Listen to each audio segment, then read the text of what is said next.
Hey guys, welcome back to the channel. This is part 1 of our story. If you like this what if story and want to see part 2, let me know in the comments below. Before we start, don't forget to like, subscribe, and share this video with your friends. Also, check the description for more great content and my playlist. This story was posted by 𝗧𝗵𝗲 on Wattpad. Now let's start. Ever since he was little, all Izuku wanted was to achieve his dream of becoming a hero. He never had any plan of becoming the best or wanting to become the #1 hero. All he wanted was to help people in need. He was born into a loving family with a loving house. His parents had always been there in times of need. He had a loving sister and friends who had always been there for him. But fate had a different answer for him when he was 4 years old when he was declared quirkless. And ever since then, his life has been nothing but one obstacle after another. And his life has become an inverse story. Deku, get back here you quirkless freak. For Izuku had gotten used to running. It was a daily occurrence for him at Aldera, to run and hide from whatever decided to torment him that day. With his bag slung over his shoulder and his eyes darting around to the visibility mirrors at the corners of the halls, he could see that the group of bullies was right behind him. Bakugou was leading the charge as always, with his sister Katsumi and Shoto following close behind. Izuku scanned the route and saw a split in the hallway. One he knew to the left was a dead end. He still had the scars from that day. So he hung a right and continued to sprint down the hall, dodging past all the other students leaving their last class of the day. He had gotten better at not being tripped up by crowds in the hall and vindictive classmates. Experience comes with its perks, he surmises. Making his way down the stairs to the first floor, he throws the stairwell door shut before continuing to run. It won't hold him for long, but every second counts at this point. He's not even halfway down the hall before he hears the doors burst open with a massive boom. Izuku almost makes it to the door, to freedom from this prison, before he feels a hand grab him by the collar of his uniform jacket and throw him to the ground. Looking up, he sees his sister, Izumi, glaring down at him with a sneer. For, how many times do we have to tell you, Deku? She spits that horrid nickname like it bile in her mouth. You're not leaving the school before you learn your lesson. By the time his sister caught him and dragged him to the warehouse behind the school, Bakugou and his friends had already caught up and were slowly approaching Izuku's prone form. Explosions began to pop in Bakugou's hands, a sadistic grin painting itself on his face. One Izuku knows running won't help at this point. So he simply curls his body over his head and prays to whatever god is listening that they decide to make it quick today. As usual, his prayers continue to go unanswered. The school has passed and the bell rang ending school time 2 hours ago, but Izuku is still lying unconscious behind the warehouse shed of the school as he's still recovering from the pain from the beatdown that he got. If you really want a quirk, try taking a swan dive off the roof of the building and pray you'll be born with a quirk in your next life. Hearing those words coming out of his mouth makes his entire gut turn twisted. How could he just say those words like that without any repercussions? But Bakugou is always above consequences inside Aldera. The king of Aldera. 6 discarded on the floor is his notebook which he always wrote all the time. He always has this habit of writing analyses of heroes in his notebook. How their quirks work and how to improve them if it's possible, creating a support item that could help with their quirk. He had all these kinds of crazy ideas in his notebook with a new design for new support items that could help with heroes. Wrist wire propeller, jackhammer gauntlet, iron saws, repulsor blaster, fireproof suit. But his classmates and friends think that all of those things are stupid, especially Bakugou and Izumi, his sister. Izumi isn't exactly his sister by BLD, to begin with, and his father isn't always Toshinori Yagi, to begin with. His mother had remarried after his father was gone. It happened 4 years ago when he was cleaning up the attic after his sister had told him while she was busy hanging out with her friends and didn't want to be stuck doing chores. He was checking into the boxes when he found a picture of a man with green-haired features just the same as he was. He looked to the back of the picture with a signature and handwriting on it, "To my son, Izuku." That's the first time he saw what his father truly is. And when he searched the boxes, he learned the name of his father truly. Hisashi Midoriya. Which makes him to be Izuku Midoriya. Grabbing his bag, he looked at the picture of him when he was little being held by his father. It was the last reminder of what his father looked like. He looks up to the ceiling and sometimes wonders why his father had left him and his mother to begin with. Was it a divorce? Or did he choose to abandon him? Or maybe he found out his mother was cheating on him. He never knew. But that picture is the last remaining thing he had about his father and what drives him to keep moving forward in life. Because he believes that his father didn't raise a quitter, so he won't stop. He slowly gets up before holding to his right abdomen and limping all the way out, headed to the gate. Putting his bag on his back, he dragged his feet out to the gate knowing that it was already late and he needed to go home right now. Walking to the gate, he found that no one was there anymore and the place was deserted. Now that he had taken a look, he could see the sun was almost set, watching the bright orange sun falling before returning to night. He slowly walked, heading out, when he spotted that someone was still waiting in front of the gate. It was one of Izumi's friends, Momo Yaoyorozu, and once his best friend. She took a look at him as he slowly limped away out to the gate and looked at his condition. Clearly, she knew that Izumi and Bakugou did a number on him, but she didn't know that it was up to this extent. The more she looked at him, the more she had doubts about Izumi's plan, to begin with. It was a stupid plan to begin with, in her opinion. Bullying him in order for him to stop being a hero. Of course, at the time, it was Bakugou who suggested the plan and Izumi was the first one to agree to it, but it was getting out of hand after this long. She could see the scars that they inflicted on him getting more visible from time to time now. Even the bruises on his body were not hidden enough under his shirt and sleeve. Because of their plan, her friendship with him is being strained in more ways than she couldn't imagine if it's possible to recover. But she refused to keep seeing him being hurt like this any longer. She didn't want to see him getting hurt because of their plan or pursuing heroism, and worst of all, she didn't want to see him die. Izuku, I meant Yagi, she called out to him as he saw him walking, leaning his body to the wall with dried blood smeared to the wall. Even up to this day, she didn't know how to address him, Yagi or Izuku. But Izuku didn't respond to her call and just continued to walk, ignoring her. It's like he's a dead man walking from her perspective. You can't walk to your home like that. I'll give you a lift to your house, she called out once more, but he kept ignoring her. Yagi, please. I just want to help you, okay? She called out once more, worrying about his condition.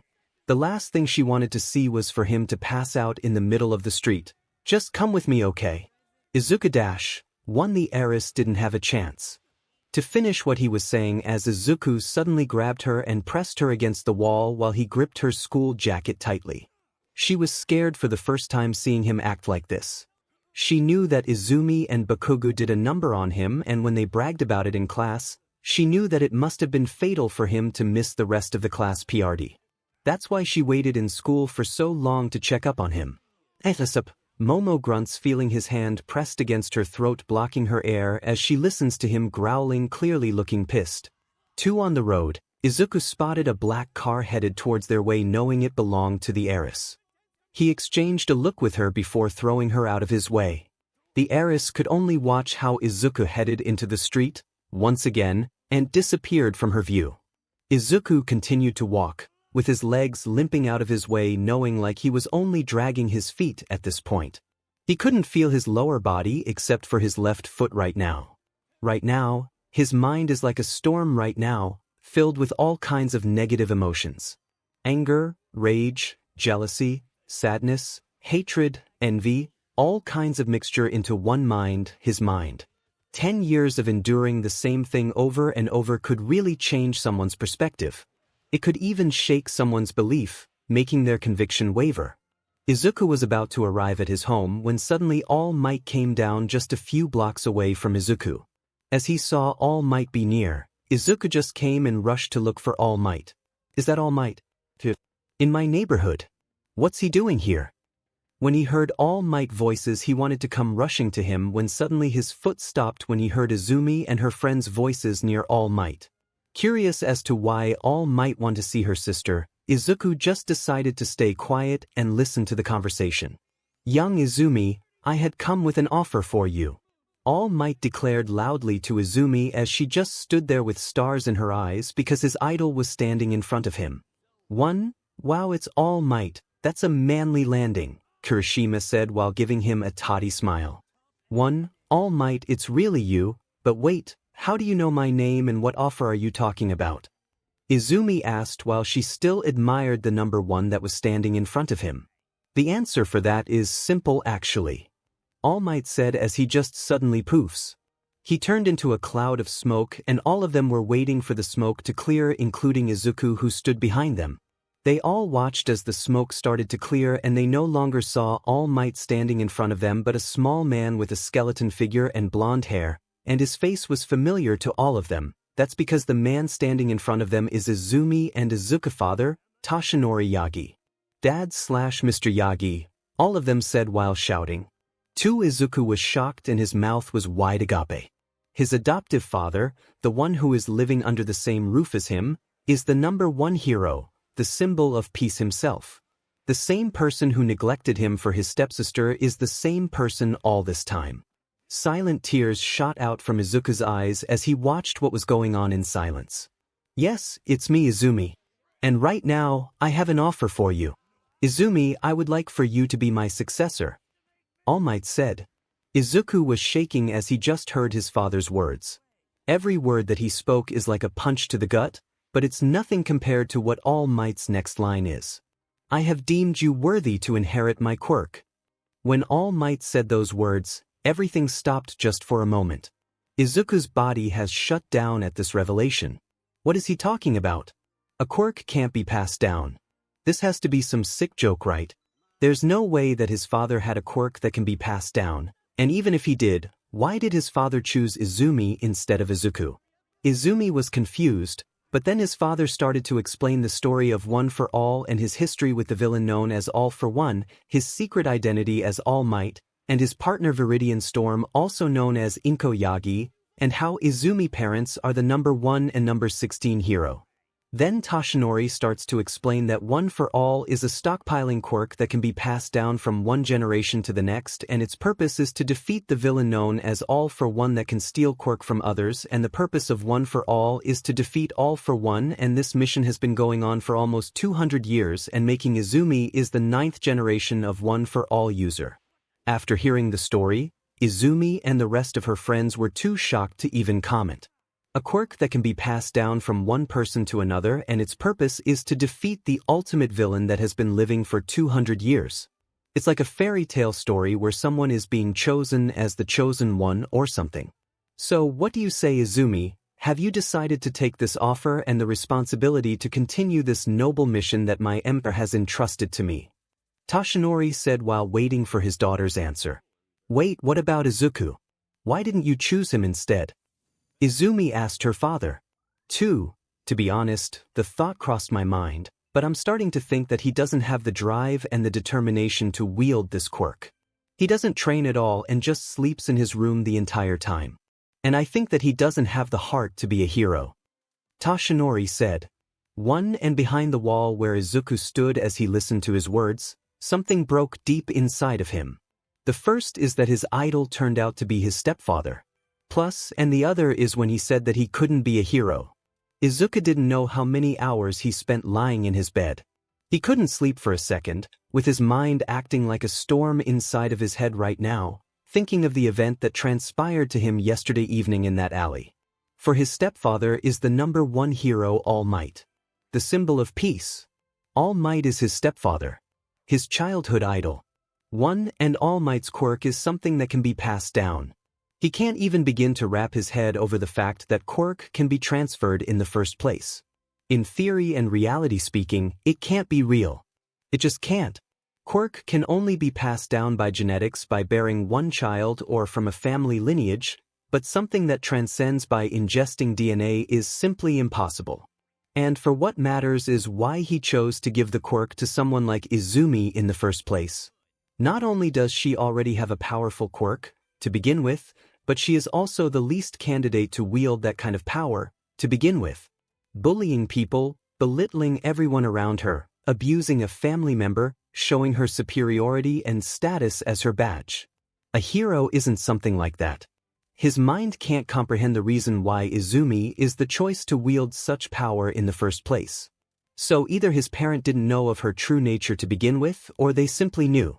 For in speaking of his parent, things aren't exactly sunshine and rainbow as everyone imagines living with the father to be the symbol of peace. He never spends some time with him, always too busy helping him, and truth be told, he never once talks to him. And the same can be said with his mother ever since she married him. His door got knocked on loudly by Izumi. She didn't mind her knocking at all and yelled, "Deku, stop slacking around and go to school. Already. One right now he doesn't know what to think or do right now."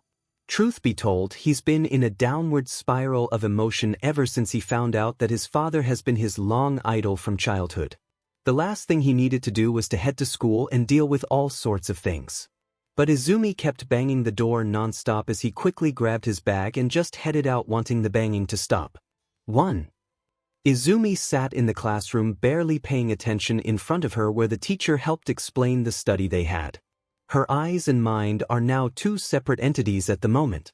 Thinking of what happened yesterday, her mind still can't wrap around the fact that her parent is a pro-hero, and not just any pro-hero. Her mother is the famous Viridian Storm and her father is the All Might. One All Might. Her father is All Might. 3. And on top of that, her father had offered her his quirk, one for all to her. She can't imagine that one day the symbol of peace who happened to be her father would offer her the quirk in the first place. But at the same time, she can't imagine what her father had told him about Izuku not worthy of being the wielder of that quirk in the first place. Her father has a valid point too. He can't be trusted in wielding this kind of power in the first place.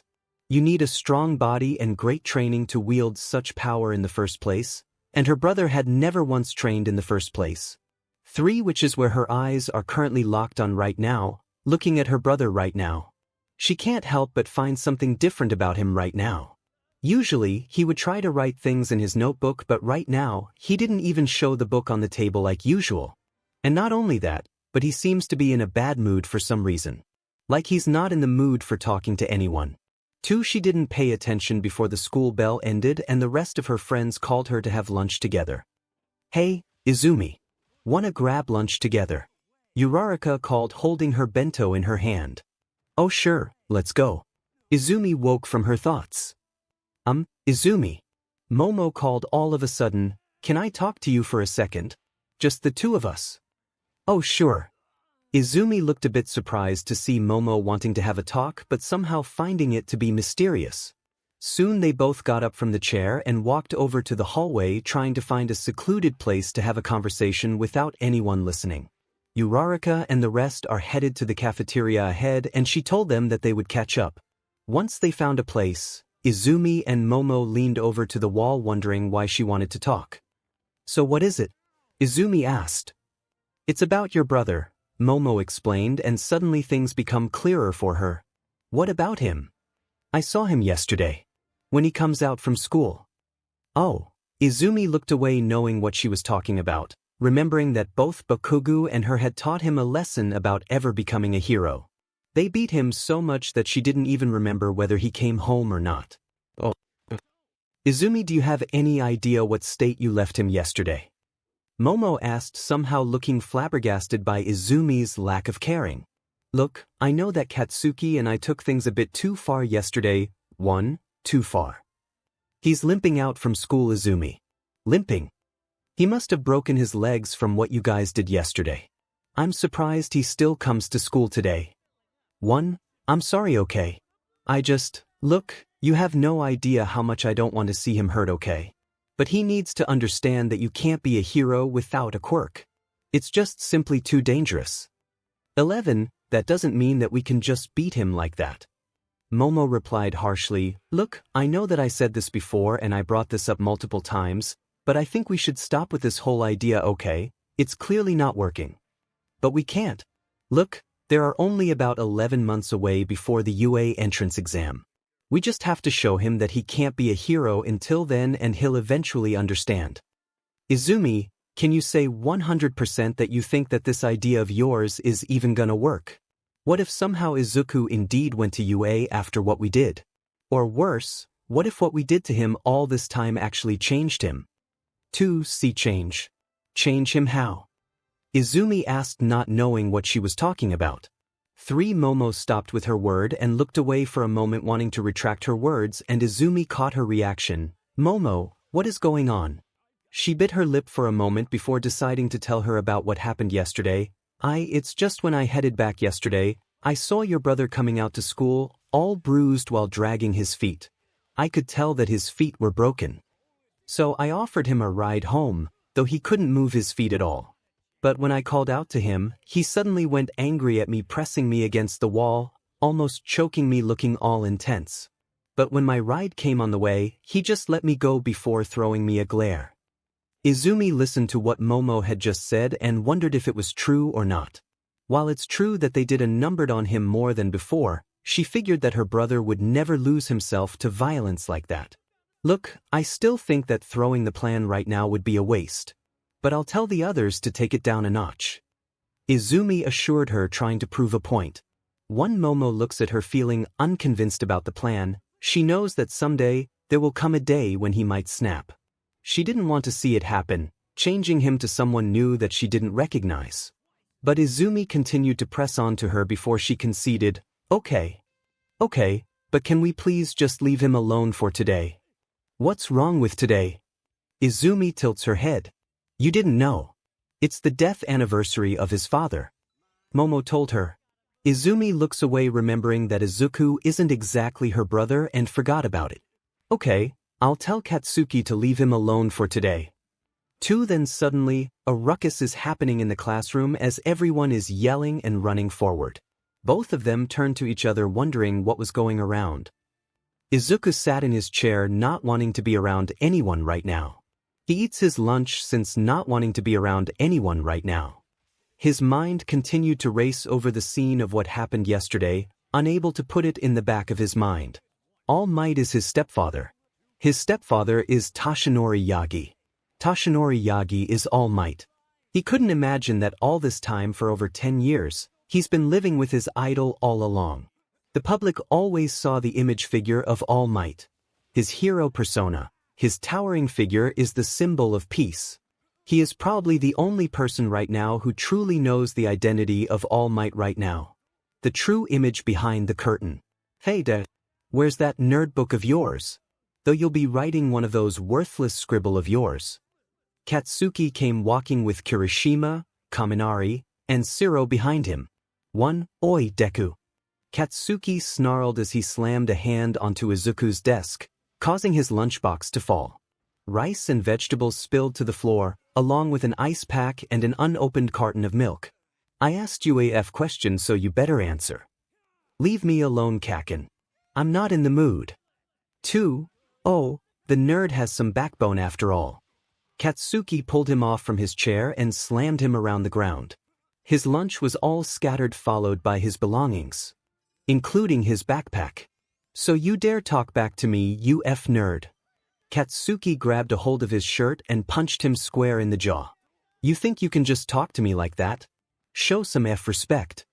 Katsuki grabbed a hold of the carton of milk in the ground and poured the whole content into his head. Hey, take a look at this. Kaminari showed the notebook he had on the floor and showed the picture of his father. Who's that? Kirishima asked, looking at the picture. Guess it's Deku's father, Kaminari replied before Katsuki snatched the picture away. Oh, I remember, your mom used to marry some loser, right? Katsuki replied, grinning like a wolf. Guess both father and son shared the same look. I bet he run away because he doesn't want to see your ugly face, right? Give it back. Katsuki looks at him with a sneer. Oh, does Deku miss his daddy so much? I bet he's leaving you because he doesn't want to raise a quirkless freak such as yourself. I don't believe you, Izuku groaned on the floor, looking up. I know my father. That's not him. Katsuki lazily ripped the picture in front of him and threw the ripped part in front of him. It is now. Izuku looked at the ripped photo, shocked, knowing that the last reminder of his father was now no more and being treated as a piece of garbage in front of them, as they all laughed in satisfaction. Ha ha ha ha. He looked down over to the floor as he continued to hear their mocking laughter, thinking that his entire life was nothing but a daily joke for them all. That all his life is worth is just to prove to Katsuki that he's a superior being. For once, he wanted to silence that laughter. Just as he saw the picture, his eyes averted to the stationery from his bag and saw a cutter lying on the floor. His mind didn't wait for a second, as all he could see was to get some payback for the ashen blonde who was responsible for tearing the picture. Grabbing the cutter, he gathers his strength and gets up, running over to Katsuki's direction, pushes him against the wall on the window, and sticks the cutter to the right side of his abdomen. 𝗵𝗃 Katsuki groaned, feeling his inside was being punctured or something. The knife sticks over to his stomach, and the rest of them see it happen as Katsuki begins choking on his BLD before Izuku headbutts him to the back of the wall. He slammed his head into Katsuki as his head clashed against the concrete wall behind him repeatedly before he let go. For 𝗕𝗂𝘁𝗵𝗃, Katsuki's voice cut off as his strength and life finally left him and he collapsed to the floor. 8. His BLD smeared all over the wall and Katsuki's body slumped over to the floor while staring at the red shoes of the quirkless kid who stabbed him. 9. Everyone stopped what they were doing and stared at what just happened in shock, the members of Katsuki's group completely forgetting about their intention as they watched how their leader was dropped to the floor with a cutter still sticking to his stomach and drops not responsive. Oh god, he stabbed him. Deku stabbed Bakugou. Oh god, he really did it. He's snapped. 3. Izuku stared at the sight of him with cold eyes as everyone came running and saw it happen. He watched as Katsuki's face slumped to the wall behind him with BLD dripping from his stomach. Izumi and Momo came running after hearing the ruckus and looked out the window and saw it happened. Uraraka, Mina, the Todoroki twins, and 𝗬𝗪 came before them as they explained what happened and how Izuku stabbed Katsuki with a cutter. Izuku stared unresponsive before crouching to the floor, picking up the torn picture of his father and his notebook and walking out to the door in a limp from yesterday's injury. Plus students are clearing their way out as they all look just as scared as the rest of them. He just puts Katsuki Bakugou to the ground, not wanting to be next as he leaves him in that state. 2. The rest of the students watched as Izuku walked away from the hallway with Izumi and Momo saw it happen and they shared a look confirming Momo's worst fear to come true. Izuku Yagi has snapped. Izumi stood on the side of the school building along with the rest of her class as she just landed a hard slap on Katsuki's cheek. His left cheek is reddened from the slap and he lightly groaned. 8. What did I say before? Izumi asked, looking at him with a threatening look. 1. I'm sorry, okay, Katsuki quietly mumbled. 3. Sorry. I told him to never touch that photo, and what did you do, huh? What did you do? 2. Katsuki looks away from her direction, unable to face her, and the same could be said for the rest of his friends. From this perspective, Izumi resembles a banshee shouting over close to Katsuki's eardrum. 2. You ripped the picture. I told you to never ever do anything to that photo and you just ripped it apart like that, huh? 1. Kirishima came in between the two of them, trying to calm the situation. Look, I know that Bakugou didn't mean to do that. 7. I'm not talking to you, Kirishima, so shut up. Izumi threw a glare over to the red-haired, causing him to shrink away. Izumi, please, he's still hurt from that wound. Shiro came in between, seeing Katsuki's shirt still covered in red stain from the stabbing wound. His abdomen is wrapped in a bandage and there's still dry BLD from it from what happened before after the nurse is tending to his injury. Good, maybe now he knows of being on the other side of a beatdown is hurt. Izumi spits her words like spitting out venom from her mouth. 2. The one day when I asked you to leave him alone, and what did you do, huh? Izumi pushed Katsuki to the wall with her hand, pushing to his abdomen, causing him to wince in pain. 1. Look, I didn't know. Katsuki tried to excuse himself but failed. 1. It was his father's death anniversary, and you ripped the last picture of his father in front of his eyes. Not Tio mentioned talking she about it while giggling like that. You lucky that he just stabbed your stomach instead, dragging the blade to the side. 1. Izumi outburst causes the group to look away, remembering how they found him like that. If he had dragged the blade horizontally, then Katsuki would be on a one-way into the morgue right now. They would have started planning for a memorial instead of standing right now. While they talking, they looked to see a shadow coming from the way out and they took a look to see who is it. On the exit door, it happens to be 𝗬𝗪 who's walking away just now. So how is it? Izumi asked, asking her about the decision at hand. She had asked her to listen to Izuku's decision after he had just been sent into the principal office. �'Jiro sighed. He's not getting expelled. Or getting a suspension. What? How is that possible? Katsumi looked shocked in the most. Well, that's just it.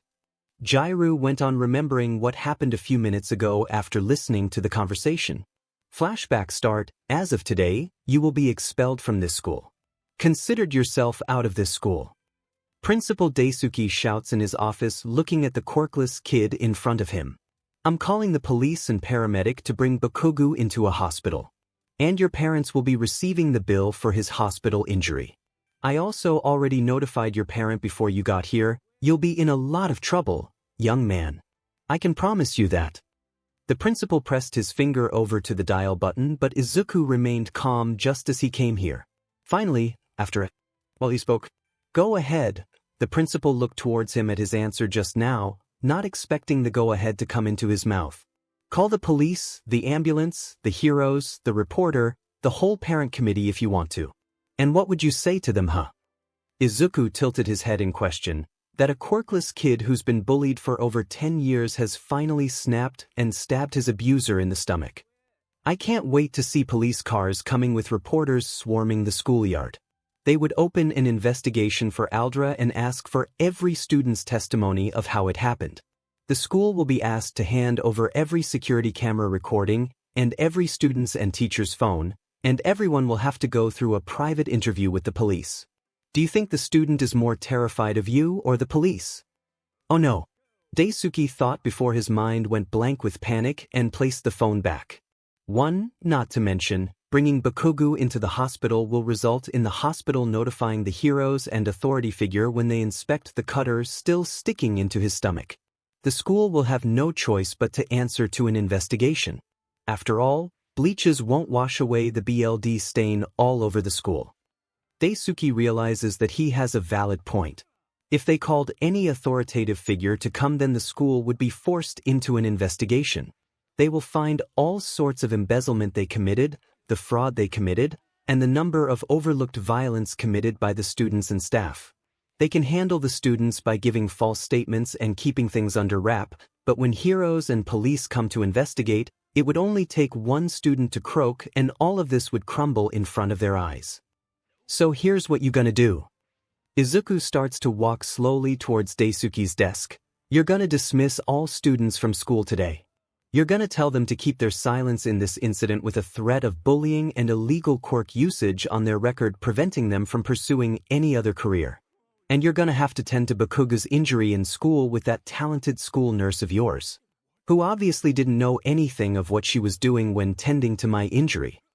Daisuke gave a stiff nod and with shaky fingers, agreed to what he just said, feeling like he was already losing any control of the situation. And there's one more thing that I want, flashback and he's leaving. 𝗧𝗏 nodded at their words, remembering what she heard from before. If he's leaving, then he's not getting any suspended at all. The incident with Katsuki is also kept hidden away with the condition that Izuku won't press charged or report to heroes. But then what about Katsuki? The principal himself looks pretty confused from what I can tell.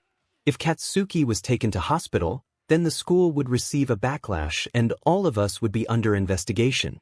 The best case is that they kept things quiet. 𝗓𝗏 told them. They all looked at each other with a contemplating look right now, not knowing what to do but knowing that their action had pushed Izuku into this situation with the sight of Bakugou's stomach wrapped in a bloody bandage. Out of the gate, Izuku is walking out of the school, not bothering to stare at his school for the last time, since he won't step foot in this place. Katsumi saw him about to leave and wanted to confront him, but Izumi held her. Katsumi, no. Izumi warned her. No, I want to know what is he thinking when he stabbed my brother like that. Katsumi replied. For Katsumi. Izumi pressed the matter with a threatening look, silencing her. I'll talk to him. All of you just go. Izumi said, ending their argument. Soon they all began to leave and headed to each of their homes as Izumi followed him from behind. Izumi ran trying to catch up to him before she walked side by side. Hey, you okay? Did you hurt? Izumi asked. However, Izuku didn't respond at all and continued to walk, ignoring her. "Ok, I know what happened and I'm sorry that I wasn't there to save you." 1. I overheard what the principal is saying. Guess you won't be coming to school any longer, huh? Katsuki, he took things too far. I'll talk to him and tell him to come tomorrow for an apology to you. And the rest of them as well. 1. Look, I know that you're mad and probably not in the talking mood right now, but I just want to let you know that I'm here for you if you want to talk things through.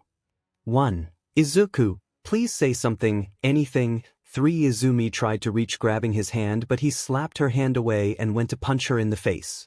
3. She dropped to the ground, feeling the stinging sensation in her cheek from that punch, as she had never been punched by her brother. 1. Stay away from me, Izuku simply said before he walked out, leaving her in the road. Izuku finally arrived at his home and opened the door only to be met with the sight of his mother and stepfather standing in front of the door waiting for him to come. "You've got some explaining to do, young man," Toshinori spoke first, addressing the matter. 3. Explain, Izuku asked, feigning ignorance. "Don't play dumb. We heard from the principal about an hour ago how you stabbed Katsuki in the stomach, and just watch it happen. Guess that fat pig lies about the report after all. I can't believe you.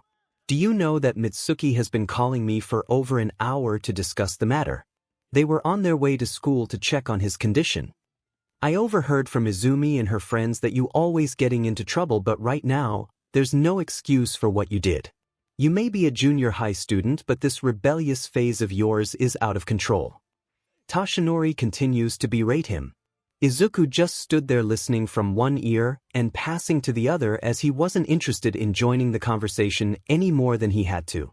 They never bother to interact with him, and when they do, it's only to reprimand him for starting a fight that he didn't do. "Are you listening to me, son?" Toshinori calls out. 2. Izuku suddenly snapped at his words, calling him son. "You're not my real father. You don't tell me what to do." 1. You're right, I'm not. But you were years old when I married your mother, and I raised you like my own, Toshinori said, crossing his arm to his chest. 3. Raised me. You've done a great job of it so far. Izuku snarks back. So you're going to listen? Toshinori angrily replied. You got nothing to say to me. You've tried to take my real dad's place since you came here. I know for a fact that you tried to convince my mom to kick me out on the street. He angrily pointed his finger towards her face, who's been crying in disappointment.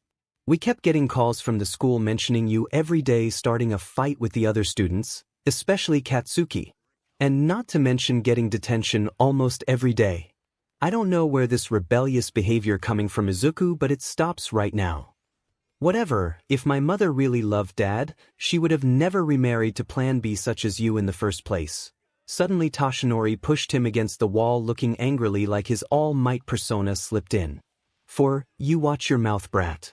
Your mother loved your late father more than she loved me, and you more than either one of us, he replied, quietly threatening him.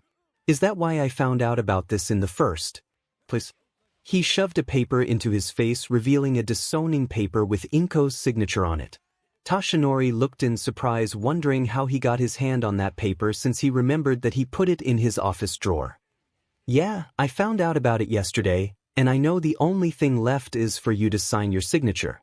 So I want you to complete it. 2. Sign the paper, and let's be done with it. Izuku shoved Toshinori's chest, causing him to release the grip in his hand, as he was in shock over what happened after finding out that his stepson wanted to leave the house. You want me out of your back? Then sign the goddamn paper and be done with it, Toshinori. Blinded by anger, he grabbed a pen from the drawer and wrote his signature on the paper as Inko cried, trying to stop him from signing it. No, Toshi, I was wrong, please. 3. You happy, you ungrateful brat. He threw the paper to his face as Izuku saw the paper in his hand with signatures of them both, completing the paper. Yeah, I am. He walks ahead to his room and grabs anything that he can find. Clothes, toiletries, savings, notebooks, workshop design, anything he could grab his hands on, as he wanted to leave this place as quickly as he could. Plus, soon he walks down from stairs trying to leave when his mother grabs hold of his legs while crying, trying to stop him from leaving. Izuku, please don't leave. You're my son. My only son. 3. Get off me. No, you're my son. You're my children. 1, I said get off me. Izuku pushed his legs away, kicking her in the face as Toshinori grabbed a hold of her in a comforting manner. 1, your child is just Izumi, he said the last time before he headed out and never came back into the Yagi household. He could hear the sound of Inko wailing as he left, never to be seen until the time had come. It's been 10 months since Izuku left the Yagi household. 10 months since Izumi had seen him from the street where he shoved her on the ground after the incident with Katsuki. 1 Izumi is right now walking into the prestigious UA building in front of her, admiring the building in front of her, and finally reaching her dream school. But somehow, she's feeling all empty, missing her brother and not coming with him to school. 1 She guessed a small part of her wished to see him coming into the school as well, despite everything that her friend had given to him for all this time. Izumi. Someone called her from behind as she saw the rest of her friends coming as well in one big group. 1 Guys, thought you guys already went inside, Izumi asked, looking around and wondering why they were still there. No, we're just waiting for 𝗧𝗏 and Kaminari to come. They said that they got overslept. Mina replied. Hey, we were busy hitting the books, you know. Kaminari excused. You meant sleeping to the books. Jdru corrected and the group laughed. Figures, she laughed before averting her gaze towards Katsuki, who shifted his gaze away from Izumi as soon as she saw her. Between Izumi and Katsuki, things got a bit different as she blamed him for her brother leaving the house and blaming him for bullying him in the first place. Not only him, but she also blamed the rest of her friends at the time, shouting and venting her anger at them for breaking her family. 7 But as time went on, she slowly started forgiving her friends and they got to go back to normal like before, but between Katsuki and Izumi, things were still rough. They were still talking like before, but it's not as close as they were back all those years ago ever since Izuku left. 1 Anyway, should we go inside? Don't want to keep the line long, Uraraka asked. Izumi nods. Okay, sounds good. Soon they all headed to the hallway where they met with tons of students gathered in the hall. A kid with a tiger face, a girl with dreadlocks, pink hair, and a big-looking fellow who looks like a beast. Future UA students and heroes are all gathered in the same room as they were. While on the inside, Izumi glanced at the room with stars in her eyes. Someone bumped into her shoulder. Katsuki, who saw that, quickly grabbed the hooded guy's shoulder and angrily held him. Hey, watch where you going, freak. But the hooded guy grabs his arm that holds his shoulder and squeezes his arm as Katsuki feels his hand about to be crushed and quietly replies, Take your hands off me. Katsuki grits his teeth, feeling his hand about to get crushed, and wants to retaliate by throwing an explosion blast into his face, but he isn't stupid enough to use his quirk in front of hundreds of eyes participants and with UA staff watching him just before the exam. Is there a problem here? Behind them, a slender and tall black-haired man, known as Eraserhead, came to the group, seeing the confrontation. The hooded guy then released his grip and Katsuki pulled his hand away, not daring to pick a fight with a teacher in front of them. Everything's fine, Eraserhead, the hooded guy replied before heading to his seat, leaving the group away. Soon they all walked away as well and they headed to their own seat as Izumi took a seat and wondered about what that hooded guy said just now. He knows Uncle Ch. He's not a limelight hero, so how did he know his hero name? For soon the exam began as they started with the written exam before moving to the practical. The written exam is not as hard as Izumi expects. She managed to answer the question quite well from her late-night study, and her grade in middle school is also excellent, so she'll ace the question in quite an amount of time. 1 less than 30 minutes, Izumi turned her packet in just a little before the hooded guy also turned him as well, wondering if he was also smart or if he didn't understand the question and just focused on acing it on practical exam. 1. Soon after the written exam is over, the applicant moves towards the practical exam.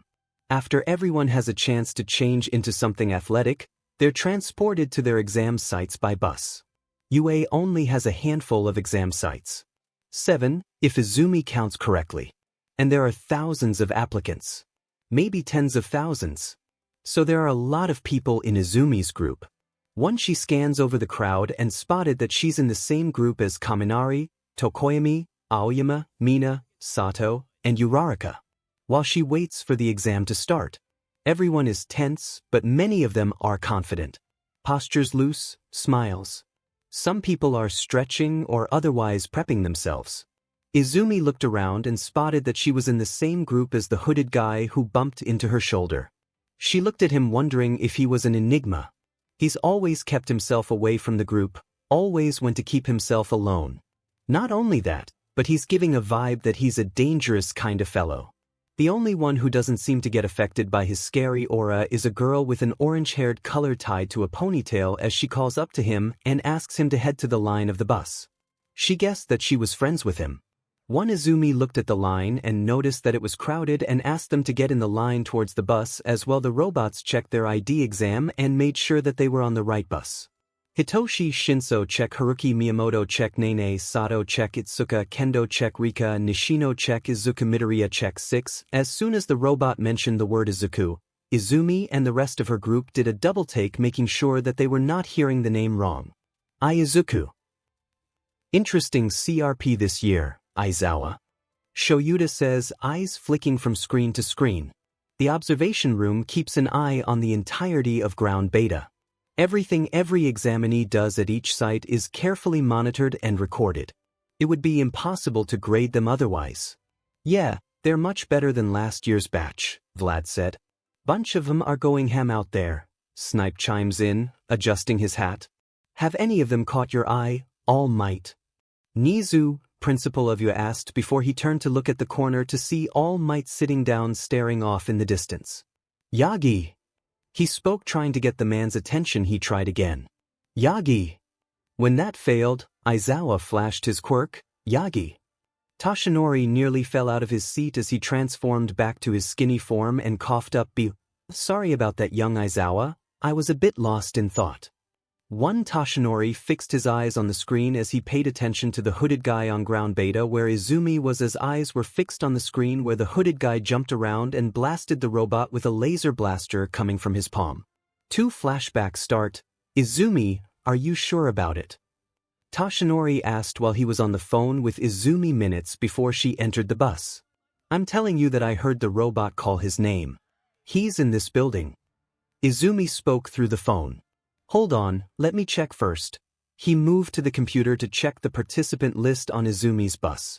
While there's no name registered as Izuku Yagi on any participant list, there are 3 names of Izuku entering the exam for today, and only one who's on the same bus as Izumi. Izuku Midoriya. He couldn't believe his eyes when he saw the name. He dared to walk into this school after he kicked him out of the house like that. And he dared to use that wretched Midoriya name like it's a symbol to mock him. 3. He won't allow it to happen. He refused to give his son a chance to enter UA. No matter whether he passed the exam or not, the staff had the final say on students entering the school, and he would make sure that he wouldn't step foot on hero course. 6. Flashback end. Hoping and flying around the arena, Izuku flies over the city, blasting 3-pointers on everything he can find before anyone can get their hands on it. His hood has already flown open by the wind as his face is now exposed during the exam, but right now it's the least of his worry. There wasn't much time left in the exam as Izuku kept himself moving while blasting the robot with his blaster repulsor. Maybe 2 minutes. Izuku lost his count of time in the middle of a big heap of robots. The robots are thinning out. Izuku guesses they stop sending more robots to each site after a certain point. With no reinforcements, there just aren't as many robots around anymore. Despite his best efforts, Izuku is forced to compete with the other examinees. He flies around with the repulsor blaster that's on his feet and hands while blasting around the robot and keeping himself moving. To be honest, it's still on prototype matter, and he himself looks surprised to see the device is working pretty well. Izuku stumbles mid-step as the ground shakes violently. An earthquake. No. He's not the only one caught off guard. Everyone feels the rumbling and stops, looking around. Izuku freezes and he whirls just in time to see a giant metal hand clamp down on a building. The building crumples like tissue paper. Metal screams against metal and gears whir. Air pumps through vents. The song of a machine. A colossus of steel peers around the buildings. The robot has to be 4 stories tall at least. 2 massive treads support the metal behemoth. The long face-like extrusion from the front of the robot seems to mock Izuku. The 0-pointer brings down its fist. A thunderous boom rattles the air as the machine coats half a city block in a dirt cloud. Smoke and dust fill the air. Rubble and debris rain down on the examinees. Everyone panics. The other kids take off running, fleeing as fast as they can. Izuku scrambles to follow. His repulsor leg booster is the only thing maintaining his balance. Izuku quickly outpaces the other retreating examinees. Help! A very familiar voice hits his ears as the face of the nice orange-haired girl he met at the entrance appears in Izuku's mind. He stops in the middle of the road, the pack of stampeding examinees weaving around him. Izuku doesn't think. He turns back to the girl and the robot and runs. Time itself slows to a crawl. Each step feels like it takes agonizing minutes. The 0 pointer is almost right on top of the girl. The treads are only meters away. She'll be crushed in a few short moments. She has her arm against the ground as she tries to drag herself forward, but Izuku can tell that it's no use. Rox has her feet pinned. The girl's face is not one of confidence. Her vision is weak, her mouth contorted back in a sullen glower. There are tears at the edge of her eyes. Each breath is a huff. Izuku aimed his arm around the robot and fired a missile into the 0 pointer, hitting its torso part. Izuku turns around and walks away before the giant robot explodes into pieces before able to crush the girl. 3 boom. He fired another set of missiles into the girl's area, and this time it released a hardened gel that covered her above, shielding her away from the debris caused by the robot's shattered pieces. As soon as the robot is destroyed, he heads in the direction to check her condition. "Hey, are you okay?" he says. She doesn't respond. Izuku takes a few steps towards her. "Are you all right?" The girl groans weakly. She raises her head to look at him. Izuku nods gently, and she manages to return a weak grin of her own. The exam is now over. Present Mike yells out over all of ground beta. Izuku stumbles under the sound, his ears instinctively pressing against his skin to block out the noise. And then there is silence. Ever since the exam began, Izuku has been tuning out white noise. Quirks firing off, robots attacking, metal grinding, the sounds of battle. But now there is silence, except for some mild conversation from the crowd down the street. Even from here, Izuku can pick out parts of it. "That guy, gimmick thing in one hit, see how he blasted the hell out of it? Speed was something else. That kid's incredible." Izuku scoffs. They only care about how strong he is and what he just does. None of them gave a single DMN about the girl. Izuku hops up and sits beside her. "Exam's over," she says hoarsely. Izuku nods. The girl lets out another low groan. He looked at the clock, noticing that the exam was over, and knowing with his feat just now, he was bound to attract some unwanted guests from his sister and her friends. The last thing he needed right now was to meet them face to face. Soon Izuku took his leave and blasted himself away with his rocket propeller on his boots and headed out before anyone from Izumi's group could take notice of his presence. 1. 𝗍𝗳 looked at the list of participants that entered today and reviewed the whole students on whether they were accepted into UA. He was checking through the students' practical exam to get a first glimpse ahead and let the teachers grade the written exam. He checked the tape record and saw how his niece was performing very well, destroying all those robots and earning the highest point in today's exam. A combination between One for All and telekinesis is indeed a perfect blend, as he would expect it. 6. The rest of her friends also passed the exam, such as the Bakugou twins, Kirishima Idru, 𝗵𝗃𝗫 Tokoyami, and Tenya Ida. He was planning on putting them in the same class as well. He then reviewed the footage of the destroyed 0 pointer made by one of the participants, as he saw the said student rescue another set of students who got trapped there. But when he saw the applicant's name, his face turned sour. Izuku Midoriya All Might had warned him to not accept him into the hero course no matter how well he performed. He is already being told about the case where he stabbed one of his classmates at school and has turned into a troublemaker ever since and forced Tashinori and Inko to disown him. 2. He was just about to reject the kid anyway when Midnight and Mike came with the finished grading paper for the written exam with stacks of paper in their hand. 2. Anamuri, Hisashi, you finished grading the students' written exam? 𝗍𝗳 asked, closing his laptop. 1. Yeah, here's the pile who got above average scores and 𝗵𝗃 is holding the failed grade, Mike replied, putting the pile into 𝗍's desk.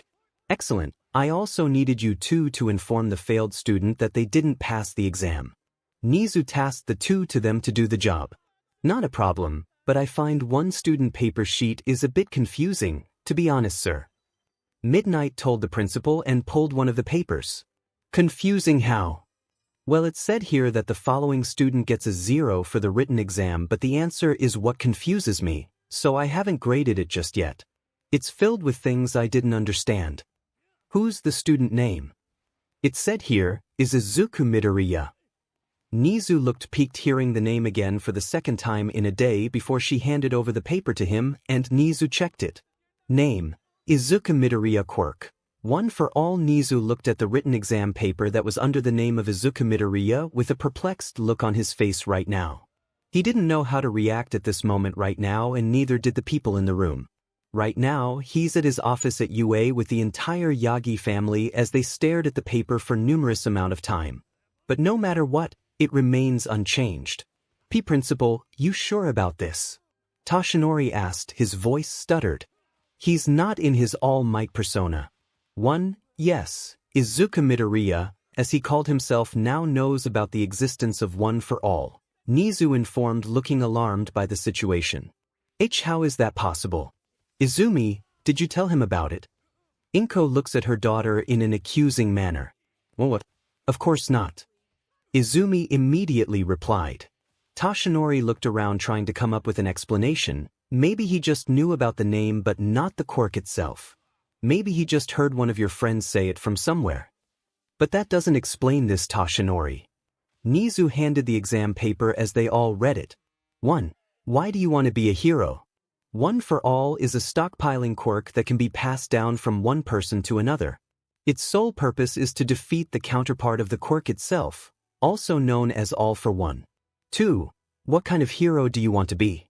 In order for the quirk to be transferred, the recipient must ingest a sample of the predecessor's DNA, or in Izumi's case, a strand of hair. 3. Who is the hero that inspires you to become what you are today? Izumi Yagi is the current holder of One for All, the 9th user. Toshinori Yagi is the 8th. And his emissary, Nana Shimura, is the 7th. Counting down, there are 9 users of One for All on the record. 4. If there's a hostage situation at hand in a group of villains attack, what is your priority firsthand? One for All allows the user to stockpile an enormous amount of raw power, allowing them to enhance all of their physical abilities to a superhuman level. This results in unbelievable levels of strength, speed, agility, and durability. Not to mention it can also enhance someone's quirk to a new height. 5. In any situation, what is the first thing you do when engaging with an enemy?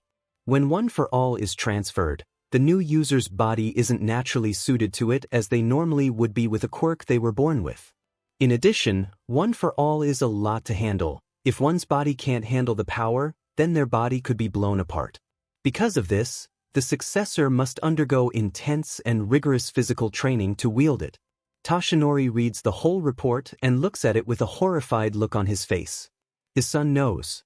His stepson knows about the secret of the said quirk and writes it down on a piece of paper for them to see right now. It's almost like he was present on the day he offered the quirk to his daughter. 3. The secret of One for All, the quirk that can be passed down from one user to another. The nation's secret. And it's written on a piece of paper for everyone to stumble upon and find. 2. Everything there is to know is right there. The identity of the current user, the nature of the quirk, how it works, the drawback, everything is listed there. 𝗍 points out this in the paper. Oh my God. Inko gasped. 1. Principal, we need to destroy this paper. We can't allow the secret to get out like this. Toshinori spoke inches away from ripping the paper himself. It won't matter. Look at the final page of the paper test. 𝗍 said as they skipped to the last page and read it. Put me in the support course for this year since the hero course is already full right now with this year's students' number rising. In exchange I will sign a non-disclosure agreement indicating that I won't reveal One for All secrets to anyone while I was enlisted in UA for 3 years. Prepare the document on the first day of school with only Principal Nizu alone in the principal's office at 9 a.m. If anyone else is in the area during the handover or someone trying to make a move to me in any way before the day of the first day in UA, I will release the information on 𝗕𝗏𝗧𝗏𝗧 in every news media platform, every social media, every blog, every hero agency email office, every dark web platform in Japan. 5. He's using one for all secret as a golden ticket. He knew that we would reject his application and now, we can't do anything about it. Not when one for all is in play. Nizu replied. 2. We can find him, principal. We have the resources. What about his home address? Toshinori suggested. It's a fake address. So there's no point in following that. Nizu shakes his head in disappointment. What about his friends' houses or places that he frequently goes when he was in middle school? Izumi, do you know anything about it? 1. No, I didn't know about it. He didn't exactly have many friends before. Izumi explains. 1. Right now, our only option is to accept the demand.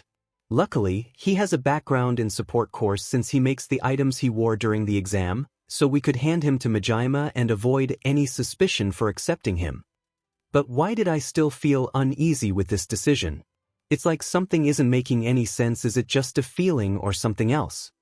3. Soon afterward, Nizu decides to start working on the transferred paperwork for Izuku Midoriya, going from a heroic department to support instead as the Yagis are headed back to their home.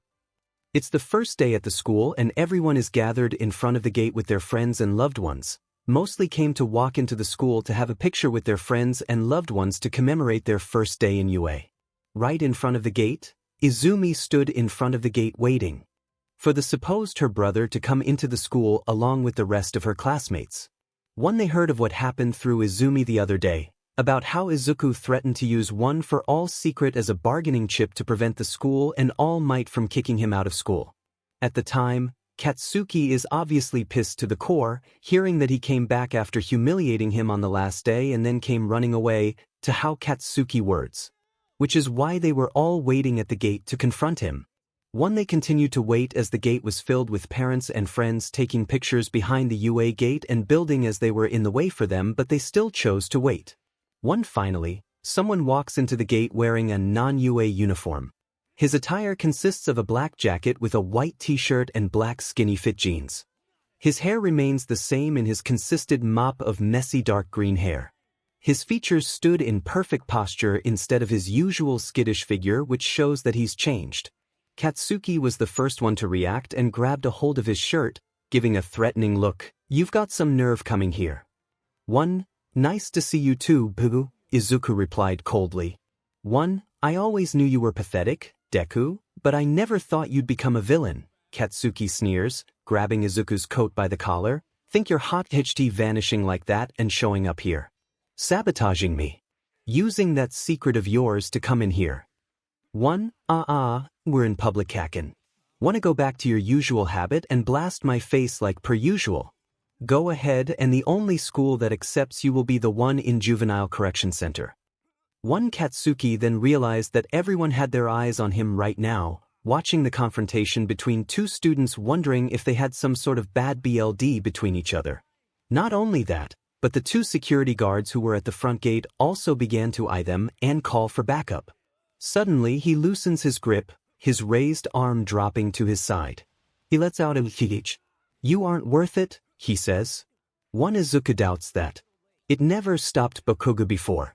It's more likely he just remembered that they're right outside of UA High School, and the teachers are probably watching the incoming students. Bakugou would never risk his chance at getting into the best hero school in Japan. 1. Izumi then stood in front of him as it was the first time they had seen each other in 10 months. But for some reason, she didn't recognize the person standing in front of her was her brother. He seems to be looking better compared to the last time she saw him in Aldera 10 months ago, but this version of him is much colder than the one she recognized. He used to be a timid, shy boy, but there's this warm aura around him. But now he's become the opposite of that. Strong, confident, but colder. He's changed, but not for the better in her opinion. 8. Izuku, see. 5. Katsuki glared at him with a murderous look in his eyes. inches away from blasting him in the face for talking like that to Izumi, but Izuku didn't seem fazed by his threat at all. 2. Move out of the way, Bakugou. It's the start of My Hero Academia, you know. He showed his phone with a countdown feature for Izumi and her friends to see, including Bakugou, like he's mocking him. 7. Izumi and her friends seem to be the only ones who understand what it means, as the rest of the outlookers are left wondering what it is all about, as he allows himself to pass before bumps his shoulder against Katsuki and enters. Soon he allowed himself to enter the building while pacing himself to admire the building and saw the whole place more amazing than what he dreamed about, but he hadn't come here to admire the building but to get down to business. That Izuku died a long time ago in the hallway of Aldera. He arrived at the front door of the principal office and knocked before allowing himself to enter, and saw Principal Nizu sitting at his office with his document ready and a UA school uniform on his desk, which he assumed was for him. "Good morning, Midoriya. I was afraid that you wouldn't come," Principal Nizu replied. Izuku allowed himself to enter and walked forward to meet the white mammal. "Want some tea? Water perhaps?" "Pass, let's just get this over with. Now, there is still 1 hour before the class begins. Surely you didn't have anywhere to go, right? Perhaps we can spend our time playing a game if you don't mind.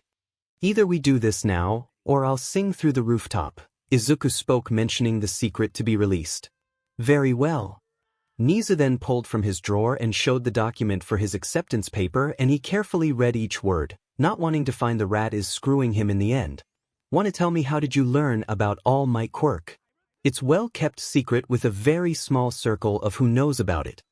Nizu asked, wanting to know about him, trying to dig something up, but Izuku proved to be difficult to read as he didn't reply and let himself read the whole content of the document.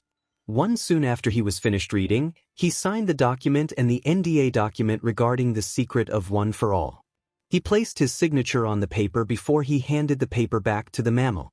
"Okay, that's everything. And regarding your class, you'll be with Power Loader in Class 1H at support course, just as you wanted." Izuku took his UA school uniform and made his way, not saying a word. "Is there any reason why you decided to go to the support course? You went to apply to heroic department after all, and then you decided to just go to support course. Was that your initial plan, or are you just wanting to get our attention?" But just like before, Izuku didn't reply, not wanting to start a conversation with the mammal. But before his hand could reach the door handle, Izuku turned his head over to the principal and said, "You'll find out eventually. But as a gift for today, I'll tell you something that would be beneficial for your future. With every heartbeat, doubt begins to fade, for courage grows in silence, deep and bright. I'll trust my gut, not be by fear dismayed, and step into the dark, embracing the light." Nizu listened to each word of the poem and remembered it in his head but didn't know what it meant. "What's that about?" "For, you'll find out later on." And just like that, he walked away, leaving the room and Principal Nizu with his questions unanswered and a mystery to solve. Izuku walks in towards the hallway, already changing into a UA school uniform in the bathroom. He grabbed the syllabus and headed towards the development studio where he would need to present himself and prove that he was worthy to be at the support course. While he proved himself already at the heroic course, Nizu being who he wanted to see that he was truly capable of entering the support course and being able to keep up with the study itself, and also he seems to have guessed that the mammal wanted to use this to roadblock him. He entered the studio and was immediately greeted by the teacher himself. The figure that walks out is male, wearing no shirt and what appears to be a digger's backhoe on his head, modified to almost look like an open jaw. Underneath the strange mask, visible light brown hair wildly juts out in random directions, and his eyes are completely covered.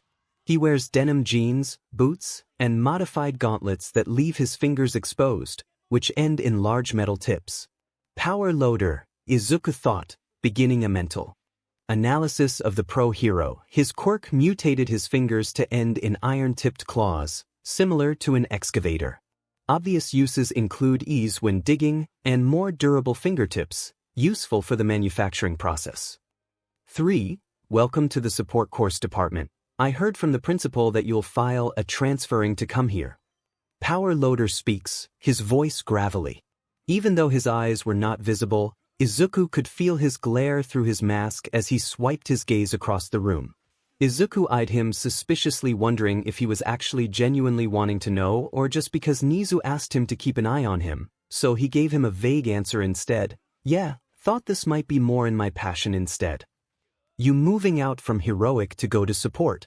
That's catching a lot of attention if you ask me. 𝗵𝗃𝗧𝗏 replied. Yeah, so why am I here? Izuku asked, wanting to change the topic of the conversation.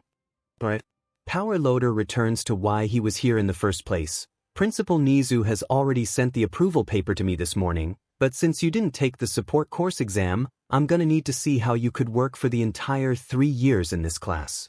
So you're testing me? Izuku perked his eyebrow. You got an hour to create anything that could help a hero on the job. It could be anything you wished for. The device can be whatever you want it to be, however expensive you feel is necessary, whatever works so long as you stay within the time limit. And all I could use is parts on this table. Izuku points his hand over the parts of spare parts and tools on the table lying around. This and everything in this room is in disposal. Anything you want is yours. 𝗵𝗃𝗧𝗏 claims. I'll leave you alone and come back in an hour to see your progress later on. Good luck. 𝗵𝗃𝗧𝗏 walks towards the door and makes his leave, leaving Izuku all on his own. They must have kept an eye on me. No way did that rat accept me without any means to just let me wander off on my own. His eyes glanced to the mirror that he suspected to be a two-way mirror. Guess I better start working, but I better not make something too complicated, don't want to draw their attention any more than I have.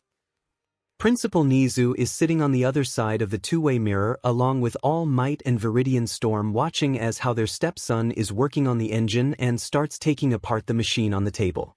Then 𝗵𝗃𝗧𝗏 enters as they were waiting for him. So, how is it? Can't tell you.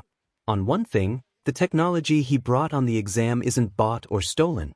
It's pure 100% his creation. 𝗵𝗃𝗧𝗏 claims to review his footage on the exam. But where did he come up with that idea in the first place? All Might asked, still left with many questions.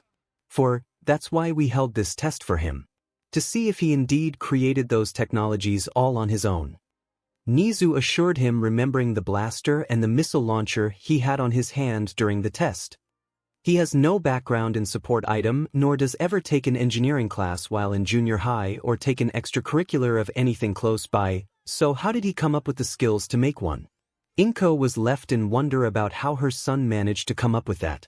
For soon they saw Izuku finish tinkering the parts and took a seat in the nearby chair all alone as they saw him already finished. 𝗵𝗃𝗧𝗏 then walks out of the room and pretends to check up on him, not knowing that he is already finished. Oh, you're finished already? 𝗵𝗃𝗧𝗏 asked. Yeah, thought I'll take longer but I finished already, Izuku replied. So what you're making? He asked, looking a bit intrigued. It's my version of ballistic shield. Izuku went on to explain, showing the metal shield placed on the table. I modified the police ballistics shields with compacted heating ribbons that are designed to repel the temperature blasts of the cold and heat quirk type. Should be proficient enough for the police to handle many raids. 2. You're not creating a support item for heroes? 𝗵𝗃𝗧𝗏 asked, since this is the first time someone actually created something that's not for the heroes. Are you saying that only heroes that allowed to wear or carry a support item, sir? No, of course not. 𝗵𝗃𝗧𝗏 shakes his head. I just figured this would be the first time someone did this. Shall we test it? Izuku asked as he stood behind the wall with 𝗵𝗃𝗧𝗏 grabbing 2 support guns that he suspected of shooting fire and ice projectiles. 𝗵𝗃𝗧𝗏 pulled the trigger and fired the gun, and the shield worked just perfectly. It was able to block off 2 different types of elements, and there's no sign of damage in the shield whatsoever, just like he said. Is that it, sir? Well, you certainly surprised me, kid. Alright, welcome to the support course, kid. 𝗵𝗃𝗧𝗏 offers his hand to shake as Izuku is a bit reluctant for a moment before taking the invitation and shaking it. Okay, your class is on 1H, and I'll come with you for a second to the class to introduce yourself. I just gotta submit this for the paperwork. Soon Izuku makes his leave to head to his class and get to know who his classmate is gonna be for the next 3 years. But most importantly, he managed to secure his spot in UA, all according to his plan. 5. Hey, did you hear the news? They said that there's a new student who's gonna be joining us. At this late? You sure it's not a mistake? Positive, I overheard that 𝗵𝗃𝗲 is testing the kid himself right now. 𝗵𝗃𝗲𝗁, the eccentric student of Class H, is looking up at the mention of a new student to be joining them today. While it was a bit surprising to see a new student to be joining in this late study after about 3 days, it's also not weird to see someone just come in like that. Soon the door was open and both 𝗵𝗃𝗲 entered along with what appeared to be the said new student coming in. He was wearing a UA standard outfit. Wild green hair, matching eyes, slightly taller than her with a set of freckles on both cheeks. She recognized him from the footage, where a student enters with a blaster repulsor in his hand. 𝗵𝗃𝗁 of course wasn't there to see it, but judging from how most students talk about it at the time, he must be some kind of genius when it comes to creating support items in her book. Alright, everyone settles down. 𝗵𝗃𝗲 talks to the class as they settle down. We have a new student joining us today. I know that he's a bit late, but the school approved his admission and he got in just fine. My name is Izuku Midoriya. Nice to know you. He bowed, addressing himself. And the class greets him back. Anyway, there should be an empty seat right over next to 𝗵𝗃𝗁, should be fine. 𝗵𝗃𝗁. The girl with pink deadlock. Izuku nodded before walking to take his seat, and the class continued to resume the class as usual. Power Loader then starts on today's lesson as 𝗵𝗃𝗁 looks at the boy next to her right now with a curious gaze, wondering if the kid is indeed a genius. She of course heard the rumor of a kid who managed to destroy a zero-pointer with a missile launcher, but no one knows if the rumored kid happened to be Midoriya or not. She wanted to know if this kid was indeed a genius or not. Hey there, 𝗵𝗃𝗁, what's yours? 𝗵𝗃𝗁 offered her hand for him to shake. You just heard me saying it on the podium. Izuku Midoriya, Izuku replied, wondering if she had some hearing problem. No, I was just too focused on designing my babies. Babies? Now Izuku starts to question her sanity and her hearing problem. Oh, it's my design ideas. She showed her design ideas to him as he scribbled the paper in his hand. I love to come up with some ideas for any support items. I kept asking Power Loader to show the studio, but he hasn't given me access just yet. It's pretty good. He looked at the drawing and found her ideas to be not bad at all compared to him. Alright, settled in. Let's continue to our next lesson. Power Loader calls out for them to pay attention to the board. Soon the bell rings, signaling the end of the class, as the rest of the class starts to surround him and ask him tons of questions, wanting to get to know the new kid. They all gathered surrounds his desk as he answered those questions with ease, but somehow she found him to be holding something back. Then from the door, someone not from their class came. 𝗵𝗃𝗁 turned and saw the Hero Course students standing near the door. She recognized a few of them, such as Katsuki Bakugou, the loudmouth from Hero Course, and Izumi Yagi, who dominated the hero exam. Both of them walked into Midoriya's desk as the rest of the class watched the confrontation. We need to talk. Izuku replied back. No, I'm busy with my classmate. We talk now, Deku. Katsuki replied. For Izuku just looked at both of them before sighing. I'll be right back. Izuku addressed his classmate before they both headed out from the classroom to have their conversation. The rest of the class left wondering what is that all about and why a hero student wanted to have a conversation with the new kid in support course. Izuku followed both Izumi and Katsuki into the hallway that was completely deserted, where none of them could be listening to their conversation. Are you just gonna stand there and gawk like an idiot? Thought we're gonna talk. Izuku said. You really entering UA? You really did it? Izumi stared, still in disbelief over what happened. It's always been my dream, you know. Entering UA in the first place. Izuku said. You mean you blackmailing your way in? Katsuki replied, but Izuku remained calm and kept his composure, which angered Katsuki even more. This isn't a coincidence, right? Izumi asked, taking over the conversation. He sighed. No part of my journey here has been a coincidence.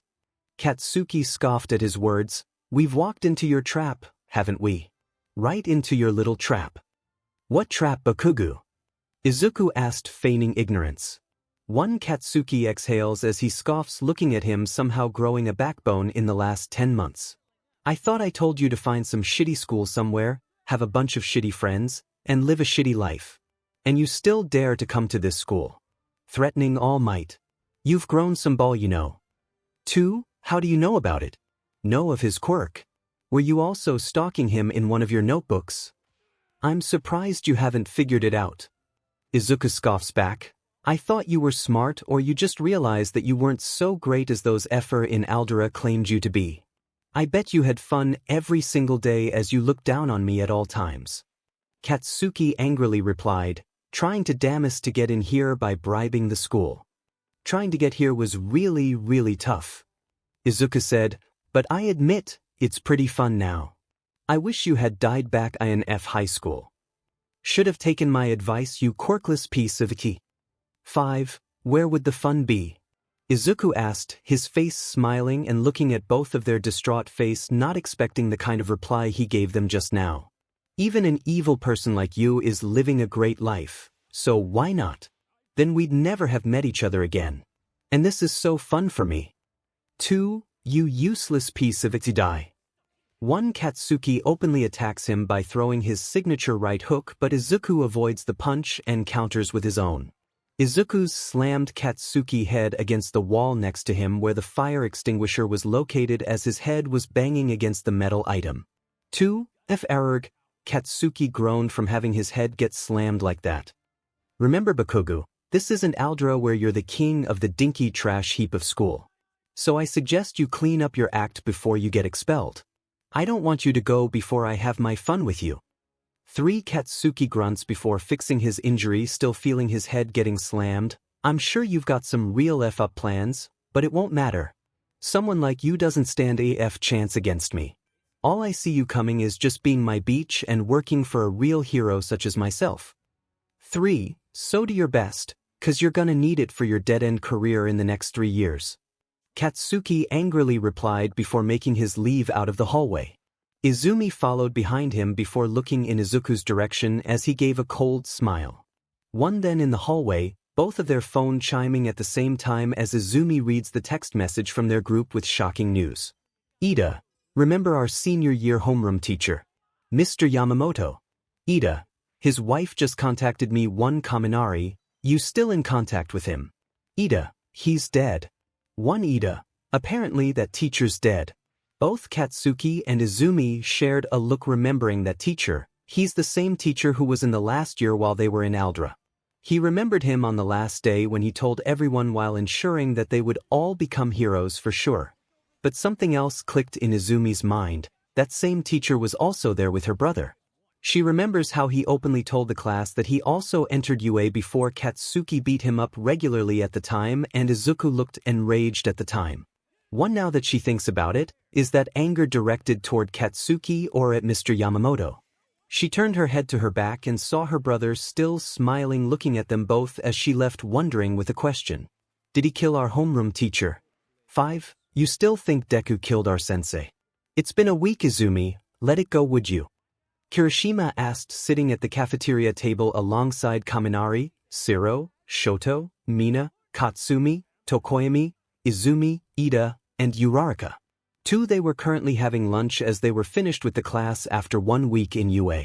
Most of the students also gathered in the cafeteria, but their group sat at one table to have a conversation regarding what happened in last week's news. I don't know. I just had these feelings, you know, like a warning or something. Izumi replied, looking distracted. 2. His wife. He told me that he died of natural causes. Asthma attack. Ida told them when he was talking to his homeroom teacher's wife. But still, the way he smiles. It's almost like he knew that we would find out about it. Izumi said still can't get the way he smiles after they find out about it. Maybe he's just acting all smug. He's been doing it ever since he got here. He's getting cocky. Think he's some great 𝗧𝗍𝗧𝗧 able to enter the school by blackmailing. Katsuki replied while grumbling, I don't know about you, but I think it's time I need to remind him again why he's beneath me. 3. Dude, there are so many reasons why that idea is wrong in the first place.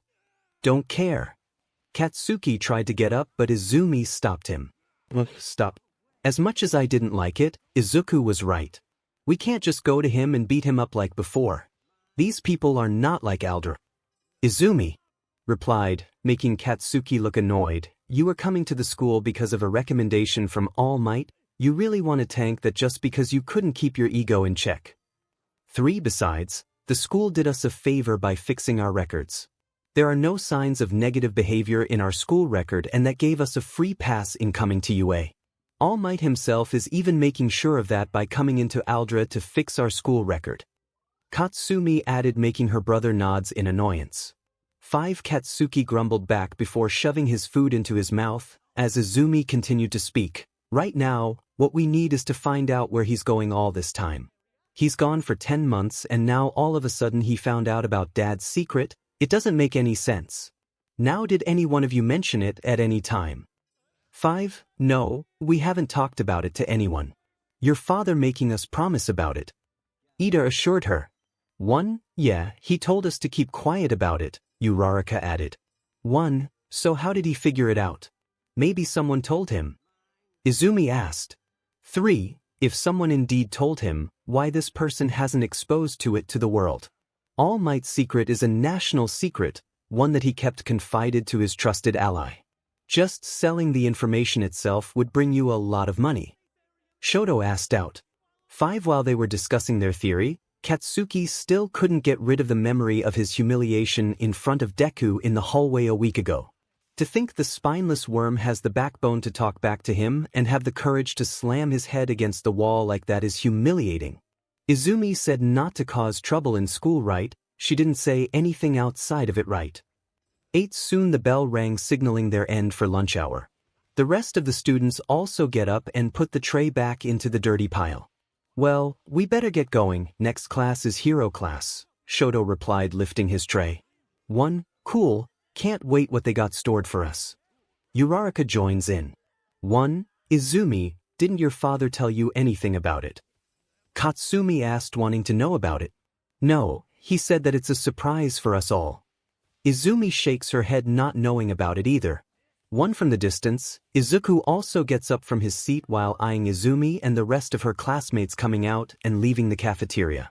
He looked at them from a distance and showed a thin smile before heading to his class as well. Okay, I asked for a friend of mine in Underground Hero, and this is everything we could pull up from Izuku Midoriya. Aizawa handed the folder file into the table with All Might and Principal Nizu in the room. This much. All Might holds the file, which is almost as thin as a paper. 1. No known address, no friends, family member, anything that ties down to Izuku Midoriya after he stabbed Katsuki Bakugou. Nizu reads into the folder of the investigation. 1. Made a purchase in a convenience store, then 2 hours later to a small motel for a 2-night stay, then CCTV find records of him entering into the motel before he checks out. After that, nothing. It's like he's disappeared. No bank record or any witness saying that they saw him. No, it's like he was just gone. Aizawa shakes his head, wondering about it as well. Toshinori, do you know anything about it? Anything that could help? Unfortunately not, Principal. When I heard what happened from the school, how he stabbed young Bakugou, that was the last straw for me and my wife. All Might admitted, my son always tends to get in trouble and the school always told me a couple of times. Inko and I always have trouble with him, unlike with Izumi and her friends. 8. Yes, I read the school report as well, which is why I rejected his entry in the first place. But I didn't expect that he'd try to strong-arm me with your quirk secret. Nizu replied. 5. You still haven't found out how he knows about it? Aizawa asked, crossing his arm in front of his chest. No, the only explanation left is someone told him about it, Nizu replied. You don't think that All for One told him about it? All might suspect, knowing that there's only so little people know about it. It's possible. He disappeared for 10 months before he came back to UA to take the test. If we look at the time frame, it's possible. Nizu suspected, looking sure of himself. But there's a problem with your theory. You said that the villain is the boogeyman who could grant people quirk, but there's no sign of him possessing any kind of quirk ever since he came into the school. Aizawa counters. He could have kept it hidden. We could perform a quirk test on him to be sure about it. Not gonna happen. Nizu shakes his head. The school can't conduct such a test without any probable cause and not on a hunch. 1. For now, I think it's best that we kept a close eye on him. We have no idea whether he's indeed a spy sent by 𝗕𝗏 and we need to monitor him at all times, but don't make him suspicious of us. Nizu said, ending their conversation. Too soon the two teachers left his office as Nizu poured himself a cup of tea before pulling his drawer and looking at the writing he had in his personal notebook. With every heartbeat, doubt begins to fade, for courage grows in silence, deep and bright. I'll trust my gut, not be by fear dismayed, and step into the dark, embracing the light. He still can't get the poem out of his head. He could still remember it and wondered if it was a warning for him or a clue that led to his plan. Is this a challenge for him? He still looked preoccupied, wondering what it meant, and why Midoriya sent the riddle to him. But he knew that solving this riddle was the key to figuring out his plan. 1. For the hero course student, battle training is one of the anticipated classes that they could have ever dreamed of. Not only did they get to test their new costume that they submitted when entering the class, but also they got to battle against each other with their own quirk. Izumi right now is in Ground B partnering with Katsumi battling against Katsuki and Ida. They were walking around the building trying to find the villain team and decided to go a separate way. One is to find the bomb and the other as distraction. Izumi walked around carefully in the building, trying to get to the bomb, when suddenly she heard a popping sound coming from her side. She wondered if it was from Katsumi or her brother's counterpart. "Die Izumi!" Katsuki shouted, losing his composure, and propelled himself forward at high speed. Too soon both of them collide in a close battle with Izumi and Bakugou trading one blow after another, and Katsumi is doing the same thing with Ida 2 floors upstairs above them. Izumi sprinted her way using 5% of 1 for all to land a blow over to Katsuki, but the ashen blonde avoided the punch using his explosion and propelled him to the side. Meanwhile, in the monitor room, the rest of the class watches as both teams collides with one another. A clash between two powerhouses right in front of them is happening. Izumi indeed is strong as hell. Shota looked over at the screen. Bakugou doesn't fall short either. He's giving his all in the match. Kirishima commented. Izumi decided to up her power to 10% and attempted a right hook to Katsuki, but the ashen blonde refused to give an inch in the match, as he knew that if he had any chance of winning this match, he needed to give her everything he had to win.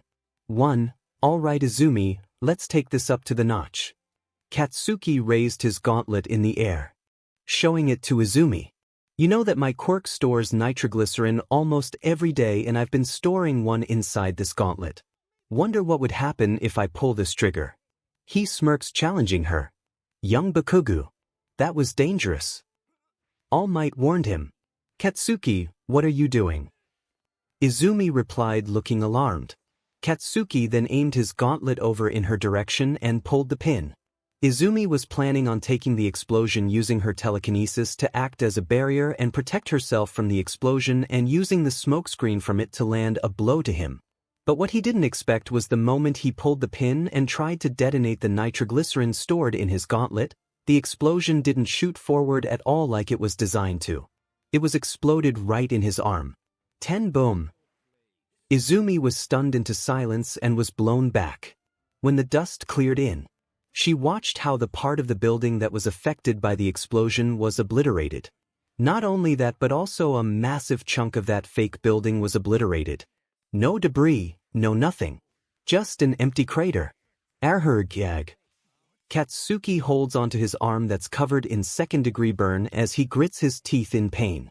For Katsuki, Izumi rushed in, stopping the match right away. You okay? Katsumi joined in to follow as she saw her brother writhing in pain, holding to his charred arm. My arm. ITF exploded. Katsuki yelled out in pain, holding to his arm that was covered full in burn. Soon afterward, All Might came to stop the exercise, carried Katsuki in his arm, and leaped away into Recovery Girl's office to tend to his injury, ending today's exercise in a disastrous manner. So what happened? Principal Nizu asked, looking at the report provided by Recovery Girl, the nurse in charge of UA. Right now they are in the principal's office reviewing the result of the injury. Well, the good news is the boy is gonna be fine. He just needs 2 weeks rest and he'll be all good. Recovery Girl assured them. But what happened to him? All Might asked worriedly. I'm guessing the support item malfunctioned. The gauntlet was supposed to detonate the nitroglycerin inside of it once he pulled the pin, but the exterior of the gauntlet part itself is made of thinner alloy material, causing the explosion to detonate just like a grenade is supposed to be manufactured. Power Loader went on to explain, showing the 3D model of Bakugou's gauntlet. You're saying there's a malfunction in his suit? All Might asked. Most likely, and we checked dash, but All Might didn't wait for an explanation and headed to the door. And where are you going? To question young Midoriya and have him expelled. 8. Why? Why? He must have sabotaged young Bakugou's suit to cause harm to him. Who else could have done it besides him? 1. Whoa, now hold on for a moment.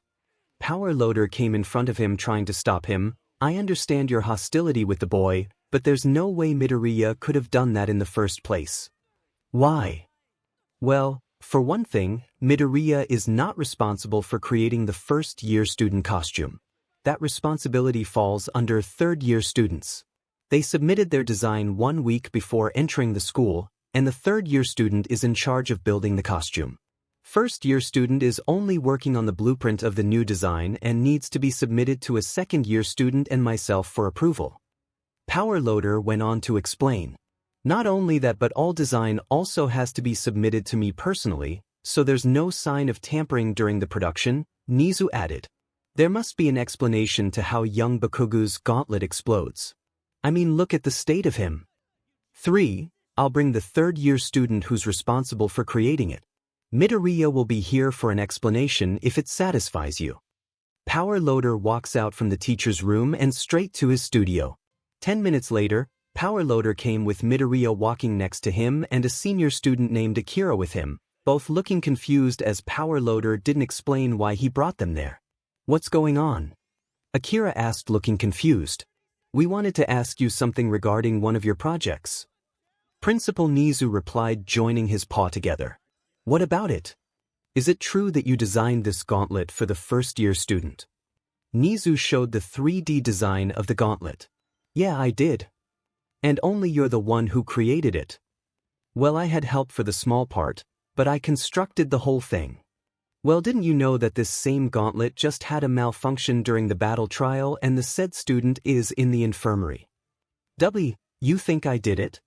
We just wanted to make sure. No. Majima-sensei inspected the final product himself for a final inspection. If there's a defect, then it would be found about it. Young man, it's not wise to lie in front of the teacher. All Might came into the conversation with a stern voice. No. To be honest, I had second guesses when creating the design itself, but I didn't want to ask too many questions about it. What do you mean? The design itself is flawed in my opinion.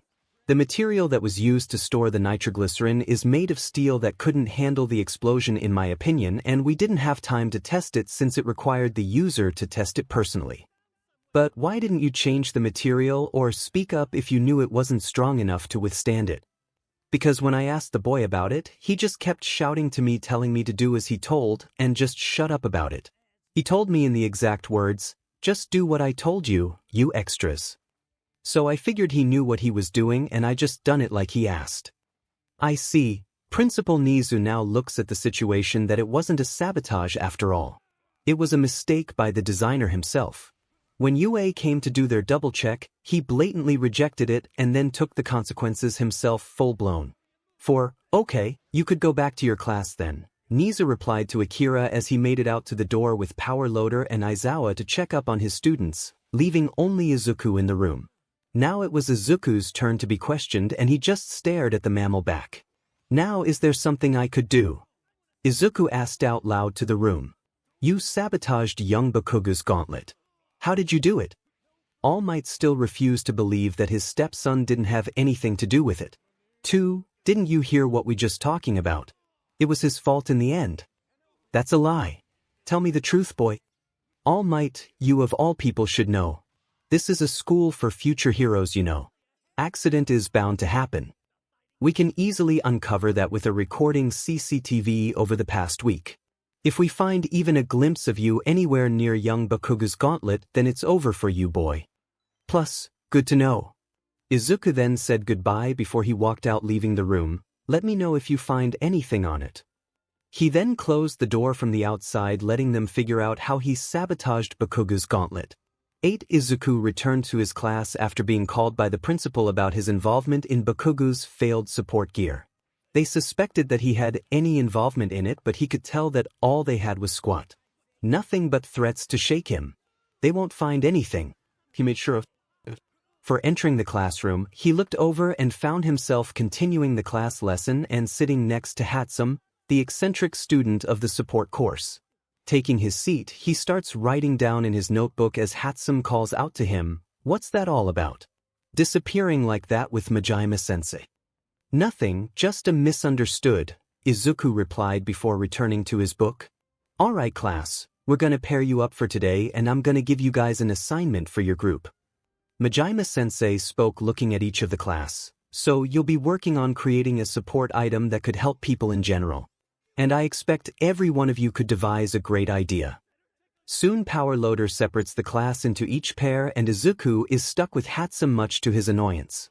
While he didn't feel bad about her, 𝗵𝗃 was simply too much for him to handle with her no-boundary policy and the fact that her giddiness reminded him of his past self. So right after the bell rang, he and 𝗵𝗃 entered the studio to work on their project, and the deadlock girl looked pretty excited to be working with him. "Alright, so what we'll be making for our project?" 𝗵𝗃 asked. "I don't know. You got any ideas?" Izuku asked, wanting to get the job done. "I was hoping you would. You're kinda on the rumor right now, you know?" 𝗵𝗃 replied. "I am." Izuku perked his brow. "Yeah, the kid who got in the entrance exam for heroics with his invention before decided to bail and went to support course. You're kind of famous right now, you know." 𝗵𝗃 went on to talk about it. "Huh, guess I never knew," Izuku replied, not knowing about it. "But I'm kinda stuck right now, so I was hoping you could take the lead and I'll be the support instead." "Oh, alright then. I was thinking that we could just build a jetpack, you know." "Sounds kinda boring, don't you think?" "What do you mean? It's pretty ingenious if you asked me." "I don't know, it's just so basic to me. No excitement or anything." Izuku crossed his arms, pretty sure Power Loader is gonna be pretty boring with it. How about we add something like a grappling hook on the front launcher?" 𝗵𝗃 suggested. Her eyes blinked with excitement. Izuku stared at him blankly. "I take it back. You're not boring or anything, but having a screw loose is more like it." 2. "Well, do you have any suggestion, Mr. Genius?" Izuku stared at him and tried to come up with one. While he didn't exactly want to take charge of the project, the last thing he needed was to have 𝗵𝗃 hound him on his way to discussing their project. "How about a ring for storing a hero suit?" 1. A ring. Something compact, easy to carry, store one suit. Something for a reconnaissance mission and you don't want people to find out who you are. That's pretty good, you know. But how do you store it? 𝗵𝗃 nodded at his idea, finding it to be pretty clever. Microtechnology. You don't need to store every suit, just one that is easy and not involving any hard gear material. Izuku spoke. "Yeah, that could work. I meant we could compress the suit into a smaller piece down to the size of a ring and insert it. Oh, maybe we could add something to it. You're pretty clever too, huh?" 𝗵𝗃 went on to praise him. "I guess I am," Izuku replied. "Where did you come up with this idea? Seriously, I never thought about it before." 𝗵𝗃 went on to ask, wondering how he could come up with it. "I just came up with it." Izuku excused. "I always like to design this kind of stuff." "Where did you go to school before?" "Not around here." "Did you go to private school?"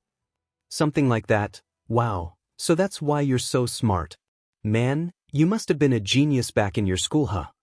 𝗵𝗃 commented. "What kind of quirk you have, by the way?"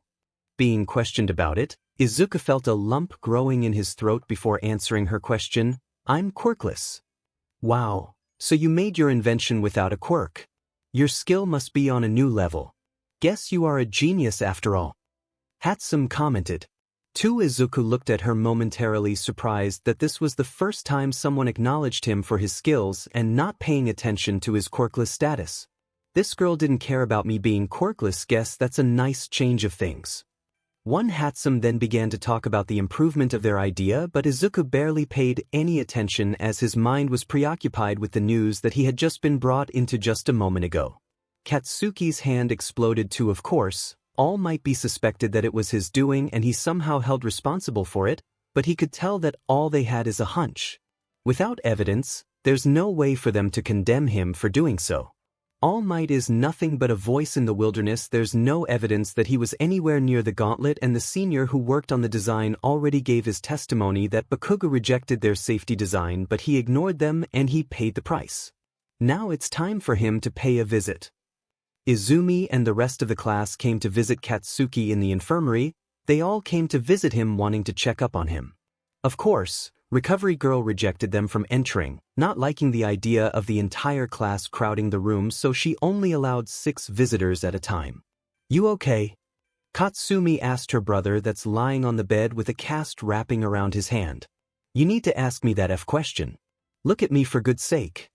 Katsuki spoke, waving his cast arm to the room. "Hey, I was just being nice, you know," Katsumi replied angrily. Is he gonna be okay?" Izumi entered the room came to check up on him. The room is filled with Katsumi sitting next to her brother. Shoto, Kirishima, and Shoka are standing beside his bed. Recovery Girl said that his injury is fine. He just needs some rest. Katsumi went on to explain after talking to her. Katsumi looked at her brother cast before averting her gaze to Izumi. "How exactly did it happen, Izumi?" Izumi retold the story she had already recounted. It felt like 100 times to Aizawa-sensei, to Principal Nizu, to Recovery Grill, to her father, and to her classmate. And he was there aiming his gauntlet at me. And the next thing I know, the gauntlet exploded in his arm and he was crying in pain. I shielded myself to take the blast and I saw him on the ground with 3rd-degree burn. "Good thing you managed to shield yourself," Shoto said in a low voice. "Lucky I was in time," Izumi said, turning cold at the thought of what would have happened if she had not been able to defend herself. There was a pause while they all watched Katsuki mumble a little in pain and complain about his situation. "So the gauntlet exploded?" Shoka asked quietly. "And not how he intended. It was supposed to release an explosion from the muzzle in front, but instead, it exploded right in his arm. Principal Nizu came to explain that it was my brother's fault for rejecting the fix of the support student who created it." What are you talking about?" Izumi asked, since she didn't partake in the conversation at the time. Apparently, the senior who designed his suit found a fault in the design and asked if it was correct, but my idiot brother just brushed it off and told him to do it how he told them. Katsumi went on to explain. "I didn't make a mistake," Katsuki replied before wincing in pain. "And how did you get your injury?" Katsumi argued. "I bet it was Deku's fault," Katsuki said. "That had the same idea, but Principal Nizu just looked at it as faulty from Katsuki." Izumi said, frowning, "You're the one who rejected the fixing in your suit. 'Cause it doesn't need fixing. It was perfect." 2. Principal Nizu already confirmed it and the senior himself already explained it. "I hate to say it, but I think you made a mistake in designing the suit, bro," Kirishima spoke. "F off shitty hair, Deku did this. I know it." Katsuki continued to argue. 3. "But how did he do it? You all said that the 3rd year is the one who's responsible for our costume design and crafts." Shoto asked and Katsuki just grunts, not having the answer to himself. "Dad came on to talk to him, but he said that he didn't do it." Izumi talked, remembering what her father told her a few moments ago. "He must have been lying," Katsumi said, accusing him. "But why would he sabotage his gauntlet? I meant why now? When we'll be questioning him hard and all eyes were on him now." Shoto suspected, even before he's on Principal Nizu's radar because of what happened with his entry, and adding to this would only put him under the microscope. And adding the fact that he came into UA through bribery, it makes sense that he must have done something to the gauntlet. Kirishima joins in. "I agree that he must have done something, but they don't have any proof. Don't worry, Dad is gonna help us with this one," Izumi assured them as they all looked slightly relaxed with the idea of number 1 hero assisting them. Soon they heard knocking on the door as someone came into the room in UA school uniform carrying flowers. It was Izuku. "Bad time." Izuku smiles as he allows himself to enter. 6. Everyone in the room had the same reaction, filled with shock, as they just talking about him about a few minutes ago, and now here he was coming through the front door like nothing had happened. I asked if he's a friend of him and he said that you are. Recovery Girl replied as she allowed him to enter. Of course, Kaken and I are friends. Izuku smiles at her. 5. Katsumi looked at him and gritted her teeth hard along her brother as he came in holding the flower in his hand like he came to mock him or something. She tried to hold her anger because Recovery Girl was standing at the door. Okay, I'll leave you all be. Recovery Girl said before closing the door and leaving them alone. There was a 𝗕𝗏𝗏 silence for about 10 seconds before Katsumi broke it. 7. You've got some nerve coming here.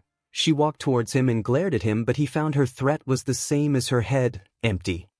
I just came to express my concern, from a fellow student from Aldera. We did go to school together, you know. Izuku replied with a thin smile. What do you want, Deku? Kirishima moved in between, not letting him come closer to their group.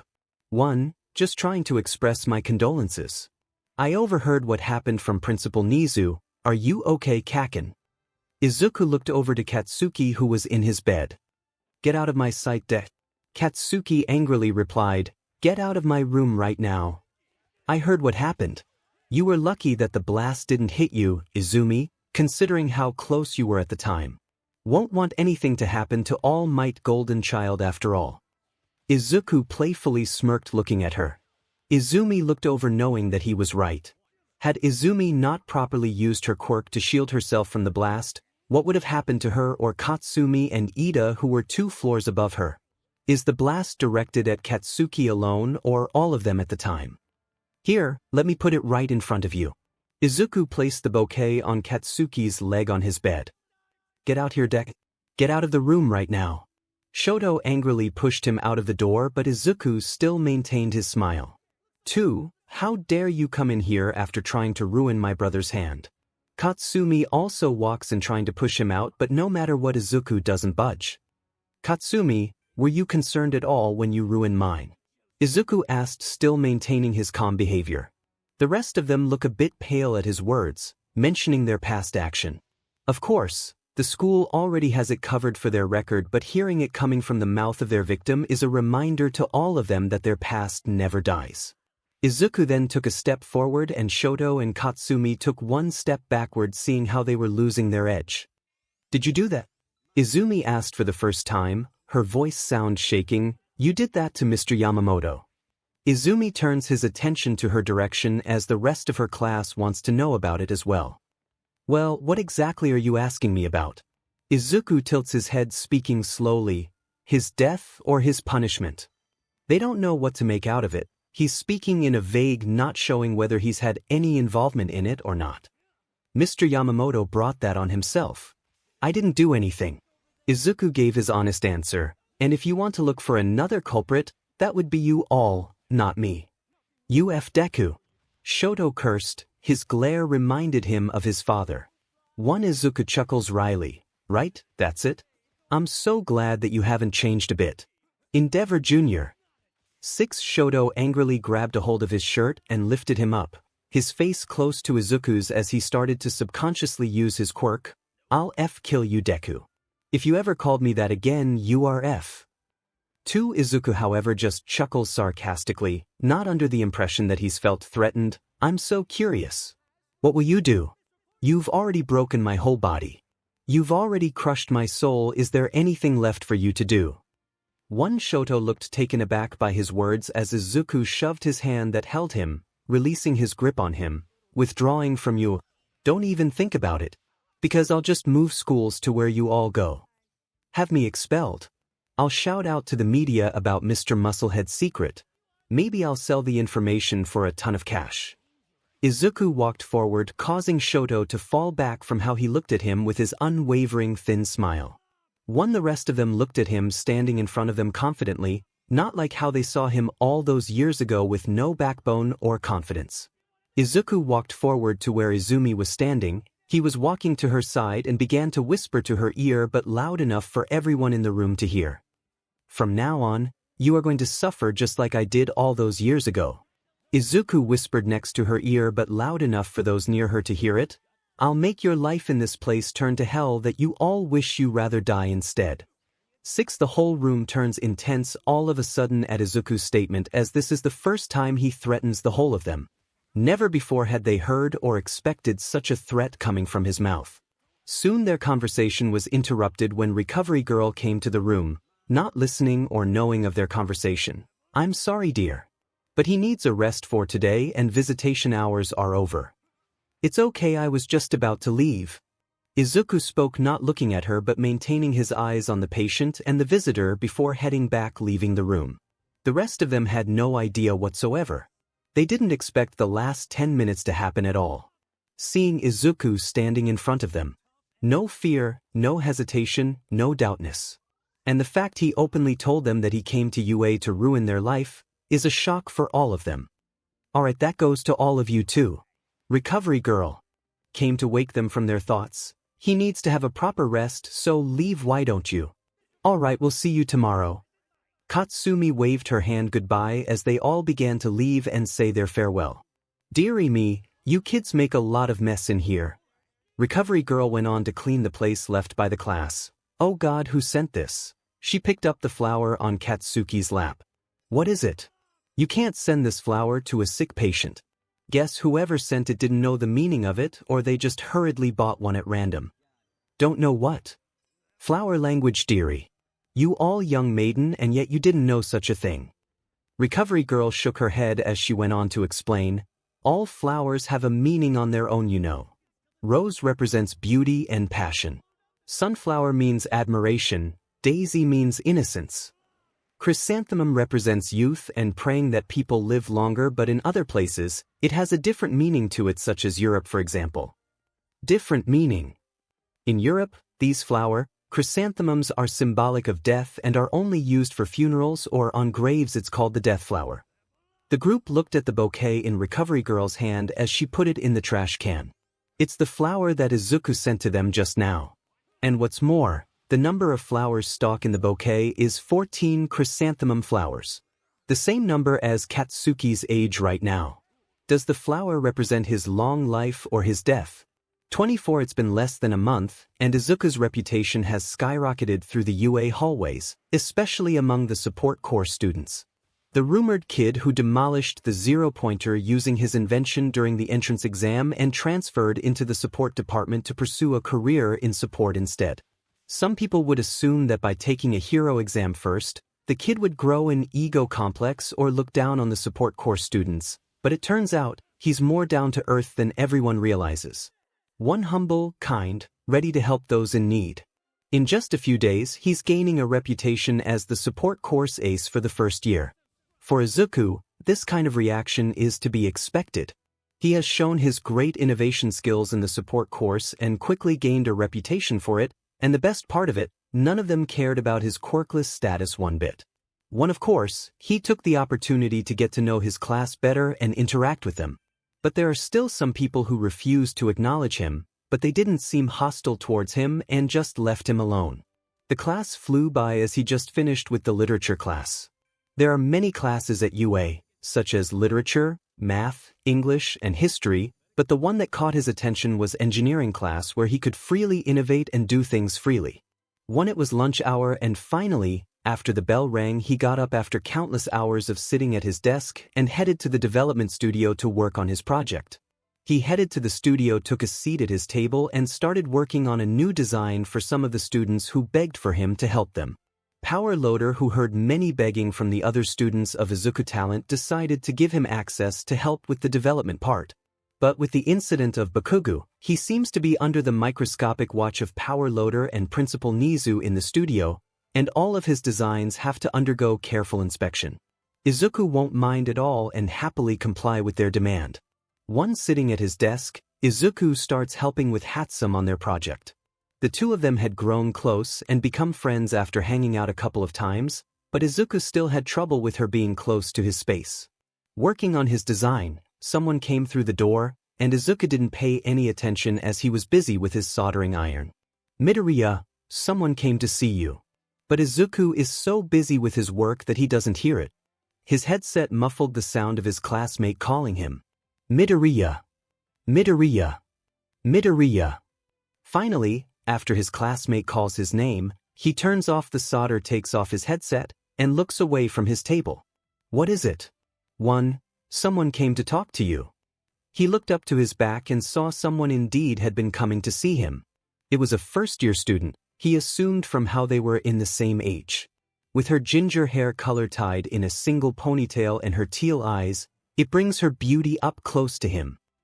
Hey, sorry to bother you, but I'm having some trouble and I was hoping I could talk about adding a support item to my costume. Kendo replied.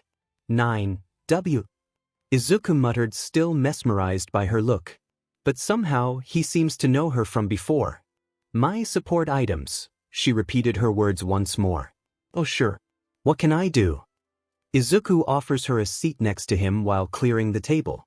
She moved over to his table and went on to explain, you see, I have some trouble with my quirk during training and I was hoping I could get something to cover for it. Alright, can I get to know your name first? My name. F for the database. Izuku corrected himself. I need to input your name to check for your quirk so I can get a better understanding. Oh sure. It's Suka Kendo, she answered, and Izuku began to type her name over to the school network. Alright, a hero student in Class B.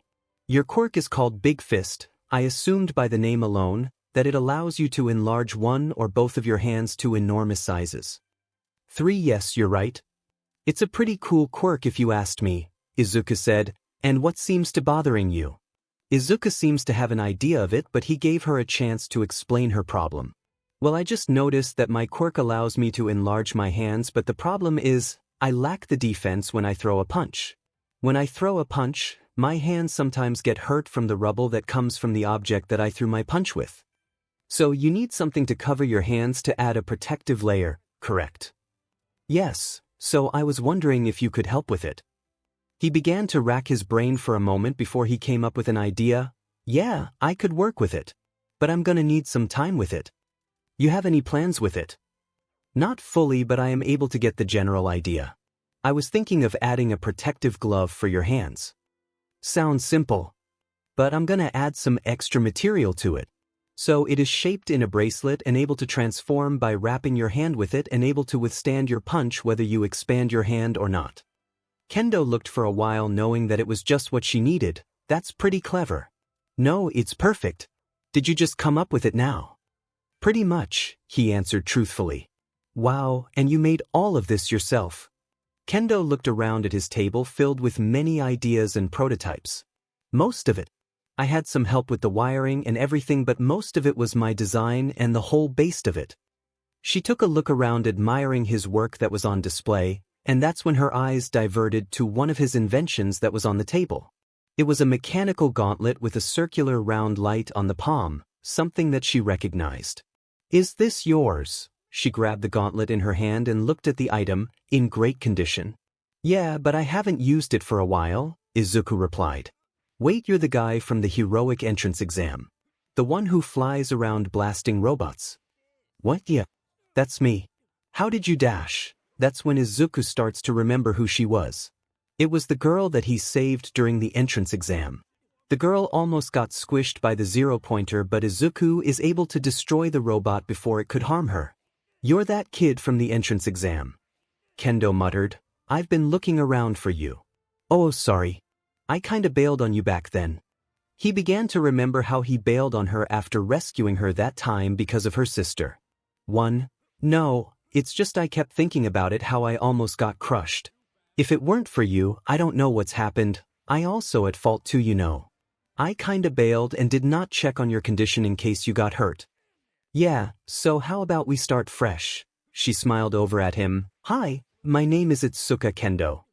Izuku stared at her for a moment before showing a warm smile as well. My name is Izuku Midoriya. Nice to meet you. Soon both of them began to drift away from their talk about support items and started to talk about other stuff. Where they come from, their hobby, their favorite food, and what they do after school, and start talking about unimportant stuff, but both of them enjoy each other company before the bell begins to ring. Oh, didn't realize that lunch is already over. Yeah, Times flies so fast. Izuku looked at the clock. Well, I better head back to the class. Kendo gets up from her seat. Vlad King Sensei is gonna be mad if we're gonna be late. You having a test exam? Izuku went on and asked. No, we're headed for a simulation training exercise. Kendo replied, we're gonna do it first on ground beta and after that, we're headed to USJ. 2. Oh, good luck then, Izuku said. Thanks. I'll leave the writing of my input for you just in case you need it. She handed the paper to him. Thanks again, Midoriya. Kendo walks away as Izuku waves her goodbye and he opens the paper to see what she wrote. For a moment he looks startled, then he gets out his phone and makes a call. Kendo is on her way out to her class when her phone rings. She didn't recognize the number. Hello, she answered. Too soon? Izuku asked over the phone. Kendo looks around and she smiles back behind the wall where he is right now, not being able to see that he also has a smile on him. 5. Izuku is still working on the new design for many students, piling right in front of him, with many requests coming from hero students from first to second years.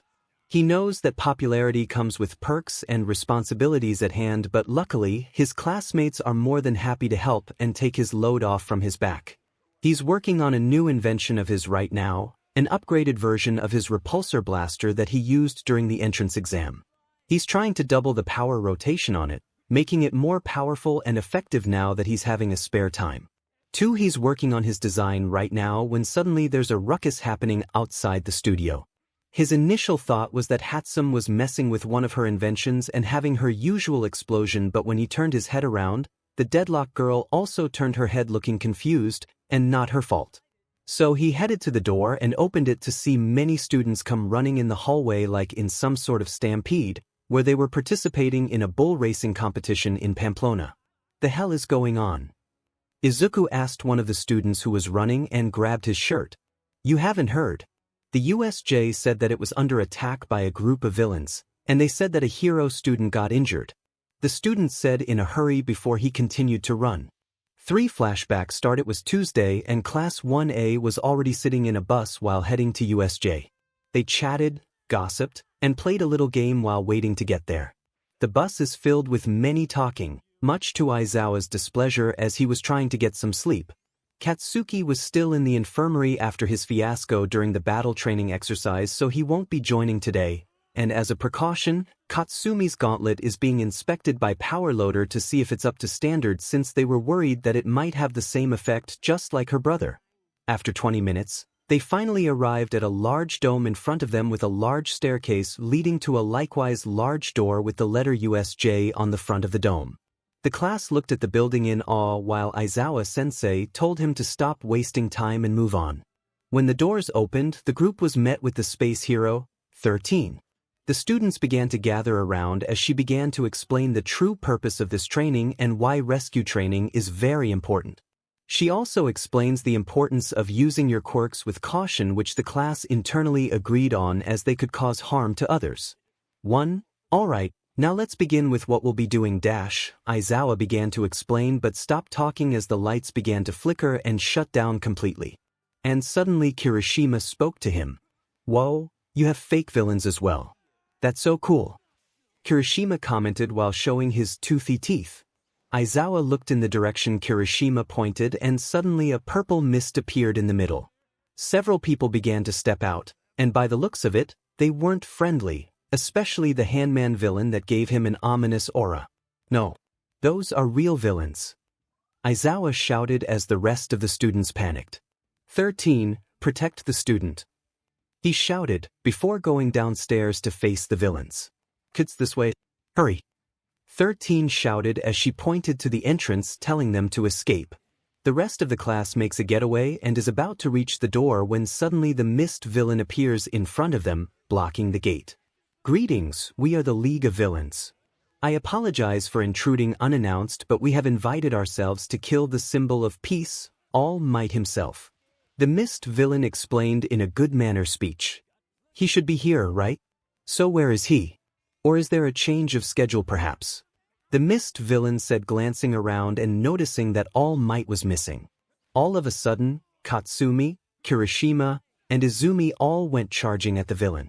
Katsumi aimed an explosion at his face, while Kirishima readied to punch him on the right side, and Izumi charged her quirk to hit him on his left side. But all three of their attacks missed and did not hit the villain at all. Impressive, for being a student. As expected from this generation's golden eggs. The missed villain comments on their futile attempt. "Everyone, get back, black hole," 13 shouted as a cap on her finger popped off and sucked everything. 1. Black hole, certainly a powerful quirk and dangerous. Too bad that you don't have enough battle experience, since you are a rescue hero after all, he said, as a portal comes behind her. Her quirk backfired as her back was ripped open and she fell unconscious. 13. 𝗬𝗏𝗧𝗏 screamed while looking at the space hero lying unconscious. "Now that the biggest problem has been taken care of, let's begin our little show, shall we?" he said, as several vortexes appeared and sucked nearly everyone into the vortex except a couple of students, like 𝗬𝗏𝗧𝗏, Ida, Ashido, Shoji, Sato, and others. Everyone is screaming in panic as the mist swallows the students and separates them. Soon, everyone went into the vortex and we could see Izumi fall onto the ground as she groaned in pain until someone. "Wait her back. Izumi, is that you?" Azui said while looking at her fellow green-haired friend. "Tsu, is that you? Oh, thank God." Izumi groans as she tries to stand up. "Where are we anyway?" Izumi wonders as she stands on a boat. "It looks like a flood zone," Azui explained as she looked at the surroundings. Suddenly, a villain is trying to get on the boat but Izumi beats him to it by punching him and fell into the water. Then suddenly someone is screaming in fear on the boat. "Izumi, Azui." Someone spoke their name. "Mineta, is that you?" Izumi asked. "Yeah, it's me, what happened here?" The purple midget spoke. "It seems like they teleported us here, guess they do it at random, not specific. Otherwise, they wouldn't send Tsu here knowing she would have an advantage." Izumi explained, "True, so what should we do?" Azui asked while looking at the villain that was still on the water. Right now, Izumi began to think about how to escape from this predicament.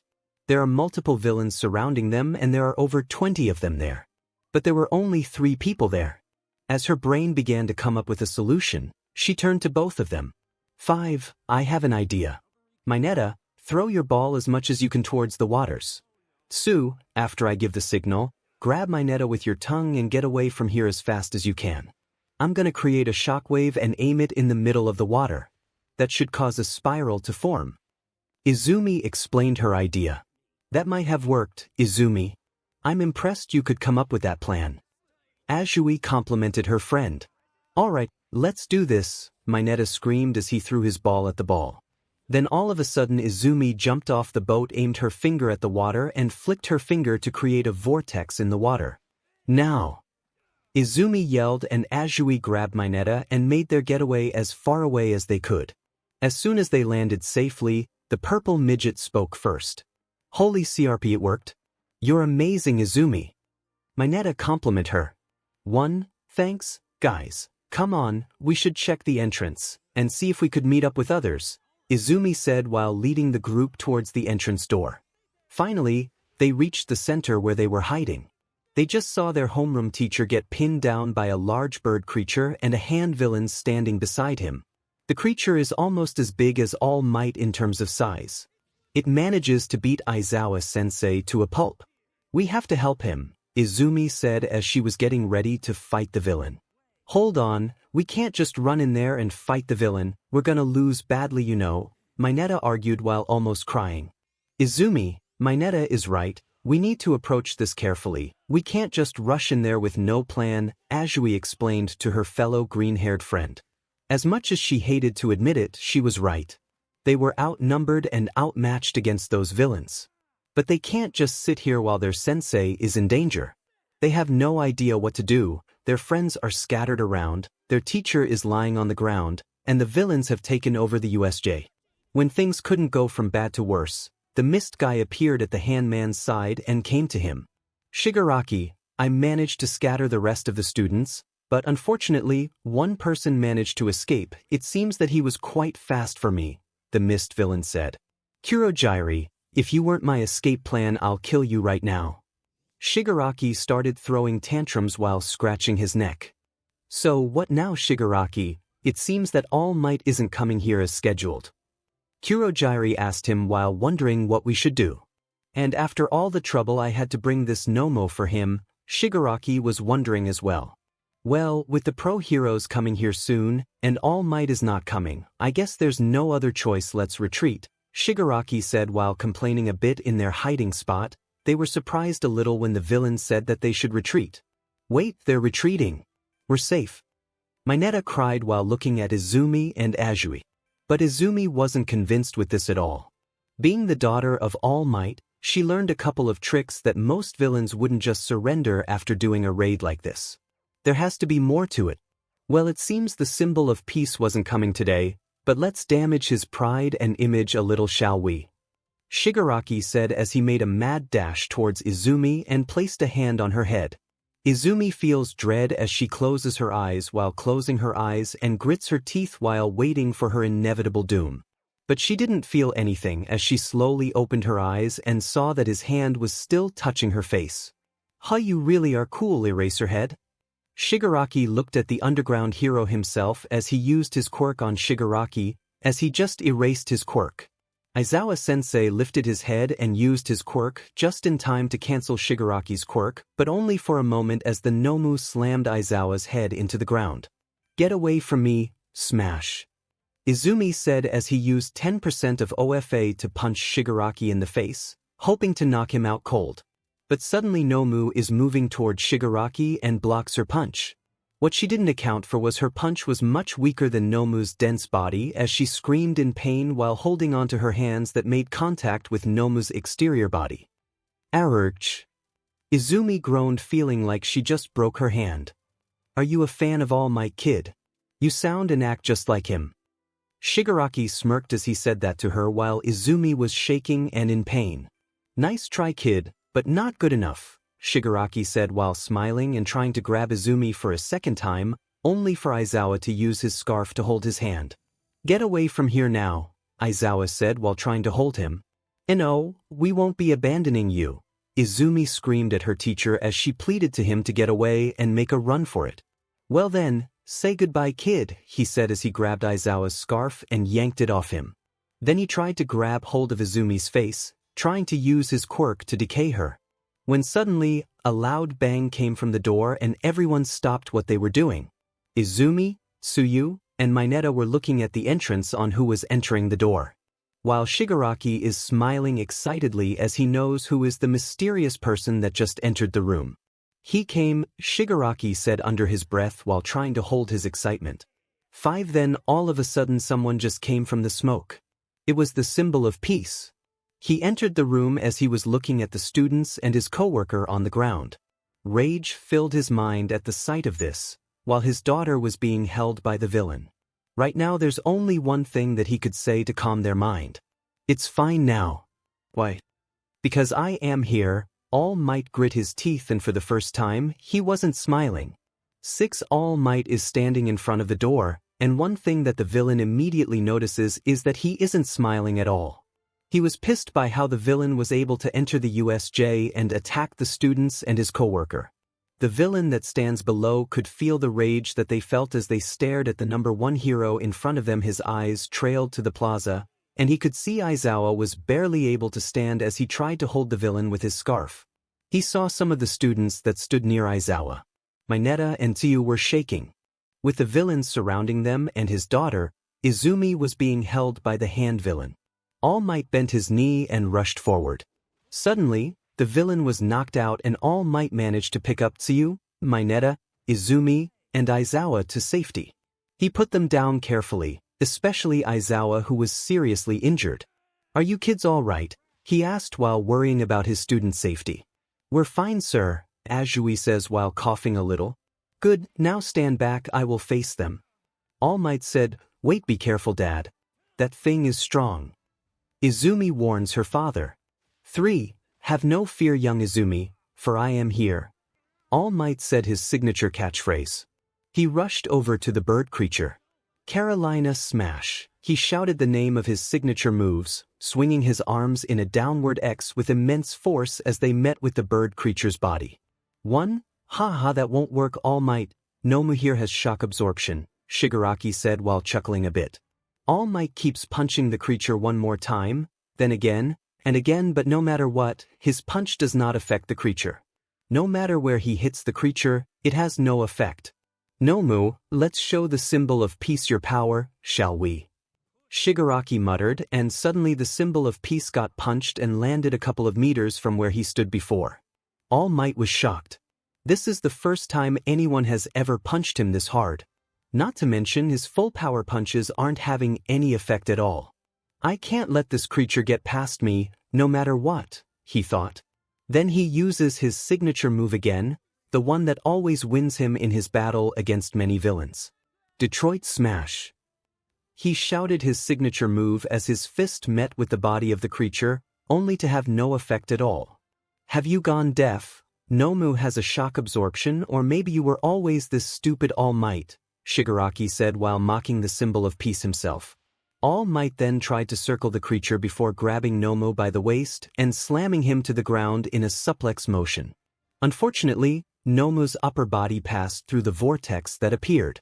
Then Momo grabbed All Might where his weak points are, causing him to cry in pain. All Might thought once he tried to let go of the Momo. What the? Does this creature know about my weak point? All Might said internally, impressive as expected from the symbol of peace himself, Kurogiri said while applauding the hero himself. However, Momo was designed to deal with your power 100%. And even if you did manage to win, there are still many villains in the area including both of us, and we're not to be taken lightly. Now, all we have to do is order the Momo to pull your body through before I close it once your body is halfway. Kurogiri explained his current predicament. All Might's eyes are widened as he just falls into the villain's trap. He needs to get himself free before he gets his body cut up in half. Just when his head was about to touch the portal, he could hear the sound of an explosion and ice. De. Katsumi yelled out loud. A loud voice echoed as the Momo was frozen up to his upper torso and a sound of the explosion blasted through the mist villain, as he was being pinned down to the ground by Katsumi and Kirishima. Thank goodness we managed to get here in time, All Might, Shoto said while looking at All Might. We can beat him together. These villains will pay for wrecking this place. Katsumi rushes to the Momo and fires off an explosion to his face. Only for All Might, who saw this, immediately grab the young girl and rush back to the group and make a mad dash to get them to safety. Unfortunately, this forces All Might to free Kurogiri as much to his dismay. But suddenly, the Momo broke free from the ice, and his torn-off body that was being encased by ice was reformed back. What the I thought you said his quirk was shock absorption. All Might shouted in disbelief. Haha. I never said that was his only quirk. Momo here has 3 quirks: super strength, shock absorption, and super regeneration. It's the perfect killing machine to face you at your 100% All Might. It's time to end this, shall we? Momo, kill All Might, Shigaraki said while giving the order to Momo, which it replies by roaring the symbol of peace. 2 of them keep trading blows, but neither is building from the fight. However, All Might is losing the fight because none of his punches has any significant effect on Momo. The students and Shigaraki could tell that All Might was losing, that he was prolonging the inevitable.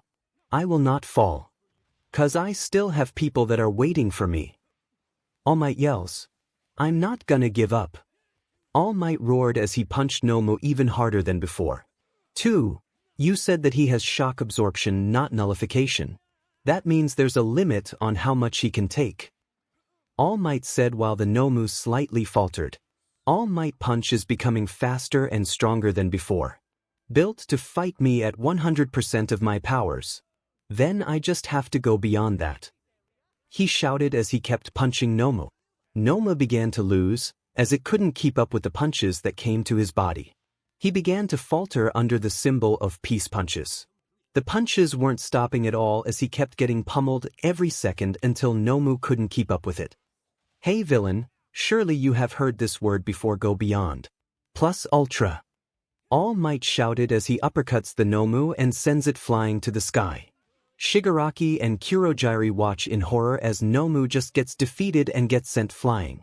The Nomu that they had brought to kill All Might just get defeated like that. Immediately Shigaraki began to throw a tantrum like a child. No, you just got defeated. It's not possible. You must have cheated somehow. No, could it be that Sensei was lying? All Might hasn't gotten weaker at all. He began to mutter under his breath, Sensei, could it be? All Might thought. Shigaraki, it seems that we must retreat for now. Without the Nomu, we lack the battle power to go against All Might himself, and the pro-heroes were about to arrive. Kurogyari calmly explained to Shigaraki. Fine, Kurogyari, teleport us back. Shigaraki ordered Kurogyari to open up a portal for them. One Kurogyari opened up a portal that began to slowly swallow them both while All Might and the rest of the students just watched as the villain departed. The students of Class 1A were currently walking back to their classroom after the other pro-heroes from the UA staff had shown up. They were all a bit shaken up but were just happy no one from the class had died during the attack. Right now, most of the students and everyone are being interviewed by a detective from the police, named Tsukachi Naomasa, as they were helping explain what happened to them. Over in Recovery Girl's office, Toshinori was lying in bed, not being able to move after the injuries he had been dealt during the battle. Inko was sitting beside him, worried for her husband after being called in that he was hurt. While Recovery Girl was healing him, Izumi was in a different room. She had also suffered an injury from her fight with the Nomu just now. She was lying on her bed, with Katsuki sleeping next to her in a different bed. Her hand, like her neighbor's, was also covered in a cast. Right now, she was being visited by the rest of the class over what happened as they were being finished with the interview. She had a stream of visitors, all intent on cheering her up. The rest of her class came to check up on her and they were trying to cheer her up, telling her that she did good with the villain and didn't show any fear when being confronted by it. Is your hand gonna be okay? Katsumi asked, looking at the cast on her hand. It should be. Recover Girl told me that it's gonna heal a lot faster. She waved her cast arm. Man, can't believe that first day of our training exercise, and villain came into our school. Zero groaned, looking at the I know. It's been the talk of the day. They even put it on the news just now. Luckily, we have time to get some rest since Principal Nizu has given all students a 2-week break. Mineta showed his phone with the news on the media. Thank God. I don't know about you all, but I could use a break. Kaminari exhaled, looking relieved. I swear that the next time I see that hand man, I'm gonna beat him for good. Katsumi gripped her fist tightly, looking at her best friend's beaten state. Izumi, did Mr. Yagi tell you anything yet? Maybe some clue, or why are they targeting Mr. Yagi in the first place? Uraraka went on to ask, wanting to know. No, I haven't. Dad is still being checked upon by Recovery Girl, so I've no idea as well. I was just thinking, but is it possible that they attacked him because they knew about your dad's weakness?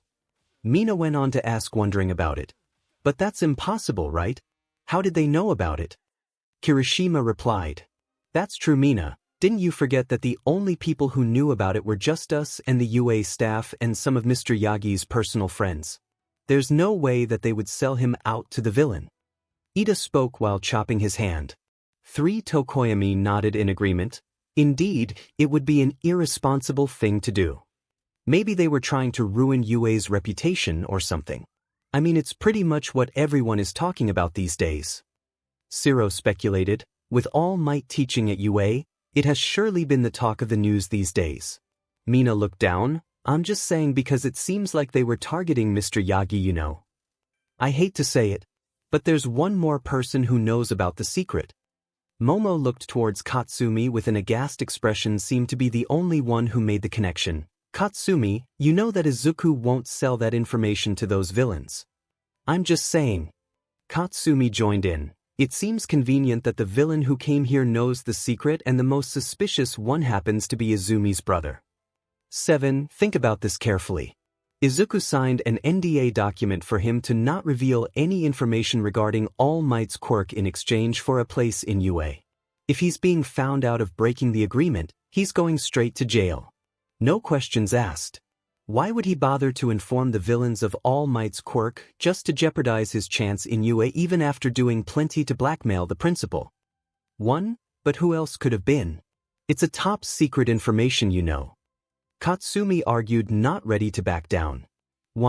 I hate to say it, but he's the most suspicious one out of all of us. Ida came to join in the conversation. Ever since we found out about Yamamoto-sensei, Midoriya has been the center of those problems.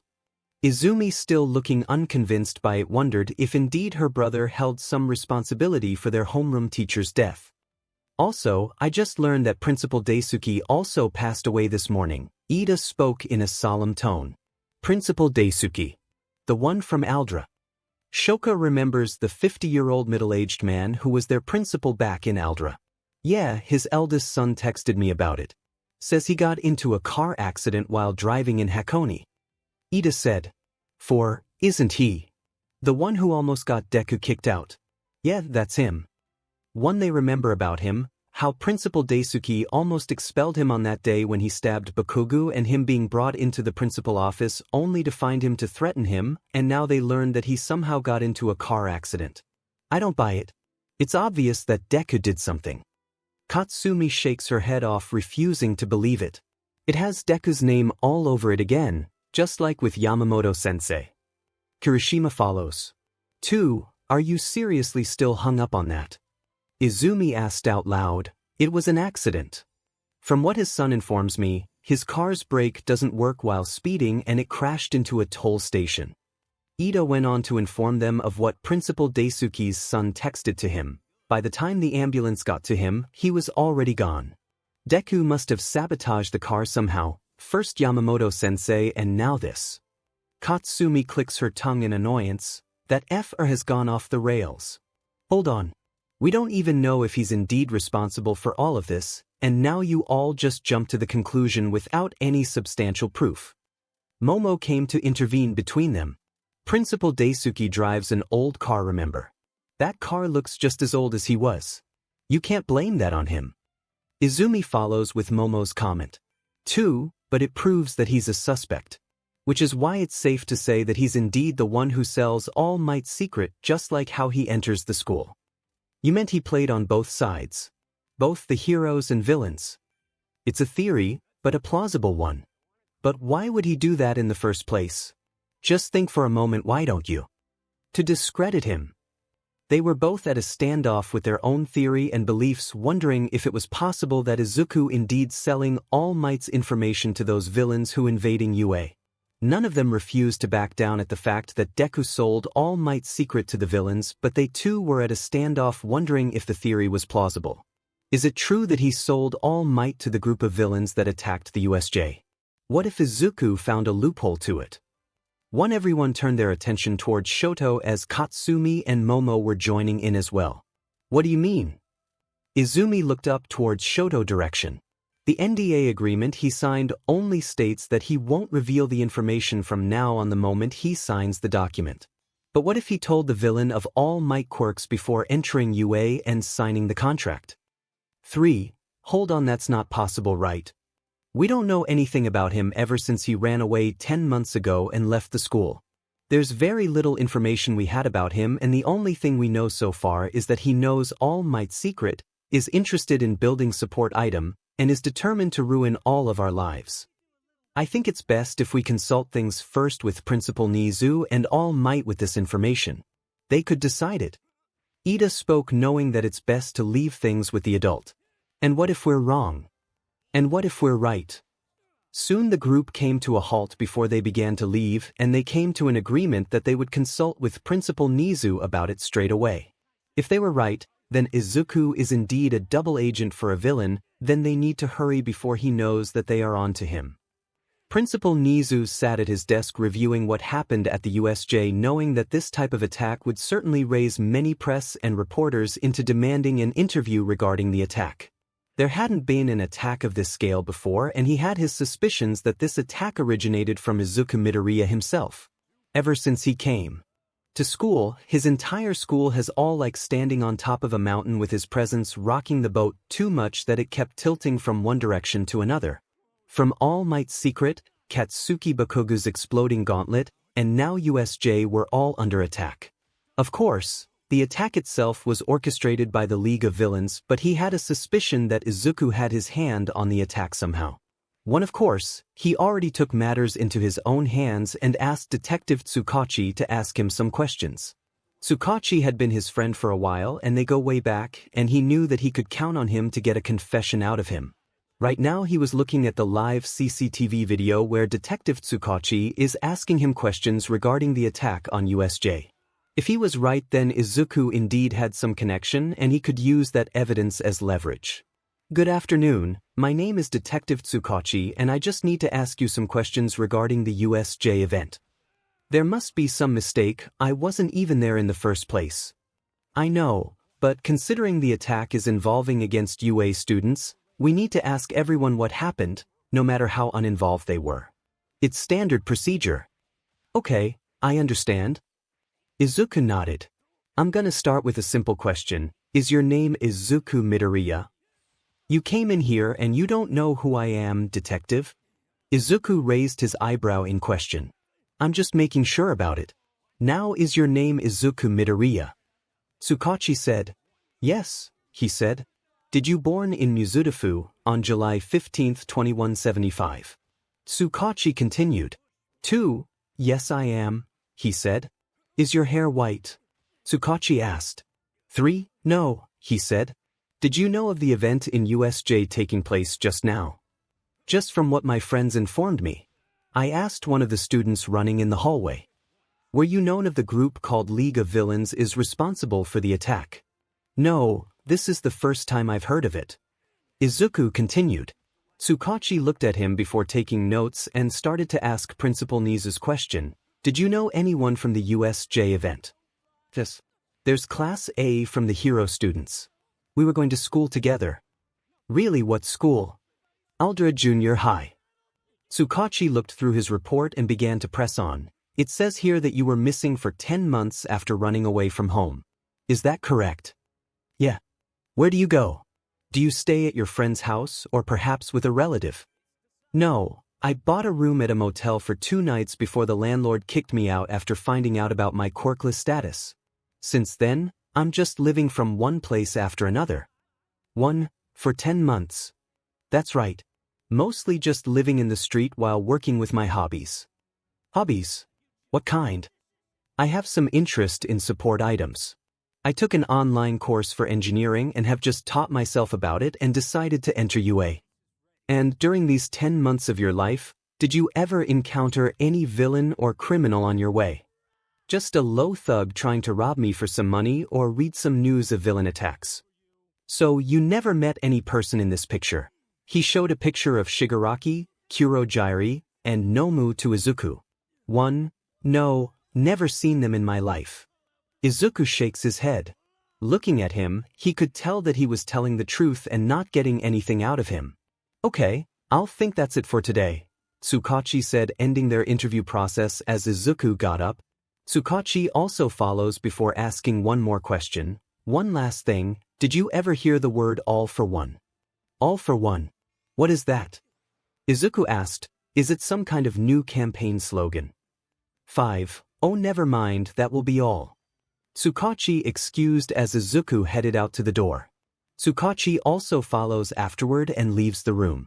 Soon Principal 𝗕𝗍's door is opened and 𝗧𝗂𝗁𝗍 enters the room after finishing his interview. So what is it, detective? 𝗕𝗍 asked, waiting for the verdict. He's telling the truth. He doesn't know anything regarding all for one or ever leaking the information to them in any way. And during the interview, he asked once more. I sense no lie anywhere from him. But are you sure that Midoriya is giving intel regarding Tashinori's quirk? I know that he found out about it, but I just don't see that he could be doing something like that. 𝗧𝗂𝗁𝗍 asked, not believing that Midoriya would do something like this. I had my suspicions, but if your quirk detects none of it, then I guessed it's the truth, 𝗕𝗍 replied, looking dejected. Not what you expected, 𝗧𝗂𝗁𝗍 asked. Yeah, but it's the truth, unfortunately, 𝗕𝗍 spoke solemnly. 4. Izuku walks out after done with his interview, as they would like to call it by now. He put his hand over his pocket as he walked and headed to his class to grab his belongings. Luckily, the school has given him a 2-week break after the USJ event so he could take the chance to get things in order. Maybe he'll work on his new invention or perhaps get himself some training. But all that matters is that he'll take the 2-week break and use it as maximal as he can. He walked over to his class, grabbed his belongings, placed his notebooks and homework in his bag, and headed out. He checked that he was the last one to go and everyone else was heading home as he suspected. He remembered that he left his toolbox in the studio because he left the studio after learning of the USJ event and figured that he'd be back later, but the studio is locked right now.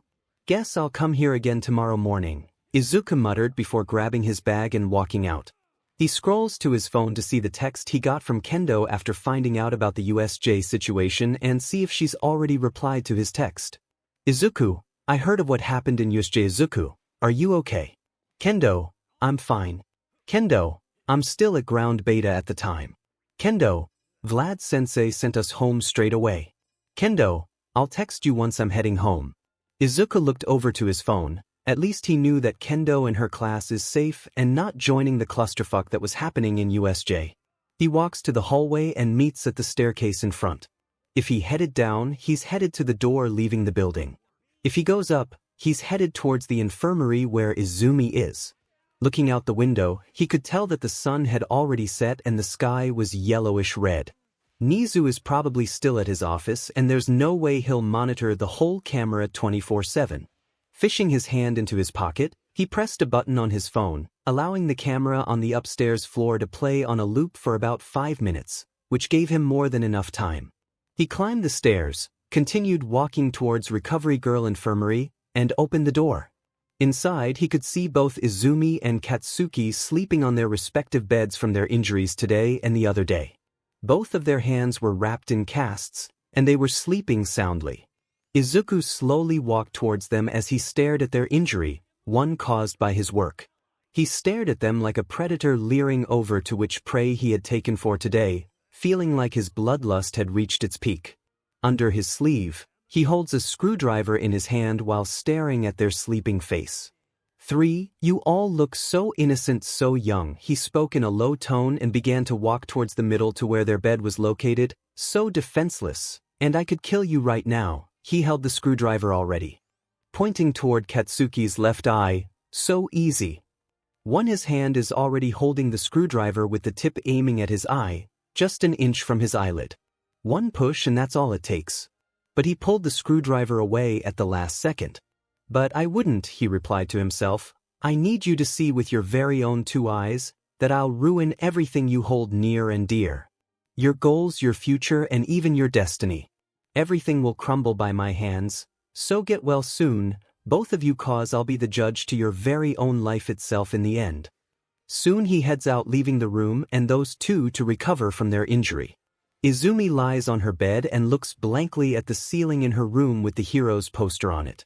It's only about 3 days since she got discharged from the infirmary after the incident in USJ, and she had no idea what this feeling she experienced right now.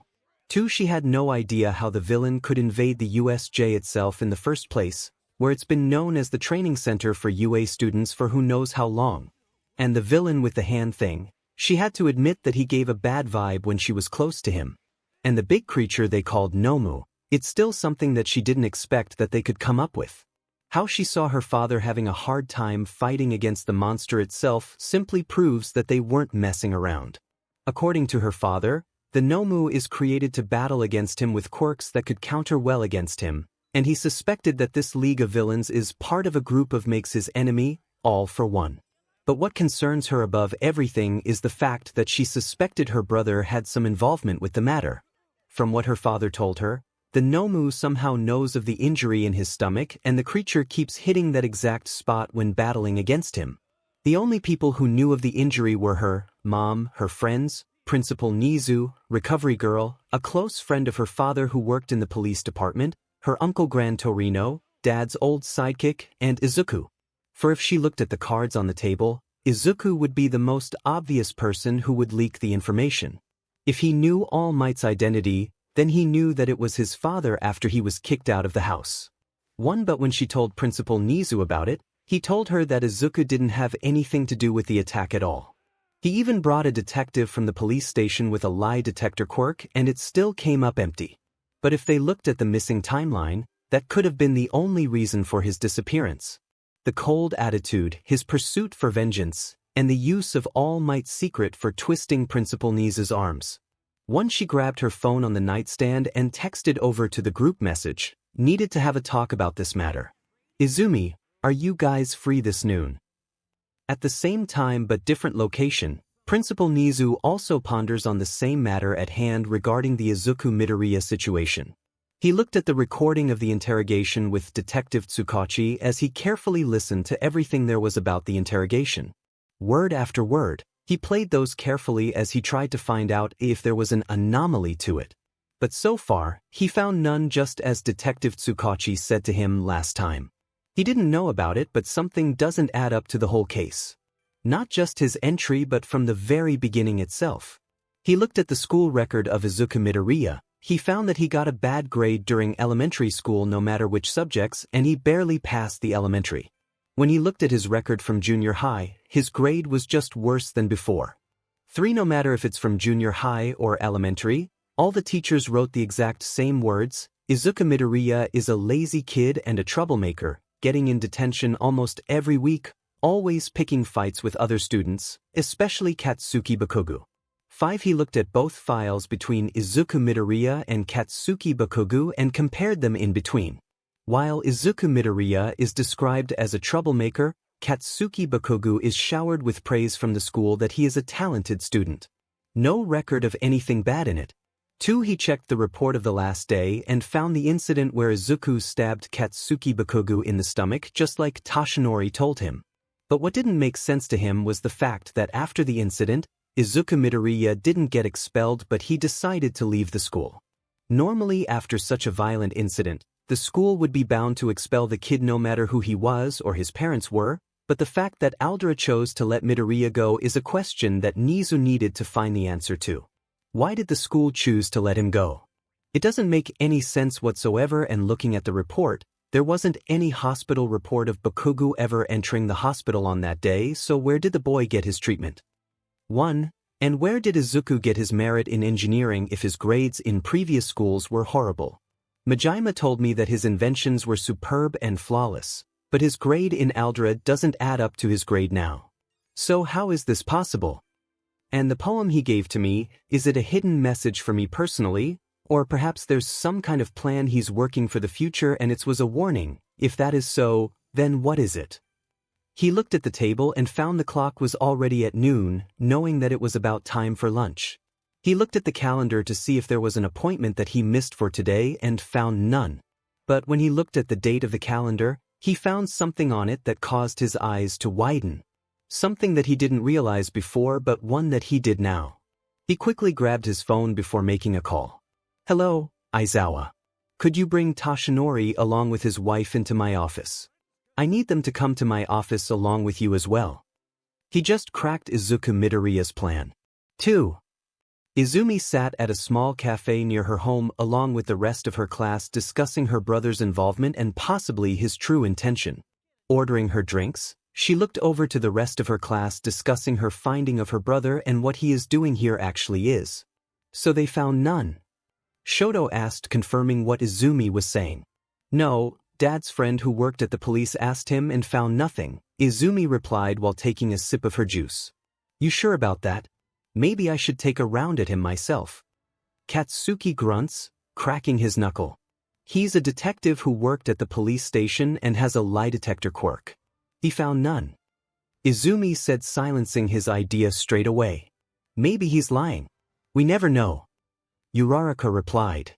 2. To a detective who has a lie detector quirk. You seriously he's capable of that? Momo asked, turning her gaze sharply to Uraraka's seat. I'm just saying that Deku is capable of doing that, she replied. Then how did he do that? Uraraka then looked down, unable to come up with an answer to her own question. Right now, I think it's best that we need to figure out what his plans are. Which is how he was planning to expose us. Izumi said, he said to me and Katsuki that he was planning to destroy all of our life, turning it to hell as he was saying in his words. But how? The evidence that put us in hot water was wiped out thanks to All Might. Yeah, he took the school. Pointing toward Katsuki's left eye, so easy. His hand is already holding the screwdriver with the tip aiming at his eye, just an inch from his eyelid. One push and that's all it takes. But he pulled the screwdriver away at the last second. But I wouldn't, he replied to himself. I need you to see with your very own two eyes that I'll ruin everything you hold near and dear. Your goals, your future, and even your destiny. Everything will crumble by my hands, so get well soon, both of you, cause I'll be the judge to your very own life itself in the end. Soon he heads out, leaving the room and those two to recover from their injury. Izumi lies on her bed and looks blankly at the ceiling in her room with the hero's poster on it. It's only about 3 days since she got discharged from the infirmary after the incident in USJ, and she had no idea what this feeling she experienced right now. 2. She had no idea how the villain could invade the USJ itself in the first place, where it's been known as the training center for UA students for who knows how long. And the villain with the hand thing, she had to admit that he gave a bad vibe when she was close to him. And the big creature they called Nomu, it's still something that she didn't expect that they could come up with. How she saw her father having a hard time fighting against the monster itself simply proves that they weren't messing around. According to her father, the Nomu is created to battle against him with quirks that could counter well against him, and he suspected that this league of villains is part of a group of makes his enemy, all for one. But what concerns her above everything is the fact that she suspected her brother had some involvement with the matter. From what her father told her, the Nomu somehow knows of the injury in his stomach, and the creature keeps hitting that exact spot when battling against him. The only people who knew of the injury were her mom, her friends, Principal Nizu, recovery girl, a close friend of her father who worked in the police department, her uncle Gran Torino, dad's old sidekick, and Izuku. For if she looked at the cards on the table, Izuku would be the most obvious person who would leak the information. If he knew All Might's identity, then he knew that it was his father after he was kicked out of the house. But when she told Principal Nizu about it, he told her that Izuku didn't have anything to do with the attack at all. He even brought a detective from the police station with a lie detector quirk, and it still came up empty. But if they looked at the missing timeline, that could have been the only reason for his disappearance. The cold attitude, his pursuit for vengeance, and the use of All Might's secret for twisting Principal Nizu's arms. Once she grabbed her phone on the nightstand and texted over to the group message, needed to have a talk about this matter. Izumi, are you guys free this noon? At the same time but different location, Principal Nizu also ponders on the same matter at hand regarding the Izuku Midoriya situation. He looked at the recording of the interrogation with Detective 𝗬𝗁𝗁 as he carefully listened to everything there was about the interrogation. Word after word, he played those carefully as he tried to find out if there was an anomaly to it. But so far, he found none, just as Detective 𝗬𝗁𝗁 said to him last time. He didn't know about it, but something doesn't add up to the whole case. Not just his entry but from the very beginning itself. He looked at the school record of Izuku Midoriya. He found that he got a bad grade during elementary school no matter which subjects, and he barely passed the elementary. When he looked at his record from junior high, his grade was just worse than before. 3. No matter if it's from junior high or elementary, all the teachers wrote the exact same words: Izuku Midoriya is a lazy kid and a troublemaker, getting in detention almost every week, always picking fights with other students, especially Katsuki Bakugou. 5. He looked at both files between Izuku Midoriya and Katsuki Bakugou and compared them in between. While Izuku Midoriya is described as a troublemaker, Katsuki Bakugou is showered with praise from the school that he is a talented student. No record of anything bad in it. 2. He checked the report of the last day and found the incident where Izuku stabbed Katsuki Bakugou in the stomach just like Toshinori told him. But what didn't make sense to him was the fact that after the incident, Izuku Midoriya didn't get expelled but he decided to leave the school. Normally after such a violent incident, the school would be bound to expel the kid no matter who he was or his parents were, but the fact that Aldera chose to let Midoriya go is a question that Nizu needed to find the answer to. Why did the school choose to let him go? It doesn't make any sense whatsoever, and looking at the report, there wasn't any hospital report of Bakugou ever entering the hospital on that day, so where did the boy get his treatment? 1. And where did Izuku get his merit in engineering if his grades in previous schools were horrible? 𝗵𝗃 told me that his inventions were superb and flawless, but his grade in Aldera doesn't add up to his grade now. So how is this possible? And the poem he gave to me, is it a hidden message for me personally, or perhaps there's some kind of plan he's working for the future and it was a warning? If that is so, then what is it? He looked at the table and found the clock was already at noon, knowing that it was about time for lunch. He looked at the calendar to see if there was an appointment that he missed for today and found none. But when he looked at the date of the calendar, he found something on it that caused his eyes to widen. Something that he didn't realize before but one that he did now. He quickly grabbed his phone before making a call. Hello, Izawa. Could you bring Toshinori along with his wife into my office? I need them to come to my office along with you as well. He just cracked Izuku Midoriya's plan. 2. Izumi sat at a small cafe near her home along with the rest of her class discussing her brother's involvement and possibly his true intention. Ordering her drinks, she looked over to the rest of her class discussing her finding of her brother and what he is doing here actually is. So they found none. Shoto asked, confirming what Izumi was saying. No, Dad's friend who worked at the police asked him and found nothing, Izumi replied while taking a sip of her juice. You sure about that? Maybe I should take a round at him myself. Katsuki grunts, cracking his knuckle.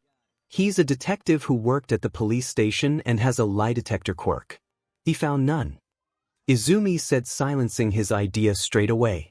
Maybe he's lying. We never know. Uraraka replied. 2. To a detective who has a lie detector quirk. You seriously he's capable of that? Momo asked, turning her gaze sharply to Uraraka's seat.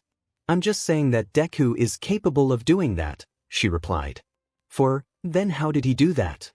Uraraka then looked down, unable to come up with an answer to her own question. Right now, I think it's best that we need to figure out what his plans are. Which is how he was planning to expose us.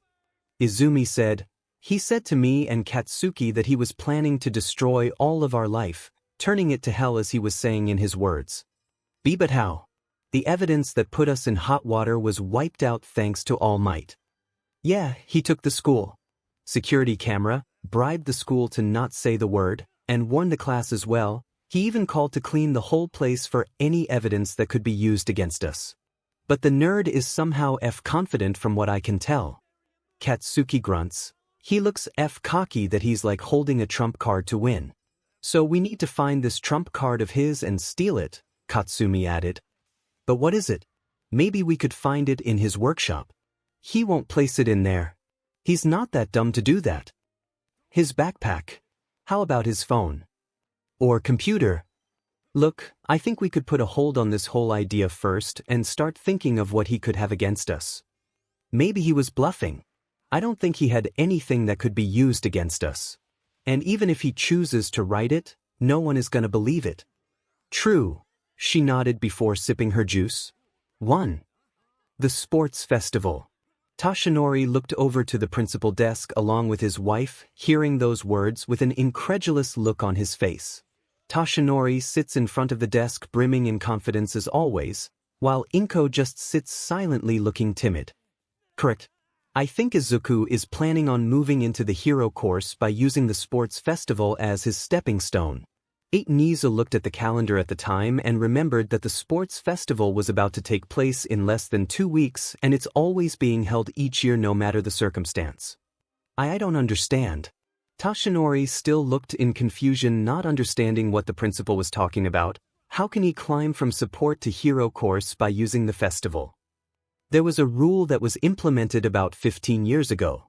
As you know, the sports festival is a way for the students to get scouted by the pro and the agency for any possible future internship. It's the perfect place to get recognized by everyone in the hero industry. The winner of the sports festival can gain an internship better from known heroes, possibly from a top 10 or even many more. But that only applies to a hero student. If the winner is not from the heroic student, shall we say, general course, then it's within the school's policy that we offer a seat into the hero course. And that also applies from any course, even if it's from support, Toshinori looked at the principal incredulously when he told him about the rule, like someone just plucked his entire eyebrow out from his eye. Has anyone ever accomplished such a feat? You're looking at him now. Nizu turns his head over to his side as Toshinori follows and looks at Izawa. Shota did it? Inko asked. Yes, Izawa accomplished such a feat in his second year and was able to enter the hero course from general.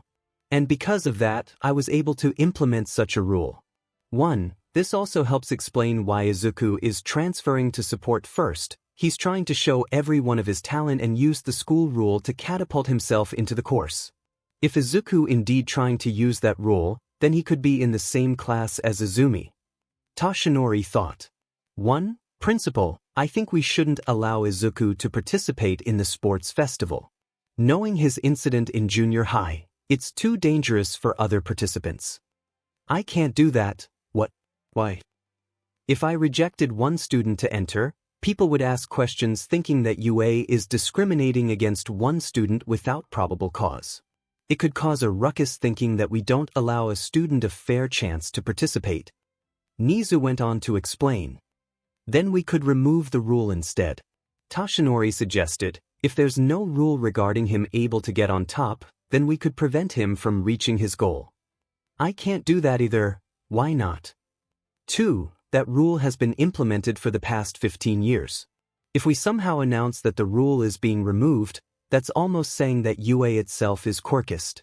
We allowed quirkless students and everyone to enter to show that UA accepts everyone no matter the quirks, but if we reject them from entering hero course just because they don't have a quirk, then it's almost saying that we only reminded them that they don't belong in heroic course.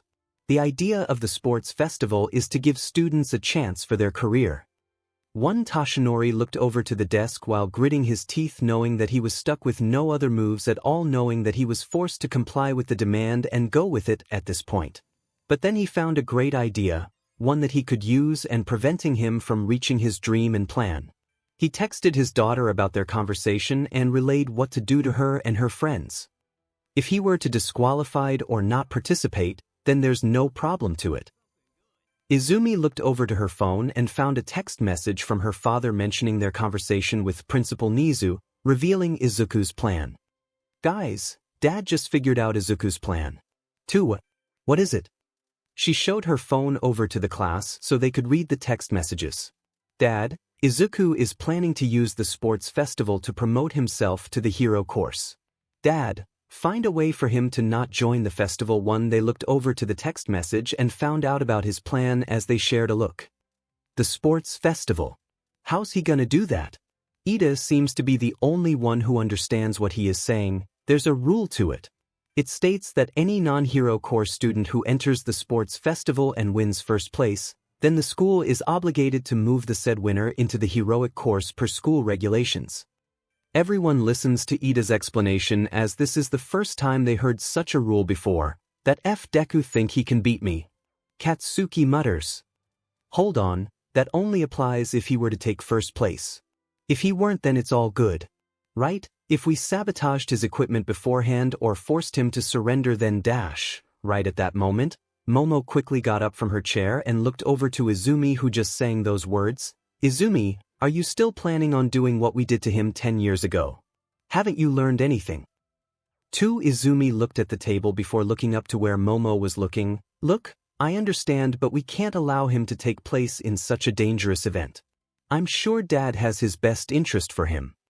3. Really, from what I could tell, you all still want to beat him up just to make him stop participating. 2. Yeah, and what about it? Katsuki replied harshly. 1. Haven't you learned anything? He proved to us that he's done taking our beating when he stabs you, and the first thing you thought is, I want to beat him up so bad so that he won't participate. Where's the logic in that? Have you all so lost it that you just want to fall into your habit because you can't stand the idea of him being a hero?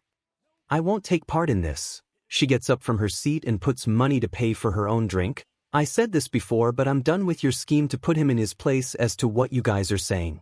If you guys want to humiliate yourself, then go ahead. 7. Momo. Wait. Jar tries to reach over to her hand, but she pulls away from her grasp and quickly leaves as the rest of her class sees her making a leave from the cafe. 3. After the conversation has ended, everyone takes their leave and everyone is headed back into their own house. Some wanted to get out to get something to eat, others chose to hang out, while those who got left chose to head back to their home. Katsuki, however, decides to choose the time to wander around, not wanting to be at home right now. He wanted to have a train for the preparation for the sports festival situation after knowing before anyone else.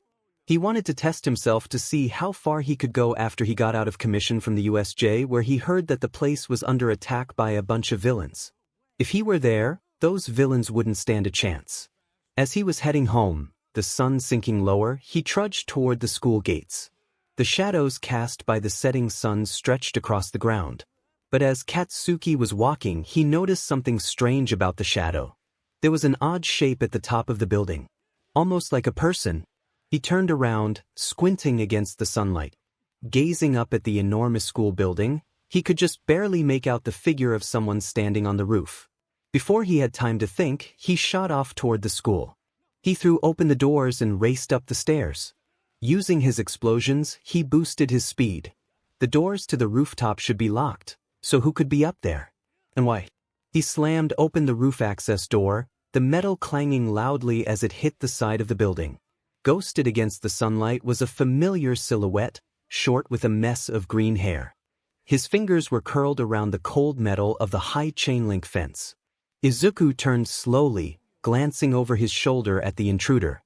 "What the hell are you doing up here?" Katsuki asked. Izuku turned away from him, staring out at the school grounds below them. He stalked closer. Snatching Izuku's shoulder, he spun him around. "I asked what you were doing here," he shouted. "Why?" Izuku frowned. "Afraid I'm going to jump." Katsuki took a step back before composing himself like he always did, turning him into the boastful kid back in Aldera like always. "Yeah, maybe you should. The view is good and no one is here anyway." Katsuki smirks while taking a step forward. This is it. This could be his chance to finally erase Deku's existence from his life. All Might himself wanted the 𝗧𝗏 out of his life, and he too wanted him gone. If the nerd somehow got into an accident and can't participate in the sports festival, then his whole plan is falling apart. 2. I supposed it's a good view. Sunset itself looks warm and brings the calmness inside. Izuku stared at the sky, red-colored. Fit for an end to a quirkless piece of SHT such as you. Waste of air anyway. Should have pushed you off from the rooftop back when I had the chance in school. Katsuki spats, but from the way he looks at the person in front of him, he remains calm. "You want to push me off from the rooftop so badly. You want me to die?" "Yeah, your dad told us to do it anyway, so just do us all a favor and die." Katsuki rushes in, using his explosion to boost himself forward and ready to launch a full explosion blast, hoping that the force would knock him off from the rooftop and he would fall off. That was his first initial plan. But then something unexpected happened. Izuku sidestepped away from his line of fire and moved to the side, causing the metal fence to meet with his explosion instead and creating a loud boom on the rooftop and destroying the metal fence instead of the green-haired boy like he was planning on doing. 2 Boom. Smoke and dust began to cover the building rooftop as everyone within a mile radius could hear the booming sound of the explosion coming from Katsuki's explosion. The ashen blonde looked to the side, seeing the green-haired boy grinning at his failed attempt. The smug look on his face made Katsuki want to wipe it off. Soon he could hear people looking over to the building that was on smoke from the result of Katsuki's explosion, as both of them were staring at each other. "I suggest you start coming down, Bakugou. Unless you wanted to answer to the landlord why there's an explosion to his building." One Katsuki grits his teeth like it was about to break, wanting to wipe the smugness off from his face, but he can tell that he didn't have the time before the owner of the building comes up to see what or who caused the explosion. Katsuki shouldered past him, trudging toward the stairs. "If I see you at the sports festival, I'll kill you. I don't care if I have to be the one who did that in the arena." He slammed the door behind him, leaving Izuku alone on the roof. He never changes. 2 weeks have passed since the USJ event, and everyone is returning to the UA building once again to join the class again. Izuku walked into his classroom and met with his class friends, discussing what they were doing in 2 weeks and catching up with each other. He could see 𝗵𝗃 was still looking the same, but instead with much more energy of being depraved away from the studio, unable to do her work while they were on a break. The bell rang and 𝗵𝘃𝗧𝗏 entered the class holding a file in his hand. "Okay everyone, settle down.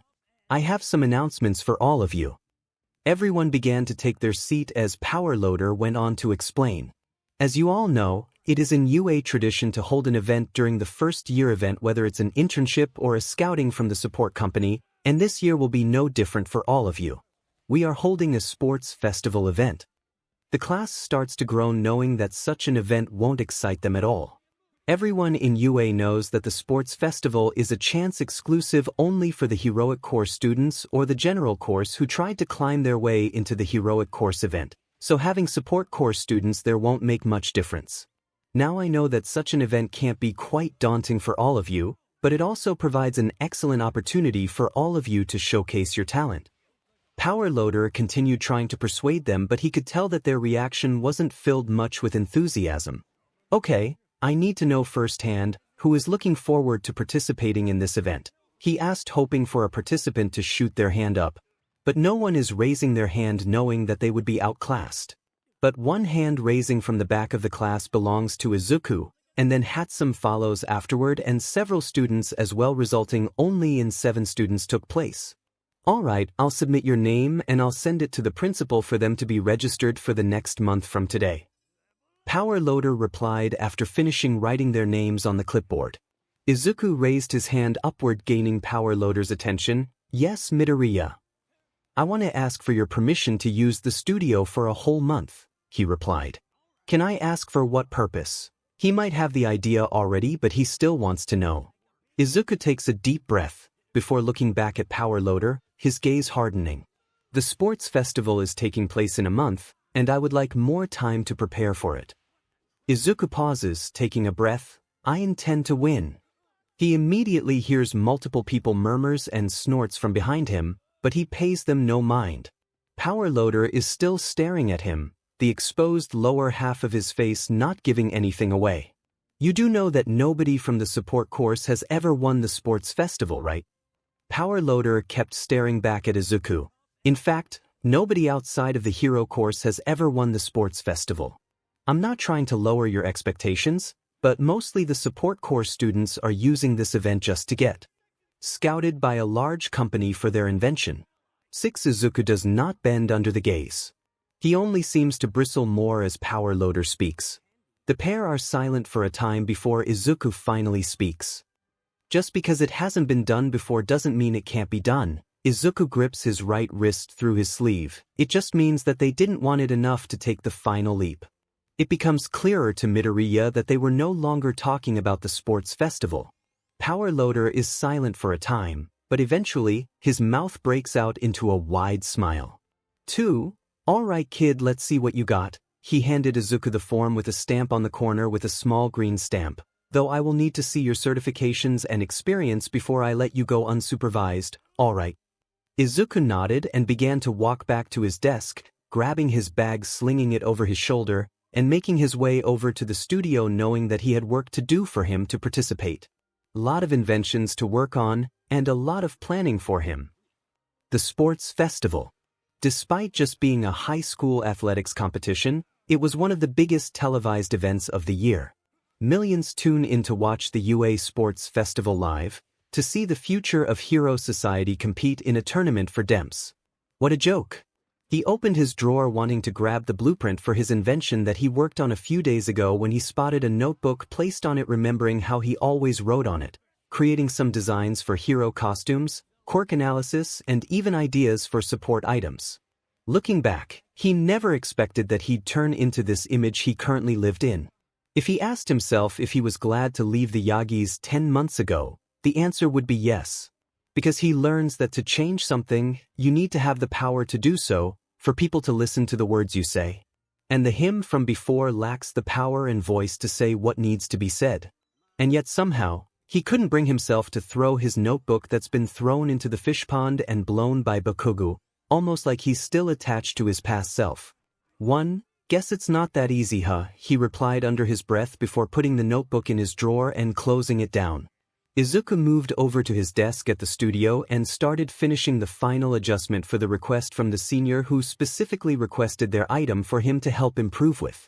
He was putting the gauntlet back to his desk before he saw the door opening and saw Kendo walking in with two of her friends. He asked. One is a girl with dark moss green, which is much darker than his hair color, and the other is a boy with messy gray hair, almost like a color of steel from the way it looks. Hey Midoriya, you busy? Kendo calls out to him as he removes his goggles. No, just working on a final adjustment. Izuku replied, I assumed that you came here for your request. Yeah, I just came from the class and thought I should check it up for that. Kendo replied before forgetting to introduce her friends. Oh, I almost forgot. This is my classmate, Setsuna and Tetsu. Hey, nice to meet you. Setsuna waved her hand as Tetsu came to shake his hand instead. Likewise, Izuku replied and took his hand to shake it. That's a firm grip you got there, Tetsu replied, looking impressed by his firm hands. Thanks, I tend to get workout twice a week, Izuku replied. A support course student who hits the gym. You sure are different, aren't you? Setsuna commented, showing her toothy grin. Some people said that I'm a bit different from others. Izuku paused for a moment before answering. Anyway, your stuff should be around here somewhere, let me take a look. He rummaged around the counter trying to find her support items since it was mixed between his work and Hatsum's. While he was working in a systematic order, Hatsum is more of a carefree type of girl who likes to place things in order. And you made this all by yourself? Setsuna looked over to the invention he had on the table and they were looking all impressed by it. Yes, mostly that's all me, he replied while still searching behind the counter. Man, you must have some crazy quirk to create this sort of thing. Tetsu chimes in and Kendo jolts before elbowing him. Tetsu. What? I don't have it. I'm quirkless. As soon as those words left his mouth, Kendo instantly regretted not alerting her classmate about it. While she didn't care about his quirk status at all, she had no idea what her classmate might actually think about it or share a different view about it. Huh, that's kinda awesome, you know. Man, you rock. 3. Yeah, it's pretty cool if you asked me. Once again, like before, Izuku was momentarily stunned by what they were saying just now. He could tell from Kendo's surprised reaction that she didn't tell them about his quirk as well, which made their reaction completely genuine. Thanks, Izuku replied, clearly glad to hear it coming from them. Soon he found what she was looking for and handed it to her. Well, here you go. I made some alterations to it, but it should be working far better than what you intended. She tried to put it on and judging by her friend's reaction, she could tell that it was pretty cool. It was 2 collapsible shield-like guards that she now wore on both forearms. They were black with teal-colored accents spread across the top layer, formed in a semi-hexagonal shape. The initial design was to create sort of a gauntlet for her, but he realized that the gauntlet only increased the user attack power, so he decided to create something versatile that could be used for offense and defense. So when she enlarged her right hand, the device expanded with it, covering more surface area than it was a second ago. Wow, that's so cool, Tetsu replied, looking amazed by her new items. You really are the real deal, aren't you? Setsuna commented. Thanks, but I suspect that you can't use this for the sports festival, Izuku said while moving some stuff and cleaning up the shelf. Yeah, wait, how did you know? Kendo did a double take on it, wondering how could he know about it. It was in the rule that only support students are allowed to bring their invention into play with a certain amount, Izuku replied after reading the rule book just a few minutes ago before they came, trying to find out about advantages he could work on with. It sounds like you're taking place for the sports festival, Tetsu said. You're right about that, Izuku said. Wow, guess we're gonna battle it out at the arena, huh? Tetsu replied, somehow looking excited already. I hope so, Izuku replied. But are you gonna be okay? The competition is gonna be tough, you know. I meant those Class A is pretty powerful if you asked me. From the looks of it, they just straight out cocky. 3. Even dripping water can penetrate stones. They not that unbeatable. Izuku commented. 2? Yeah, you're right. Alright, now I'm getting fired up. Tetsu raised his hand in excitement. We better get practice too. Don't want to lose in front of them. Yeah, you wanna join training with us too, Midoriya? Thanks, but I have to say no. There's still plenty of stuff I have to do right now. Okay then, if you change your mind, just give me a text. Sure. Good luck with your training. Izuku said his goodbye as the three of them made their way out of the studio. Izuku left to continue to his work, and he just realized that 𝗵𝗃 was sitting next to him while smirking at him like she had just gotten herself a new entertainment besides a new request for support items. One what? 𝗵𝗃 shrugs her shoulder. Nothing, I just didn't know you had a friend outside of our class, let alone a pretty girl. She's just a friend, Izuku said flatly. An appealing girl who happens to be your friend. 𝗵𝗃 corrected. Izuku stared at her. Do I detect some kind of jealousy? No, just wanting to know who got the crush on you. 𝗵𝗃 smiles gleefully.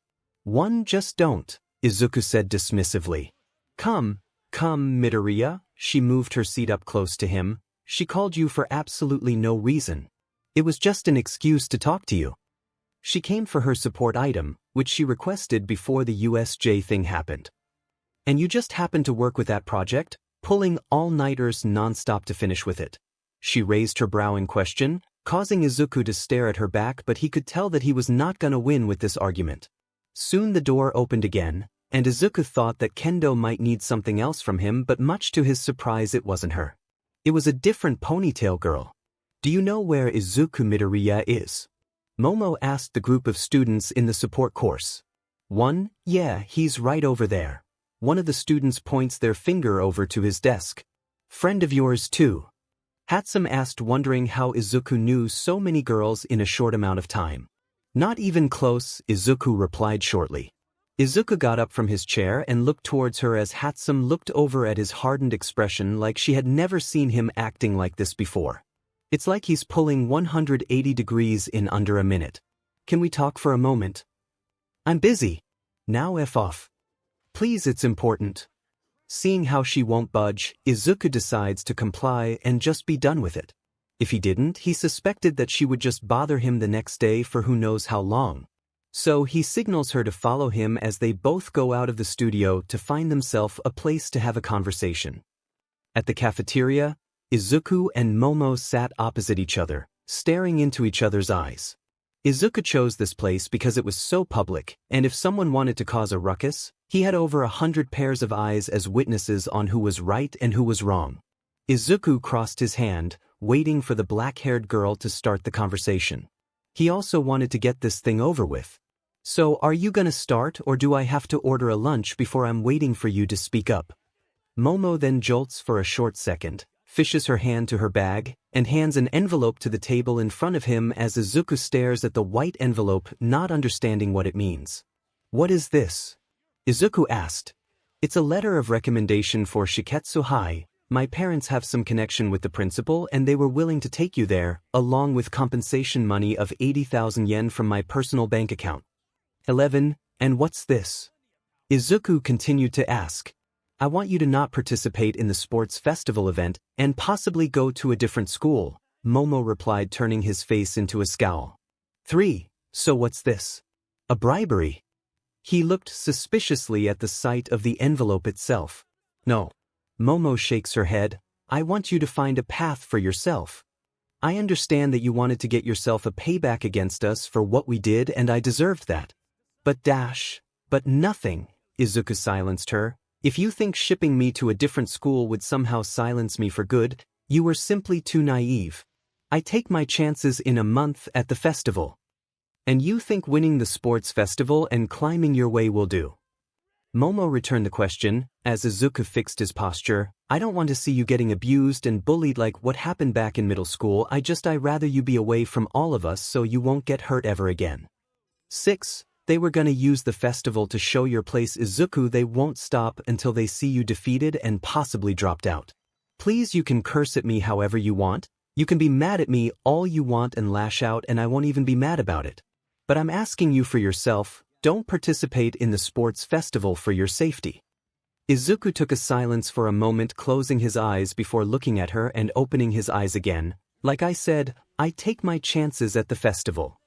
Momo looked towards him like he was about to march into his death. She hadn't told him about her class plan to eliminate him before or during the festival.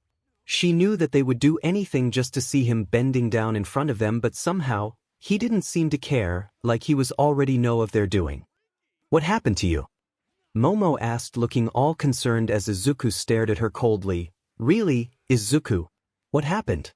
Because this isn't you." 13 Izuku stared at her for a moment before he leaned forward from his seat and asked resentfully in a low tone, "What would you know about me? What would your presumption about me be, exactly?" "1. That I should go begging for your charity. And you waving your checkbook around like some magic wand is going to make me forget how you and everyone broke my entire life for 10 years. 1. Even if I had to drag my way into the festival with a broken leg or a broken arm or even a battered body, I'll claw my way in and drag you and everyone in your class from your gilded throne." 1. He got up from his seat and left the envelope on the table, not taking it. "You don't want to be in my way, that's fine by me, but I'll be dragging you all for sure during the festival. Down to where everyone else is currently standing. 1. And if I were you, I'd use that ticket to get yourself out from you before everything in this place crumbled into a pile of dust and ash." He then makes his leave away from the room, leaving the black-haired girl alone on the table as she stares at the untaken envelope. 7. Izuku then returned to his studio after he was done with his conversation with Momo and let himself drown in work for his support items for the festival. He already asked his friends from class to help him work on the other students' projects while he was busy with his own project, and they were more than happy to take things from his plate after knowing how determined he was to win. He was working late alone in the studio as 𝗧𝗵𝗲 was heading out about 30 minutes ago, and he was left alone in there. "Somebody is busy," a voice called out from the open door frame. Izuku flinched, turning around to face his visitor. Immediately upon laying eyes upon them, he grits his teeth in anger seeing the visitor. It was a girl wearing a standard UA outfit as her hair was short ashen blonde colored, just like her brother's. The only difference is that she wore a skirt and had a feminine feature, unlike her brother. 1. "What do you want, Katsumi? I'm busy," Izuku said dismissively. 2. Right in front of the door, Katsumi enters with a scowl on her face. "We need to talk, Deku." "I'm busy." Those were the first words out of Izuku's mouth as he didn't bother to lock eyes with her. She walked forward in his direction and grabbed his shoulder. Her hands started to smoke. "I'm going to tell you this as nicely as possible. Drop the F out of the sports festival." "No, now F off out of here." He brushed her off, not wanting to deal with her antics. "I'm not asking you, I'm telling you. Drop out or I'll send you to a hospital." She grits her teeth and pops an explosion in her right hand as an act of intimidation. 2. "If you could do that, you would have done it ages ago before coming here, so stop wasting my time with your hollow words," he replied in a bored tone, not even sparing her a look. "I'm serious. Drop out or I'll put you out myself right now." But no matter how loud she yelled or how she kept popping the explosion in her hand, there was no sign of scared anywhere inside of him, like she was finding her threat to be funny. Katsumi, who looked at him as she was being ignored, felt an incredible rage deep inside of her right now. Never before has she been ignored, let alone not being acknowledged by the likes of him. He was quirkless, he was useless, he was nothing but a waste of air. 2. "You useless piece of 𝗧𝗔, don't ignore me." Had enough, she grabbed over to his shoulder, trying to force him to drop out, even if she had to get extreme, and used her quirk to convince him. But Izuku then twisted her hand that held him and slammed her against the table workshop. He stomped at the chain that was holding a car engine on the ceiling and let the weight fall in just inches away above from her face. 8. Katsumi's eyes widened in fear and her body shook as she could feel the weight that was about to crush her head. The only thing keeping her head from turning to mush was Izuku's hand that was holding the chain from letting the engine slam her head. 7. "F, get this thing off me, Deku." She screamed in panic, afraid that it's gonna crush her. "Stop F around and get this F thing out of my face." 1. Wrong answer. He slightly loosened his grip, causing the engine to move closer to her face. "F. Fine, I'll leave you alone. I'll leave you F alone." She screamed in panic, not wanting to get crushed. For Izuku then dragged her shoulder harshly as she dropped into the floor before he dropped the engine, creating a loud banging sound with the engine colliding against the table. Katsumi looked at his face as this is the first time she saw him showing this anger to anyone. Like he was ready to just drop the chain, wipe the BLD off the floor and dump the body. She didn't know how to react, and she could have sworn she saw something that looked like a shadow of a devil looming behind him. Izuku looked over to the computer where he was working on the new design for the new repulsor blaster of his right now. He began to start assembling his new invention and adding more power to it and had an easy way to utilize it in any situation. The rule of the sports festival states that support students can only bring 5 inventions during the festival, and they didn't tell the students how many stages there were for the event, so he needs to plan and use what he only needed. He had already gone for the repulsor blaster in his mind, just like the one that he used during the entrance exam, and his leg booster for helping him fly from the entrance exam. But he could tell that using that same invention, it was bound to be known, so he already worked up on a side project of his. It was a collapsible metal staff. Nothing complicated, just a standard retracted metal staff. Because there's a rule stating that he wasn't allowed to bring an invention that could inflict sharp pain or burn an opponent. The other is a support item, only for assisting him, acting as a central monitor for his whole invention. He called it a vision gazer, acting as a communicator and checking the status of his gear integrity situation, almost working like a central computer. The last invention is something he would like to call a secret weapon. He hasn't worked around it just yet, but he had every intention of using that invention to participate, calling it a last plan. He was working on his invention and saw a smear of BLD on his working table before wiping it off with his rag. He knows that BLD belongs to Katsumi after her failed attempt to discourage him from participating in the sports festival. 3 At least this confirms that someone didn't want him to participate. He would bet his hand that All Might had his hand on the pot. 𝗍𝗂 might know about it to some degree, but he won't try to do something of this brazen. The mammal isn't stupid, unlike his stepfather. But he won't just give up like this. He knew that he's still holding all the cards in hand, and even if they wanted to put a leash on him, he was no longer the type who caved in like before. You can't even tell Deku to F off. How pathetic are you? Katsuki looked over to his sister as she averted her eyes away from her brother. Right now, they were training together at some abandoned park for the sports festival. They were together with Izumi, Kirishima, Kaminari, Shoto, Shoka, and Uraraka as they all listened to what Katsumi was saying when she came to confront Izuku yesterday. Come on, it's just Deku, for crying out loud. A little barking and he would eventually cower to us like before. Katsuki told her off, wondering what's with the scared attitude. Then you go there and tell him yourself. I'm not going at those SHT again. Katsumi points her finger, telling him off, still feeling shaken over what happened yesterday. What's going on? I don't get it. Izumi asked, still feeling like something was missing out. Start from the beginning. So Katsumi began to explain what happened yesterday from the time she went to confront him in his studio alone. How she told him to drop out of the festival and he told her to leave him alone before ignoring her. And when she tried to use force, she found herself slammed to a table with her face inches away from being slammed by a car engine. As soon as she was done telling them, they all shared a shocked look, not expecting that kind of thing at all. They suspected that he might be threatening them with words like he had been doing since he was here, but never would they suspected that he'd try to bash Katsumi's head with an object that weighed around 200 pounds. 3. That 𝗵𝘃𝗵𝗲, Katsuki grits his teeth in anger. 12. He really trying to do that. Kaminari looked over, feeling a bit scared from what she was telling. And that's not even close. I'm sure that he wasn't bluffing there. He really was trying to drop the chain there. Katsumi spoke quietly, still feeling shaken by the event itself. 1. Then we need to change our strategy. If we can't threaten him before it takes part, then we just have to eliminate him during the festival, Katsuki spoke. Eliminate, are you? You want to what? Beat him up like before. Izumi looked aghast at the idea that was on the table. She only agrees to talk to him, not using brute force. I won't do so much damage that the fight will be stopped, but I'm gonna get close till he wishes he wasn't messing with us.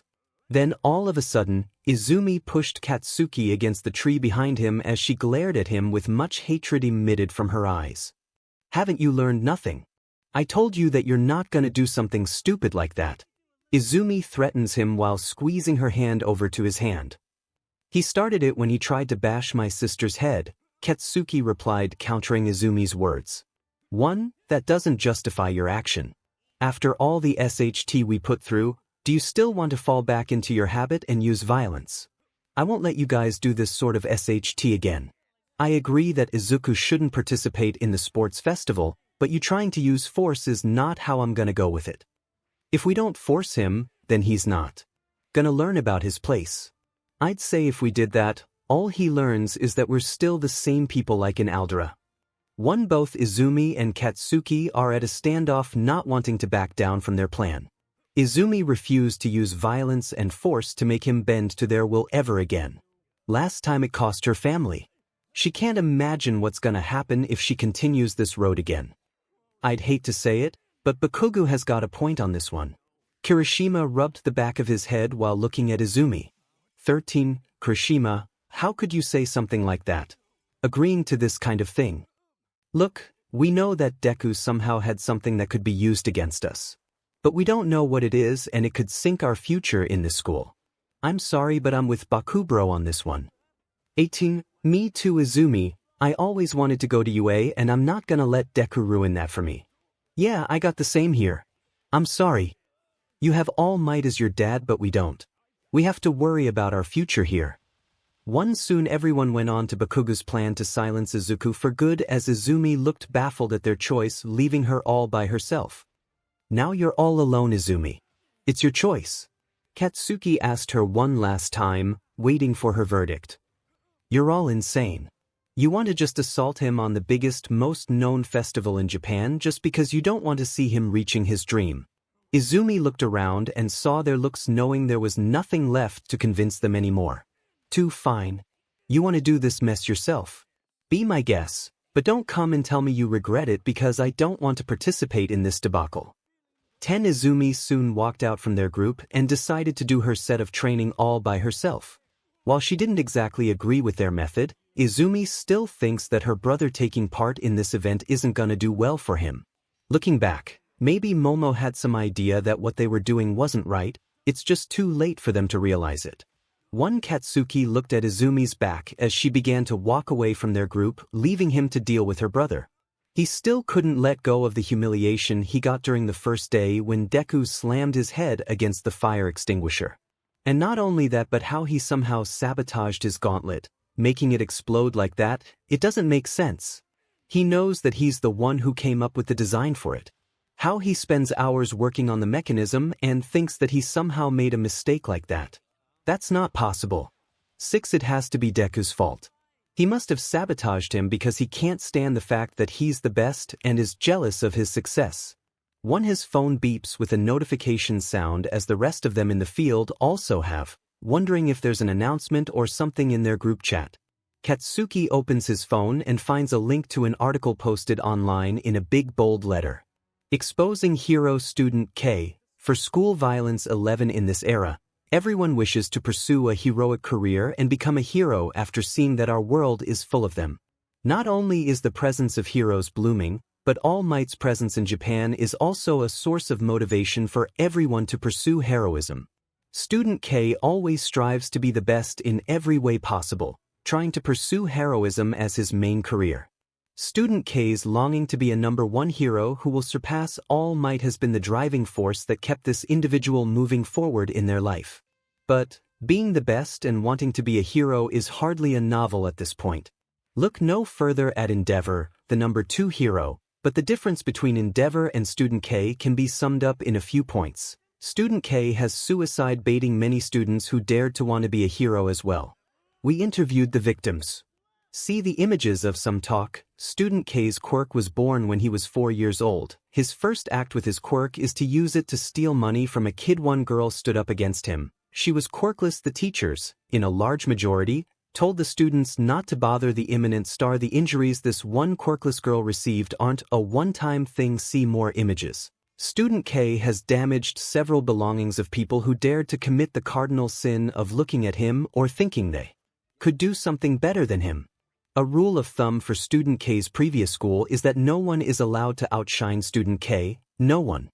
Student I has always been the victim of student K's abuse, whether it's physical or psychological, and has been living under the impression that no one can outshine student K. Therefore, student I was harassed, and the school made a point of saying how he has no future and all student I worth is to be student K dummy test.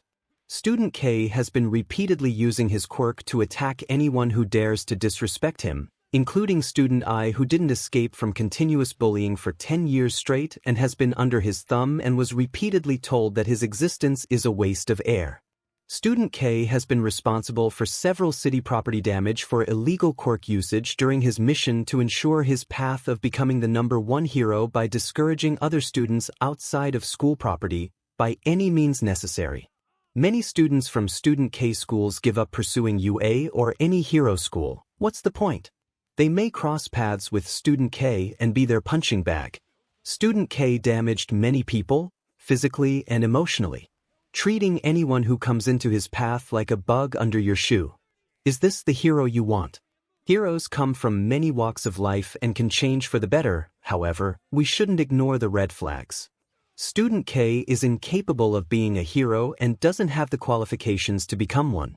A real hero helps people, and the only person student K wants to help is himself. Think of it this way: if you need help, can you say, with 100% conviction, that student K will truly help you? Katsuki stared at the article with wide eyes, one that could be compared to a plate at the dinner table. His hand is shaking from nervousness as his entire past is being hung in the air for everyone to see.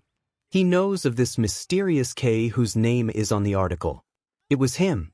His phone continues to beeping as comments from the article are pouring heavily, criticizing this K character user /zone69. What in but?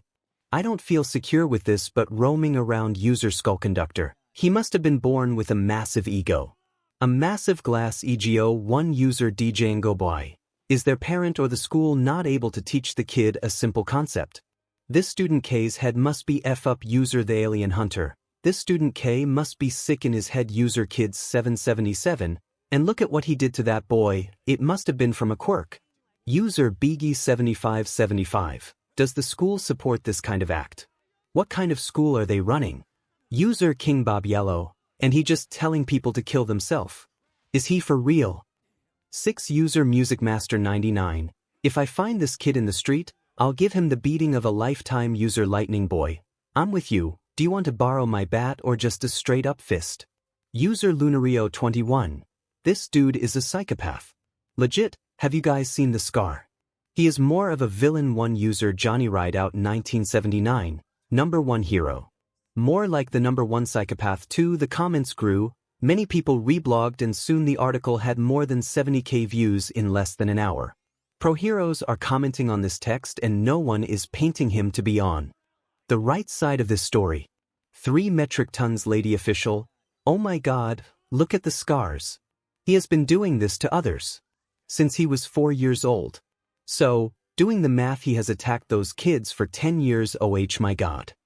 Burning official. Is that a burn scar? Is the student K quirk is fire type of quirk? 2 edge shot official. This type of behavior needs to be addressed immediately before it spreads further. It was simply unacceptable. Fat gum official. Disgusting. He is a villain in the making. For the notification from his phone continues to beep every second as he reads the comment, trying to find out who the student K that was being mentioned in the article. He realizes that he's getting caught in the middle of a shitstorm, just less than a week before the sports festival, to the biggest stadium for hero students to showcase their talent and be recognized by the world. It's also the biggest stadium for everyone to see if he's indeed the student K on the article. 2. Then someone texted him on the messaging platform as he opens to see it belonged to Deku. Guess he still has his number after all. Deku, alone, rooftop, 11 a.m. And on the bottom is the location on his phone maps.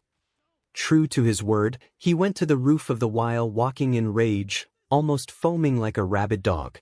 He loudly stomped the metal staircase as he climbed up, wanting to get some answer for what Deku just did.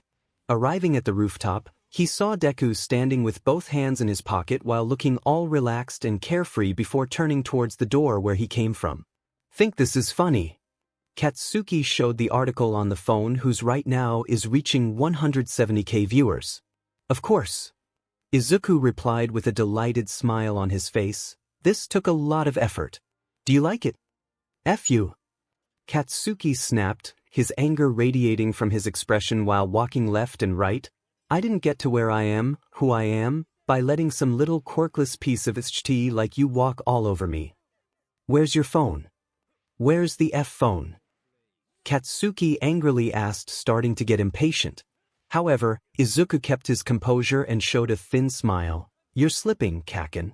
This isn't like you at all, looking all flustered and scared. Katsuki reels back, noticing that this isn't like him at all. Acting all scared and impatient. Feeling like he's being chased by someone in his rear.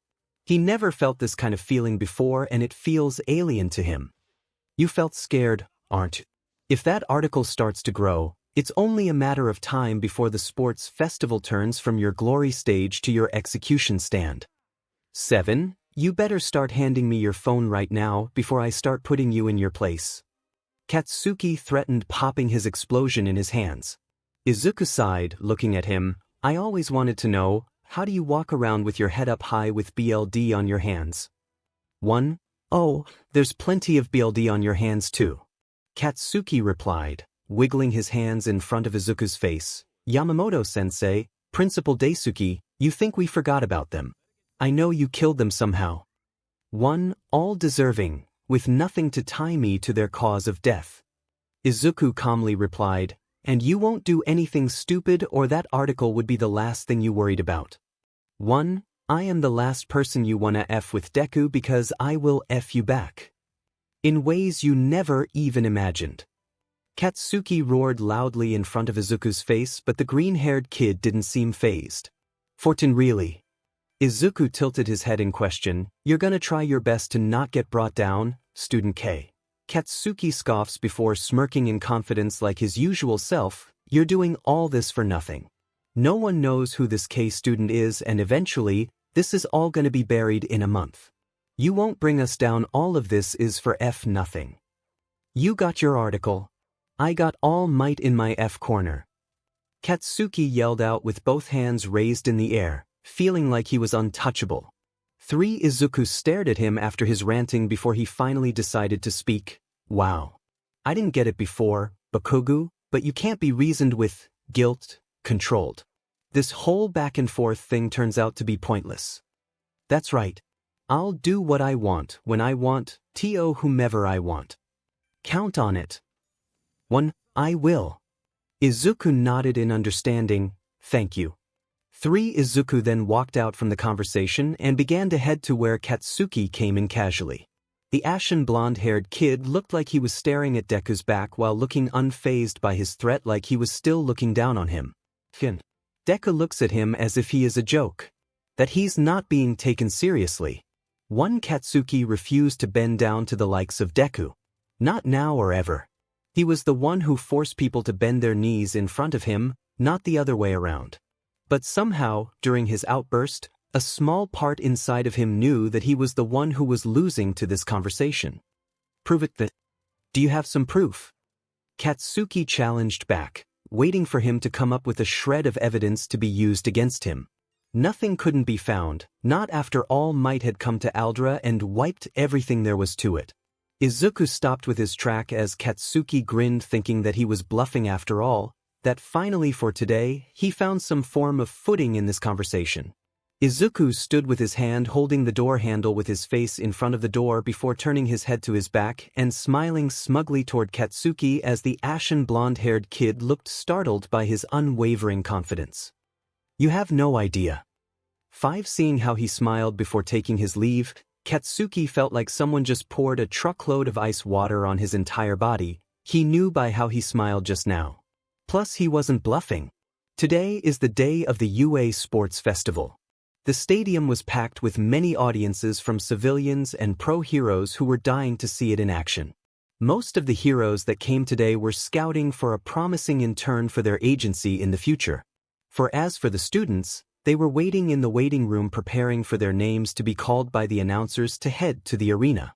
The rest of Class A waited in their waiting room as they began to get nervous since most people would watch their performance there.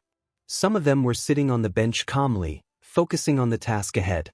Others were lying their backs on the wall, waiting for their names to be called, and shaking their legs out. "Man, I wanted to wear my costume. Show off a little." Ashido whined, constantly adjusting her PE uniform to make it look better and fit her the way she wanted. It is made so it'll be fair for other courses. Only we have extra outfits after all. Sato explained, nervously wringing his large hands.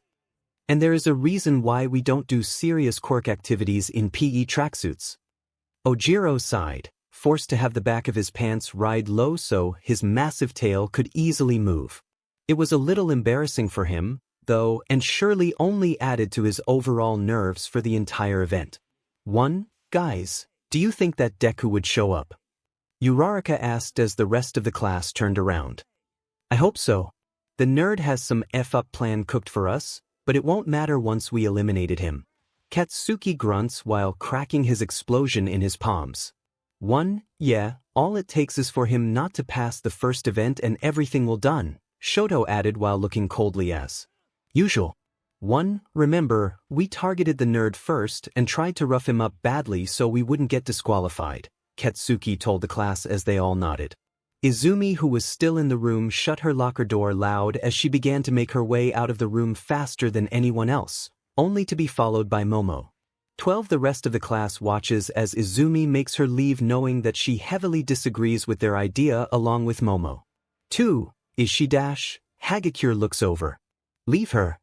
Once we eliminate Deku, we can worry about her later on. Katsuki replied as he also headed towards the door making his way out. And now, the first years of hero course enter for your viewing pleasure. Present Mick's voice hit the eardrums of the students as they walked out of the dimly lit corridor into the sandy arena of the stadium, straight into the blazing sun, and surrounded by several thousand excited attendees. Coming up are the fledgling heroes in training, some of them different, all of them exciting. Let me hear you give a big applause to classes 1A and 1B. Katsuki marched forward, looking prideful as he was grinning in confidence, as all these thousands of people saw him and already judged as they knew him. For Katsuki tries to soak up the feeling that he is experiencing right now. All the praise and cheers were directed to him as he knew deep inside of him that he was the clear winner of this tournament. And finally, the general education, management, and support courses. As soon as Present Mike mentioned the support course started to come, the rest of the class saw Izuku walk in front leading the class like the leader of the pack. He led the class towards their designated spot while Present Mike continued with the call for the other student course. Izuku turned his head towards the direction of Class A as they had their eyes on him with hatred and annoyance in their pupil. But Izuku didn't seem fazed and smiled in their response before looking away from their direction and returning to the stage. Soon Midnight was coming to the stage as she began to announce that the sports festival was starting now and she began to call out the representative student to make a speech. Alright, let's have the first-year representative who took the highest score in the entrance exam and is currently joining the hero course, Katsuki Bakugou. Midnight said to the audience, and we could see the dread expression that Class 1A is having. Oh no, Shoto said under his breath. This is gonna turn ugly, Katsumi said as she looked away to avoid embarrassment. Katsuki walked lazily to the podium as he looked at the rest of the students with an expression that said you're beneath my level. He took a moment and grabbed the mic and said to the crowd, I'm here to say that all of you extras are gonna lose. Katsuki declared loudly as he showed his signature grin to the rest of the students. Needless to say that everyone began to boo him, saying that his cockiness will be his downfall. Many of the students think that Class A is starting to get cocky since they faced a real villain and think that a sports festival is a walk in a park, which makes them look at Class A with a murderous look. Katsuki looked at the rest of the extras below him, yelling at him as he looked at him as nothing but nameless extras whose only purpose was to be his stepping stone, but his eyes fixed on a certain green-haired kid on the support course student. Izuku smirks coldly while slowly clapping his hand before he makes a V sign with his right hand, pointing it to his own eyes before pointing to them, giving them his message. I'm watching you. Flashback start, he actually said that. Toshinori looks to Katsuki, who's sitting in front of him while they are at a coffee shop. Katsuki calls Izumi's dad to discuss the article that was posted about his act in Aldera under a new alias. 𝗕𝗏 said it. He said that he had evidence that could be used. I don't know how, but the 𝗵𝗃 has it. Young Bakugou, I already confirmed this with the Aldera to erase any evidence that could be used against Izumi and all of you. Even I was there to oversee everything. They don't miss anything. 9, you didn't see it. He wasn't bluffing at all. Young Bakugou, you don't need to worry about it. He's got nothing. For Katsuki took his cup and sipped a good amount of his coffee, trying to calm his nerve down knowing that his future might get F because of the likes of Deku. Katsuki then put the cup back into the table before continuing to speak. Alright, but can't you at least help take down that article from the internet? It gives me the creeps whenever people are looking at me for some reason. 1. Unfortunately, it's not that easy. Toshinori shakes his head. That article has raised the attention of other prefectures and even gained the attention of many heroes and celebrities, including politicians. I can't just ask them to take it down just because I said so. 1. But you're all might. F, you're the F number 1. 3. Toshinori quickly shushed him, seeing as the ashen blonde kid forgot that he was in a public place. Keep your voice down. This is out of my hands. Besides, the article soon will die on its own. It's just a matter of time before everyone forgets it. 1. Katsuki tries to calm himself down, but he fails to do so, knowing that his entire future is in jeopardy because of someone he views as weaker and amounts nothing to him. Now, the sports festival is the only place left that you could show him of his place. You need to make sure that he won't even pass the first event. Don't worry, I got that covered. Flashback, and Katsuki grits his teeth wanting to shout back, but even he knows that if he did that, it would only look as if he was yelling at all of the students who are booing him right now. Ever since what happened on the rooftop, Katsuki can't seem to get himself to focus on anything, whether it's on training or studying, as he felt like there was a ticking clock hanging above his head counting down before his demise as to how Deku was interpreted it. 1. He's growing more anxious by the day, looking at the eyes of everyone who stared at him, thinking if they suspected him to be this mysterious student K that's on the article, and growing paranoid for some reason. 3. Not only that, but whenever he was walking, he tried to hear everyone talking at the same time, trying to find out if they were talking about him or not, worrying that the news had spread like some kind of bacteria, growing restless whenever he was out. Judging by how Deku is talking, he is somehow confident that he found evidence that can be used against the class, and mostly him. All Might assured them that nothing was to be worried, but he couldn't get rid of the paranoia that was lurking deep in the back of his head. That's why he makes the sports festival his arena ground, one where he can showcase his ability that he was in the best and to show Deku of his place. 6. Midnight cracked her 𝗕𝗶𝗃, striking a pose for the crowd and leaning into the microphone. Our first event will be a race.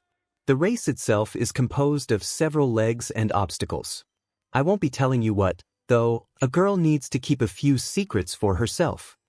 She winks at the students. In this event, the first 42 participants to pass the finish line will move on to the next round.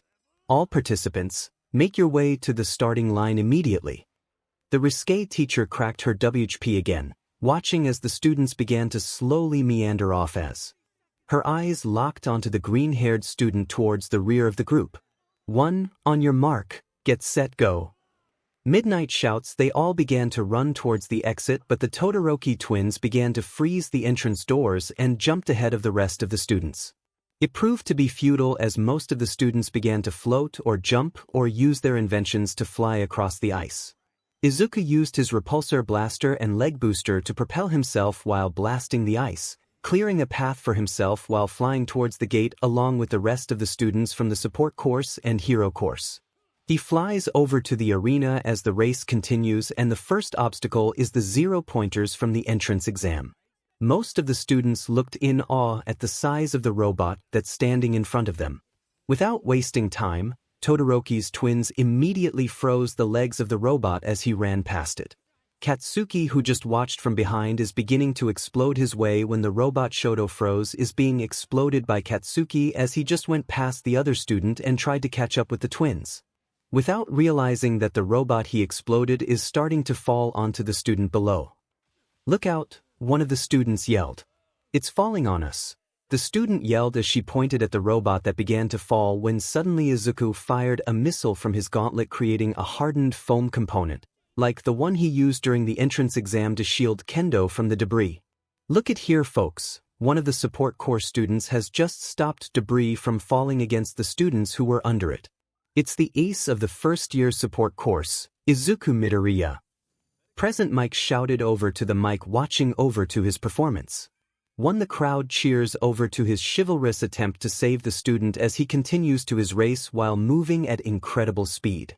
Right now, he was in 7th place, with the first being to Shoto, followed by Shoka, Katsuki, Izumi, Katsumi, and Ida in a particular order. He still has a long way to go, but he's not in a bad spot either as he sees the second obstacle, which is known as the Fall, a canyon that must be trekked across by walking along tightropes that falls right in front of his eyes. "Isn't that your student, 𝗵𝗃𝗲?" Ectoplasm asked his colleague since he recognized the kid from the hallway a couple of times. "Yes, Izuku Midoriya." 𝗵𝗃𝗲 nodded, one of the aces of support course students. That was an impressive act. The kid clearly knows what he was doing. 𝗵𝗃𝗲 replied, looking at the footage. True, saving that many students in one single act, that level of act proves that he indeed came well prepared for this competition. 13 added. Behind their colleague, Toshinori grumbled in annoyance as they kept singing praises over his stepson's act just now. His daughter could have also done that. Not just them, but any one of her friends could have done the same thing. For Toshinori's relationship with his daughter right now is a bit strained after she decided not wanting to take part to sabotage to Izuku's path to become a hero. For in his eyes, his stepson had zero chance of entering the heroic world because of his quirkless status. The quirkless had no place in this world whatsoever. Only the strong could survive to become a hero. He heard of their plan to eliminate his stepson during the event and offered his assistance if possible. But right now, he just sat back and watched as they tried to show his place. He continued to fly over when his gazer detected an incoming behind him. He turned around and saw Mineta jumping ahead with his ball in his hand. "I got you, Deku." Mineta shouts, ready to throw the ball towards him. But Izuku paid him no mind and instead replied by blasting him with his repulsor blaster, and his midget body got blasted away from his way. Whilst flying forward, he saw the second obstacle, the Fall, the canyon. It's being surrounded by ice stalagmite, almost with the full intention to block anyone that was trying to get into the student's way, but judging by how it was constructed, it was obvious that this was meant for him. "I knew that they were trying to stop me, but this is simply ridiculous." What's this? The entire second stage is looking more dangerous with Todoroki ice stalagmite here, folks. Looks like he didn't have any plan on sharing the stage with the rest of the students. Present Mike yelled out. Izuku pressed over to his visor to analyze the stalagmite's location and shape to help find the best path for him to fly over while avoiding the stalagmite. His visor starts to create a path for him to follow, and he begins to fly following the line on his camera. But whilst flying, he felt something stick at his back and saw Zero along with Aoyama, who apparently trying to work together as the black-haired kid was stopping his movement and Aoyama was using his laser to blast against his equipment. "Give it up, Deku, there's no way we're letting you pass." Zero yelled out, managing to trap Izuku with his tape. "Get him, Dark Shadow," Tokoyami said as Dark Shadow came out and advanced towards Izuku's direction. "Oh, what's this? 3 of class students are ganging up against Midoriya." Present Mike shouted. Izuku then tries to pry his hand from the tapes that stick to it and fires a missile over to Dark Shadow's direction and launches it. "It's no use, you can't destroy Dark Shadow with a missile." "Who says anything about a missile?" Izuku smirks.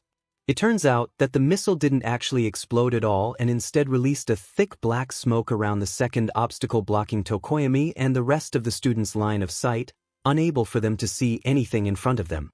"I can't see." Zero covers his eyes trying to find where is Midoriya running off to. But before he could follow the green-haired kid, something rampaged over to the second obstacle as Dark Shadow was rampaging around madly under the cover of the thick black smoke. "Control yourself, Dark Shadow," Tokoyami ordered. But the Raven student is unable to control his partner as Dark Shadow is demolishing everything in its path while attacking the student who tried to pass the second obstacle.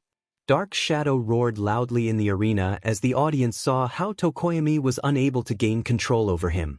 Oh, what's this? It seems that 𝗕𝗂𝘁𝗵𝗲 from class's student is going on a rampage. 𝗵𝗃, he's reversing Dark Shadow's strength to go against him. He must have learned that Dark Shadow quirk is easily controlled when there's light, but cover him in darkness, then all you had is an uncontrollable rampaging monster. Aizawa announced over to the booth. For Izuku then launched himself forward after finishing with the second obstacle. He turned to his rear and saw Dark Shadow was still rampaging over to the arena while 𝗕𝗂𝘁𝗵𝗲 was struggling to control him. By now, he was hoping that rampaging Dark Shadow could take care of the rest of Class A who were still stuck behind. We could see that both of the Todoroki are leading the race, followed by Katsuki Bakugou and Izumi Yagi. But now they are facing the last part of the race, the minefield. 𝗵𝗃 yelled, "Minefield!" All of the students yelled simultaneously. Not to worry, the minefield itself is harmless and won't even kill you at all. But it's gonna hurt a lot. 𝗵𝗃 yelled. Izuku hovers around the last part of the race while keeping his eyes on. Whilst flying he should be able to avoid the minefield from attacking him and avoid getting himself blasted. But he didn't suspect that Katsumi was still staying on the third stage while acting as a gate guard and ambushing him. One Katsumi throws an explosion towards his chest, but luckily, Izuku manages to evade at the last second and only hits his leg booster on both legs, dismantling it right in the race. Oh, what's this? Katsumi Bakugou from Class A is ambushing Izuku 𝗵𝗃 from Class H.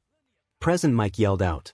The crowd murmurs around the stadium as they see it happen through the monitor screen, as one of the audience's early favorites is being ambushed right from the beginning of the race.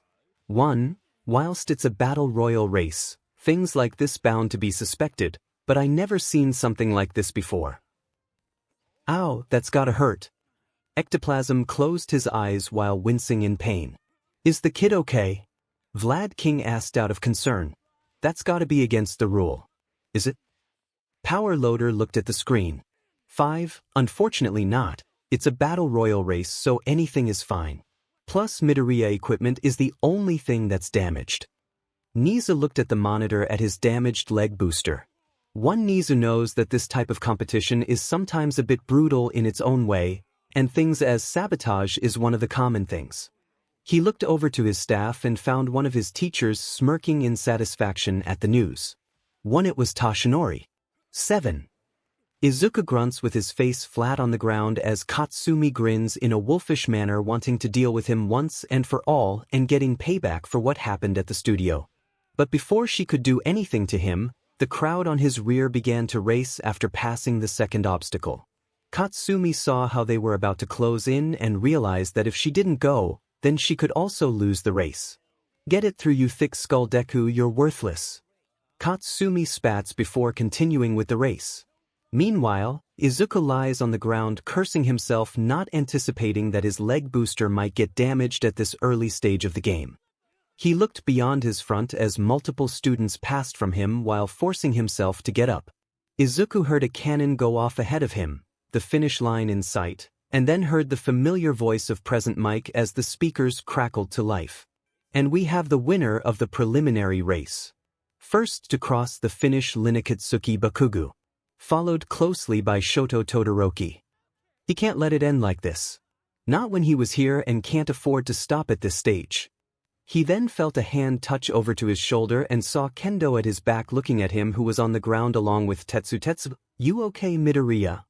I'm fine, but my leg booster got damaged. She hit my leg, for crying out loud.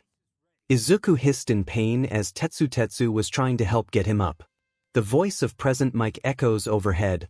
25 competitors have already crossed the finish line. Better hurry up, stragglers.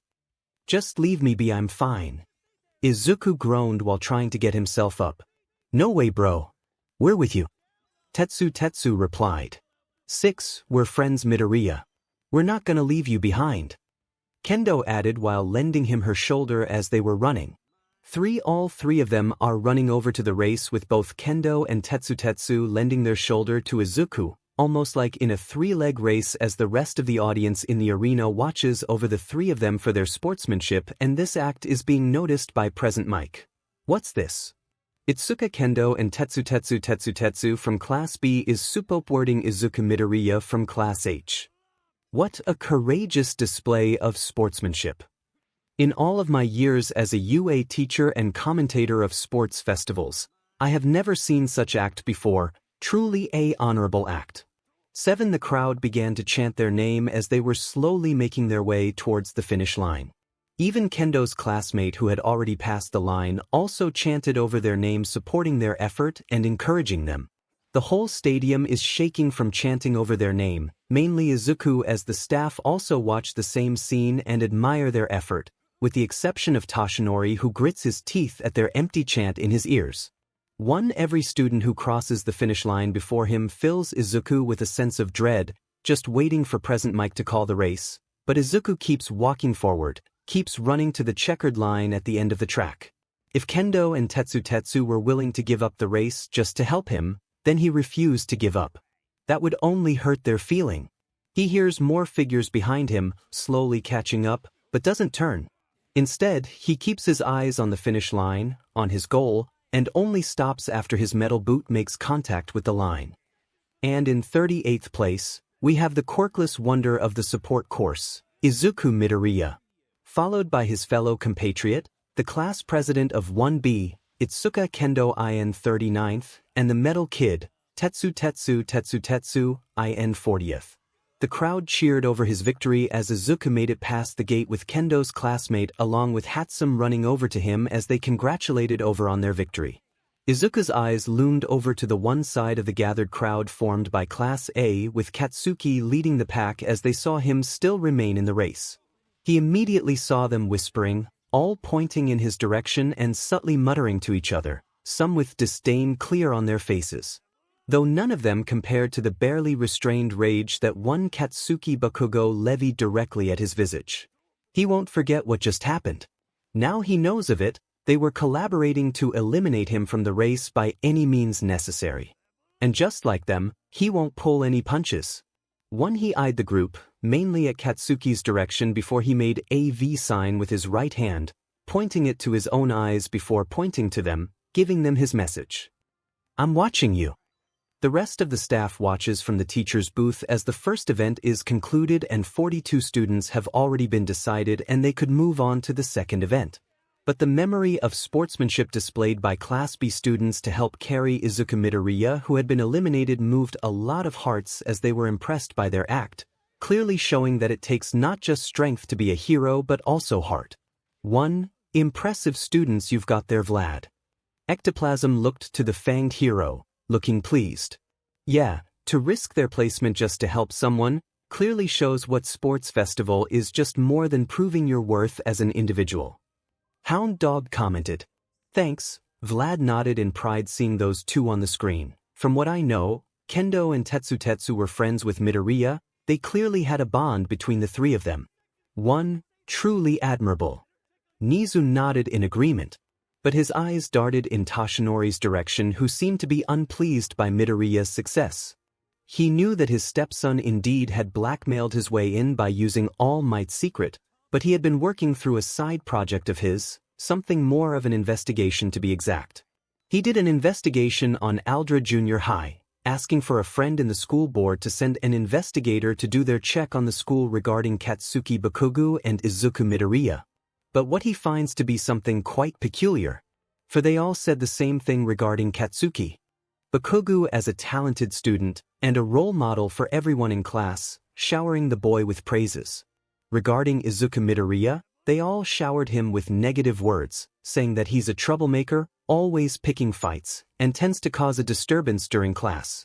The case regarding his stabbed Katsuki Bakugou is also kept secret even to the heroes, and that left him in wonder. How come such acts were never found out by the public or even an authoritative figure? He then comes up with one answer. One simple conclusion that even a child could figure out. Someone had told them to keep it a secret. Judging by how Toshinori is looking dissatisfied with Izuku Midoriya's accomplishment in the first stage, he had a vivid idea that Toshinori had something to do with it. But right now, he needs to find some evidence to tie him against it. He just hoped that he wasn't too late to uncover it. 9. Alright, for the second event, we'll be starting with a cavalry battle. Midnight said as she cracked her WHP and continued to explain. All of the students began to move closer and pay attention to her as she began to speak louder to explain the rules of the second event. For this event, only the first 42 students that passed the first event are allowed to join this round. The first 42 students would need to form a team of a maximum of 4 people. Each person is gonna get a headband based on a point on their last performance in the previous competition. The person who ranked last would be worth 5 points, and each rank above that would be worth 5 more points than the previous one. Midnight explained the rules. So we need to steal the other team's headband while trying to keep our own as well, Izumi said under her breath. This certainly gonna be a fierce battle, Kirishima said as he's getting pumped out. However, except for first place, this person's headband would be different from others because it's worth 10 million points. Midnight said and everyone began to glare at Katsuki with an intense look as he smirked maliciously, challenging them for an invitation. The one to wear the headband must be the rider, and they were not allowed to wear it below their neck. If the team loses their headband or crumbles as a horse configuration, they would still not be eliminated. Also, the rider can't touch the ground, or else your team is out. Participants were allowed to use their quirks, but should they attack with the malicious intention of harming another participant, they will be forced out of the game. Midnight continued to explain while a certain Pomeranian dog clicked his tongue. 2. You have 30 minutes to choose your team. Now go. Midnight said as she cracked her WHP for the last time. Izuku, who was in the arena, stood in silence, not moving from when they announced the rule. He wasn't saying anything to anyone and looked almost as disinterested as ever. Hey Midoriya, she called out. The boy's eyes met hers at the sound of his name. His face was as cold and indifferent as ever. You still need a team, right? Why don't you come join us? You sure? Yeah, me and Tetsu are already in one group, so we figured you would like to join us. For as much as he would like to be in her group, Izuku worried that his presence in a group might paint a rather large target on their backs. With Katsumi's failed attempt to disqualify him during the first round, they would certainly be using the cavalry race to eliminate him by any means necessary. A whole class of Hero Corps students rounded up against him in an open field while engaging in a battle royal type of fight. It would certainly spell for anyone he teams up with to get caught in a crossfire. But on the other side, with Izuku having a team, he can help thin out the herd straight away, cutting down the competition from the second event. Right now, he's in the 38th position, which makes his point lower compared to others, and thus people won't be interested in going after their group since they finished 38th to 40th. Okay, it's not like I have much of a choice anyway, he said while making his way to the group. Nice, so you convinced Midoriya to join us. Tetsu cheered on, looking all pumped. I guess that Tetsu is acting as your front man, right? The steel quirk user grins at his guess. So, who else have you got in mind? Izuku asked for their strategy. Well, we're gonna need some support if we're gonna pass this, she said as she began to look around when a pink-haired girl was coming her way. Hey there Midoriya. Can I join your team? 𝗵𝗃 said, waving her hands towards them. For 𝗵𝗃, what are you doing? Izuku looked over to 𝗵𝗃's direction. Well, I was looking for a teammate but I haven't found one yet, and I saw you still missing a member. You were Midoriya's friend, right? The one from the studio. Kendo looked over, feeling that she recognized her. Yup, that's me. 𝗵𝗃, CEO of 𝗵𝗃 Incorporation. 𝗵𝗃 reintroduced herself. Well, what do you think, Midoriya? Tetsu went on to ask. I think 𝗵𝗃 can help us. While her invention is more on a support type, mine is more on offensive mostly. Izuku said, looking at Kendo for the final decision. If you sure, then that's fine by me. Kendo nods, giving her approval. They began to come up with a plan on how to win this and go to the next round. They decided on Izuku to be the rider, while Kendo was on the offense trying to attack anyone that came nearby. 𝗬𝗧𝗧𝗧 for defense as he used his quirk acting as a tank for the group, and 𝗬𝗃 for their support. 1. Alright folks, we're at the final seconds before the start of the second event. Prepare yourself for this all-out and brutal battle royal cavalry race. Present Mike said as his voice rang through the stadium. Start. As if on cue, almost every team in the stadium charged directly for Katsuki's direction. For a brief moment, Kendo felt her legs tense up, but the light nudge from the boy riding on top of her quickly snapped her out of it. 1. Okay, just like we planned. Let's go. The green-haired boy commanded to the group as they dashed forward, right into the fray. Just as Izuku suspected, most of the students are invested in Katsuki group who have 10 million headbands wrapped around their heads right now, while the ash-blonde-hair kid is fighting against the group that tries to get to his point, blasting one explosion after another to keep them at bay. Using Katsuki's 10 million points as a distraction, Izuku gave the signal for 𝗬𝗃 to use her invention, and metal wires shot right from her gauntlet, snatching the points off from the rest of the students' group who were too busy attacking Katsuki's group that they didn't notice that their points are being stolen right under their noses. Katsuki Bakugou group, who's in the possession of 10 million points, is right now locked in an all-out battle spree, still maintaining its first position. Present Mike announced through the stadium. Katsuki, who overheard the news, began to smirk and battle more harshly, trying to prove to the extras that trying to come for his points that Katsuki Bakugou is someone who shouldn't mess with. That they were looking at the next #1 hero. Present Mike is about to make another comment before his eyes darted to the monitor to see one group racking up points at a rapid pace. What's this? From 13th position, Midoriya's group is climbing at a rapid pace, heading into 5th position in an instant. How is this happening? Tetsugi, along with everyone in the arena, saw that Izuku's group was racking up so many points in such a short time and took notice that some of their headbands were missing during the all-out brawl. Izuku's group began to quickly move, and they struck against a team of Class A students, and they were able to grab their 100 points headband. Then they saw a group consisting of Sato, Aoyama, Koda, and Hagakure headed towards their direction using Hagakure's invisibility and Koda's quirk to try to steal their points. Their group is racking around 500 points. We gotta focus on them. Kendo said after looking at the number of their points at the headband. Got it. Izuku replied before headed towards their group and using 𝗬𝗧𝗧𝗧 quirk as a front shield. Oh, I got the babies just for the job, 𝗬𝗃 replied, wanting to show her invention more during the match. No, your invention is our wild card since none of them knew exactly what you're making. I'll take care of this. Izuku replied, activating his repulsor blaster. Both teams rushed towards each other and tried to steal points from one another, and Izuku blasted them off from the small gap of their group using his repulsor blaster, thus breaking their formation and causing them to fall onto the ground. Team Hagakure is out of the play. Midnight announces since their group is breaking formation and on the floor. Well, at least we got that out of the way. The green-haired boy sighed. Kendo, did you manage to grab one? Yes, although it was a bit of a close call.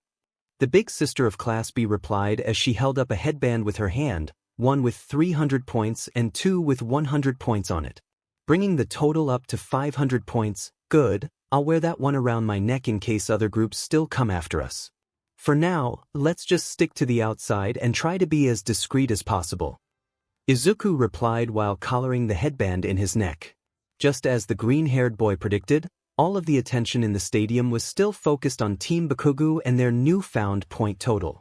While almost every other team around them made their plays at the guaranteed victory, Team Midoriya hung to the outside.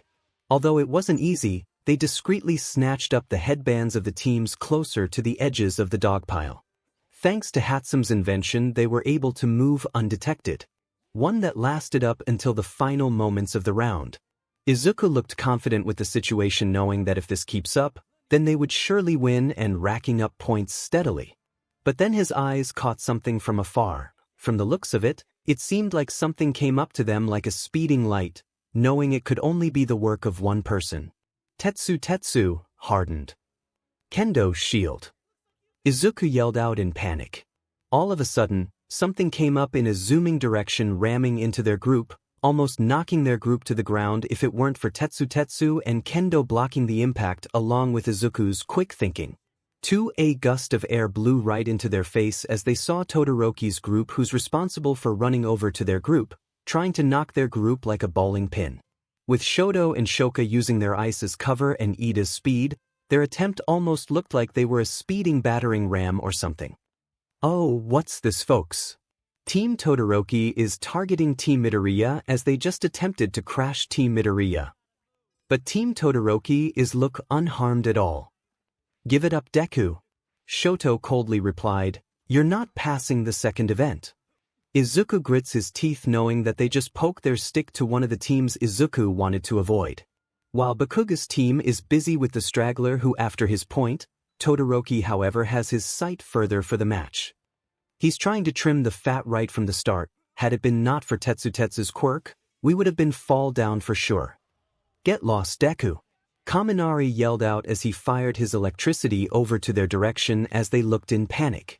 𝗕𝗏𝗄 and myheroacademia would surely short-circuit with his electricity, and 𝗧𝗬𝗁 quirk is a bad matchup against Kaminari electricity. Kaminari electricity is about to make it in their direction, only to be stopped by a lightning rod planted on the ground. What are you doing, Shoto? He turned his head around and saw Izumi's team standing near them. Momo, Uraraka, and Shinso joined her, with Shinso using his brainwashing quirk to control Uraraka. Izumi, what are you doing? This could be our chance to put an end to all of this. You won't do such a thing. I was planning on going to Katsuki for what his sister did, but seeing you try to ram him through, I know you clearly lost it. Momo, you're agreeing to all of this? Shoto asked, looking at the heiress. I told you that I'm not going through all of this, Momo argued back. Kendo, who's looking at the confrontation wondering what's this all about and looks to Izuku for an answer. Midoriya, what are they talking about? I'll explain later on. Izuku replied, but right now we need to get out of this place. 𝗧𝗬𝗁 however had a different idea. Why not? We can beat them for sure. No way, as much as I hate to say it, confronting them in a fight will surely end in our losses. Kendo also disagrees, knowing that Todoroki is one of UA's powerhouses. Challenging them straight up would only resulted in their losses. They then decided to retreat and keep their distance from Todoroki's team and let Izumi deal with him instead, hoping they both would eliminate each other. They tried to make a runaway, only to be met with a sudden dash so suddenly a gust of air began to run past his team. He began to look and saw that Todoroki's team just run past them thanks to Iida's quirk and stole all of their points headbands. You should pay more attention to your surroundings, Deku. Needless to say, you're not advancing to the next round. The heterochromatic student said with a cold but mocking tone. Izuku looked in disbelief as Shoto and Shoka's cold gaze stared at him in a mocking way, followed by Kaminari's snickers. The rest of them saw that all of their hard work was disappearing right in a split second, cementing the fact that they were done for the day. But Izuku grits his teeth in frustration, refusing to give in to the word surrender. He could almost feel the mocking stare that came down once this battle was about to end. He swore to himself that he would get the last laugh. One out in frustration, Izuku leaps forward from his group as they are in shock over to his action, thinking if he were desperate. Midoriya, what are you doing? Kendo shouts. He propelled himself using his left booster, still intact, jumped over to Shoto's group and grabbed a hold of his neck as the heterochromatic student stared in disbelief at him coming to his group. Go to hell, Todoroki, Izuku said before throwing a right hook over to the dual hair student, feeling his cheek smacked. 5 smack. Oh, what's this? Izuku Midoriya leaps away from his cavalry and throws a smack to Todoroki's group. I have never seen such brazen act in whole my life. Present Mike shouts over. Then he yanked back the headband around Todoroki's neck, took his stolen points back, planted his feet on Todoroki's chest, used it as a doormat and blasted himself away from the group. Kendo. Izuku shouts over, calling her. Yeah, I got it. Kendo immediately understood his intention and enlarged her hand to catch Izuku from falling. The shock from Izuku's blaster is making their team unbalanced, causing the group is about to fall before Shoka used her ice to support their group before falling and being disqualified. Time's up. Tally the bands. Midnight announced. with the sound of the horns signaling that the battle was over. Team Todoroki couldn't help but feel shocked at themselves. Not only had they lost some of their points from Deku, but having his face get punched by the same Deku he looks down all the time. 3. It was utter humiliation. 2. Alright, ladies and gentlemen, let's check out the standings for the cavalry battle. With 10,935 points is Team Bakugou in the first place. Midnight announced with a wave of the hand towards the monitor. Judging by the almost maniacal laugh coming from the ashen blonde student, they managed to hold on to the headband the entire match. 1. The crowd cheered for the winning team. 1. In second place, Team Todoroki. With 1,215 points, more cheers followed the announcement of second place. But Todoroki's team is in no mood for celebration. 1. In third place is Team Midoriya. With 1,210 points.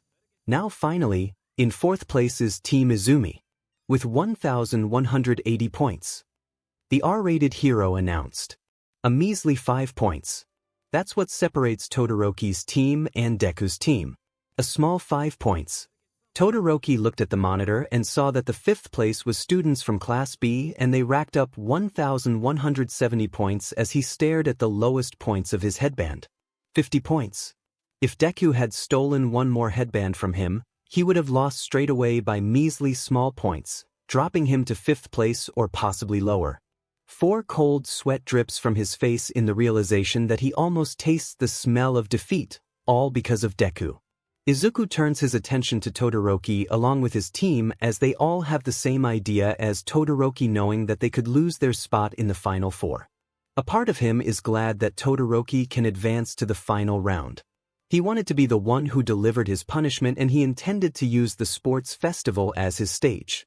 But a small part of him enjoys seeing his horrid look on his face, knowing that he's almost about to lose from someone he saw as inferior,